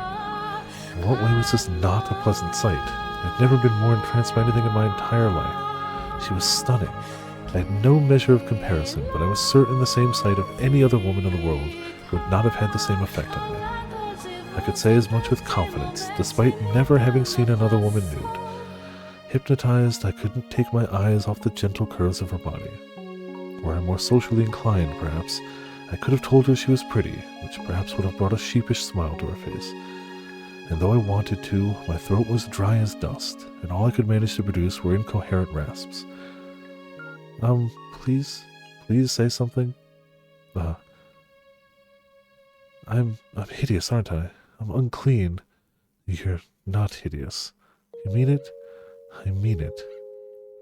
Why would you think so? I don't know, why would you think you were undeserving of love, sir? You know, it's almost like you both have hang-ups about something from your past. One definitely a little more tangible than the other, but still leaving scars. Because you are not unclean, not in the slightest. You mean it? I do. Even seeing this, Giselle's eyes slid downwards, a trace of fear lurking just beneath the surface. Following her lead, I dropped my gaze to her lower body, and there I saw her scars. Swollen, red and black gashes, still not healed after more than a year. Jeez! Defiled her white flesh. As she described for me, the lines were arranged to form letters carved into her skin. Ah, so that's why she said I would have to see them eventually. My instincts told me these were wounds she would carry for the rest of her life. I felt nauseous, heartbroken, infuriated at the fact that the person who had done this was out of my reach, at the fact that I could do nothing for her. What went through my father's mind when he looked at these? What did he gain from giving her these wounds? Why did he have to do this to her? Why my father, of all people? Giselle was the one with the scars. Giselle was the one in pain. And I felt like someone had shoved a handful of needles into my chest. Dozens of thick metal stakes piercing the walls of my heart. Blood streamed through me like a river. Excuse me, God. If I didn't force myself to face it, I was liable to run. What was the right thing to say? What was I supposed to tell her? As hard as I thought, I couldn't come up with an answer. All I came up with was intense frustration. It killed me that I couldn't take these scars from her, that I couldn't give my father a piece of my mind. You are in no way hideous, no matter what marks are left on your body. It took all I had to form that single sentence. Thank goodness. I'm so glad to hear that. When I was down in that village, they said it didn't matter what they did to me because I was already dirty. It made me think I had reached the point where I was so tainted, anyone could see it. I'm sorry. Why should you apologize? You were frowning really intensely. I thought I might have made you mad. No, I'm not angry at you. I'm angry at my father, the villagers, and myself. May I touch them? You may. My hands were trembling, but I knew it wouldn't be doing her any favors by hesitating. As soon as my fingertips brushed her skin, she shuddered. Does it hurt? No, there hasn't been pain in some time. I could feel her trembling where I touched her. It didn't seem like it was going to subside anytime soon. Soon she began whimpering softly. Her lips moved as though she was trying to say something, but the best she managed was a few strained gasps. Tears had begun welling up in her eyes as well. I feel like I'm in heaven right now, but I also kind of hate myself. Hate yourself, but why? Because I can't stop shaking. I'm overjoyed to feel your touch, but I can't control my body. I know you're nothing like that, but I keep seeing flashes of you doing other things in my mind. It kills me that my body won't react the way I feel in my heart. It was foolish to have ever thought these wounds might have healed. Just as scars remain on the body, so too did they remain in her heart. Unlike the physical wounds, though, the ones inside her seemed to still be raw and bleeding. She just did such a good job of acting normal, and I'd begun to think she might have gotten past them. Of course not, you blind fool. To be fair, that could sum up his character right there, you blind fool. You shoved me back there because it brought back those memories. That's right. I'm sorry. I'm really, truly sorry. Why are you apologizing? I should be the one. Do you have any desire to place a curse on him? What? Do you want to curse Antonin? If you so desire, I might be able to make it happen. Cast a curse on him, perhaps even a fatal one. Nor the fact that he's my father. I don't consider that man family anymore. I want you to be honest with me. If, hypothetically, such a thing were possible, would you want to curse him? No, I would not want that.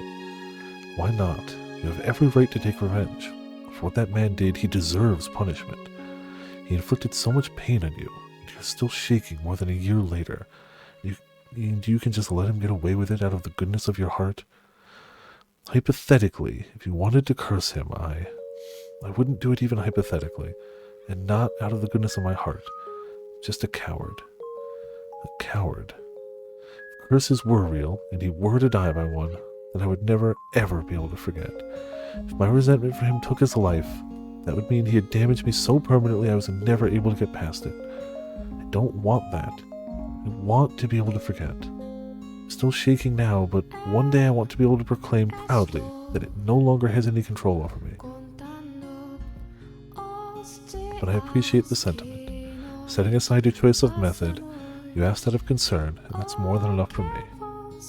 A soft smile spread across her lips, but all it inspired in me was powerlessness.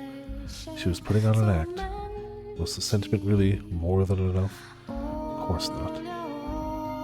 Not when she was still trembling so much, but what was I to do? What was I, unable to leave this house and helpless against the will of the Bollingers, to do? I was incapable of assuaging her pain, wasn't I? I couldn't do anything, could I? Before I throw in the towel, I need to take some real time to think, to stop running from the problem, to figure out a real way to give her what she wants. It doesn't involve curses and angry words. There has to be something only I can do. Giselle took the hand that had been tracing her scars and slid it around her waist. Even now, her trembling showed no signs of abating. I will never. The one thing I could do, her to again, was to wrap her trembling body in my arms. I want you here with me. All I ask of you for now, is to be at my side. You can be scared, and you can quiver, but please don't apologize for it. Please don't feel bad about it. Promise not to turn my head away from your pain. So I ask of you, try not to keep it buried. I have no power or influence. I don't know all the right things to say. I'm a man with nothing to his name. The one thing I do have is a heartfelt desire to do whatever I can for you. As soon as I tightened my grip around her waist, she lurched forward, throwing her arms around me. Muffled whimpers resonated against my shoulder where she had buried her head. Eventually, they grew into unfettered sobs. And my bedchamber was enveloped in the sound of weeping. She cried like a little child.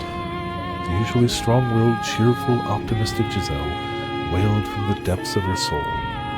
This past year, she had constantly been nudging me forward. It was always her leading the way. There had undoubtedly been moments where she had wanted to cry like this but couldn't. So starting now, I was going to try to support her too. I was sure I would mess something up, as I had little experience being caring.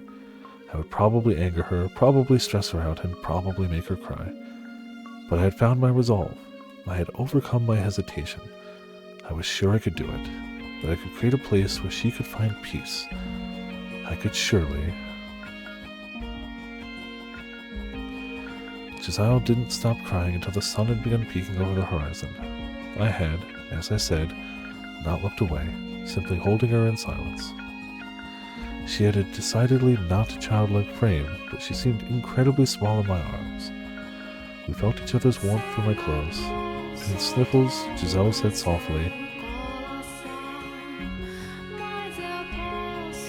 "One day, I'm certain, I'll be able to, without any hesitation, be properly joined with you, and it will be wonderful. Right now, I still can't control the shaking, but eventually, I want to be able to put my hand on you too." The affection I infused in each and every word was palpable.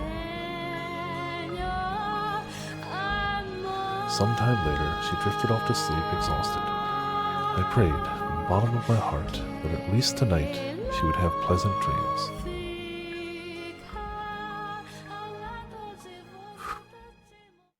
Well, damn. Going to end here, because we're already 10 minutes over, but I couldn't have stopped that midway. So, yeah, the fact that it's only been a year, like... But... for sure... things are going... like, having somebody who cares does a lot. A whole lot. Yeah, she's doing great for that short time. So, yeah. We're gonna save it... oh, I'm gonna do an actual save, actually. Let's do that one. Save...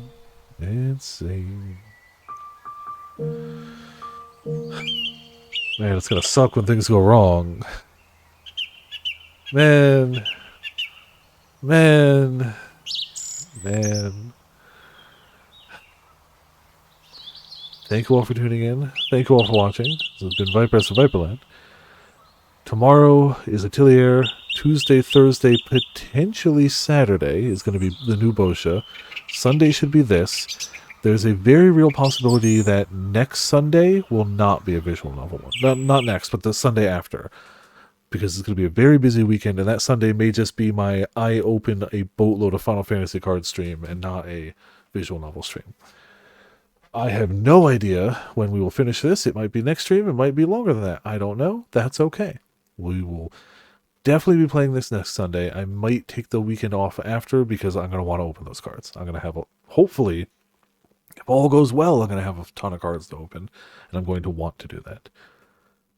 Hot damn. This game. Holy crap. Alright, so we've got ourselves a monster, a quote, a Discord, and man, I don't have a good, you know what?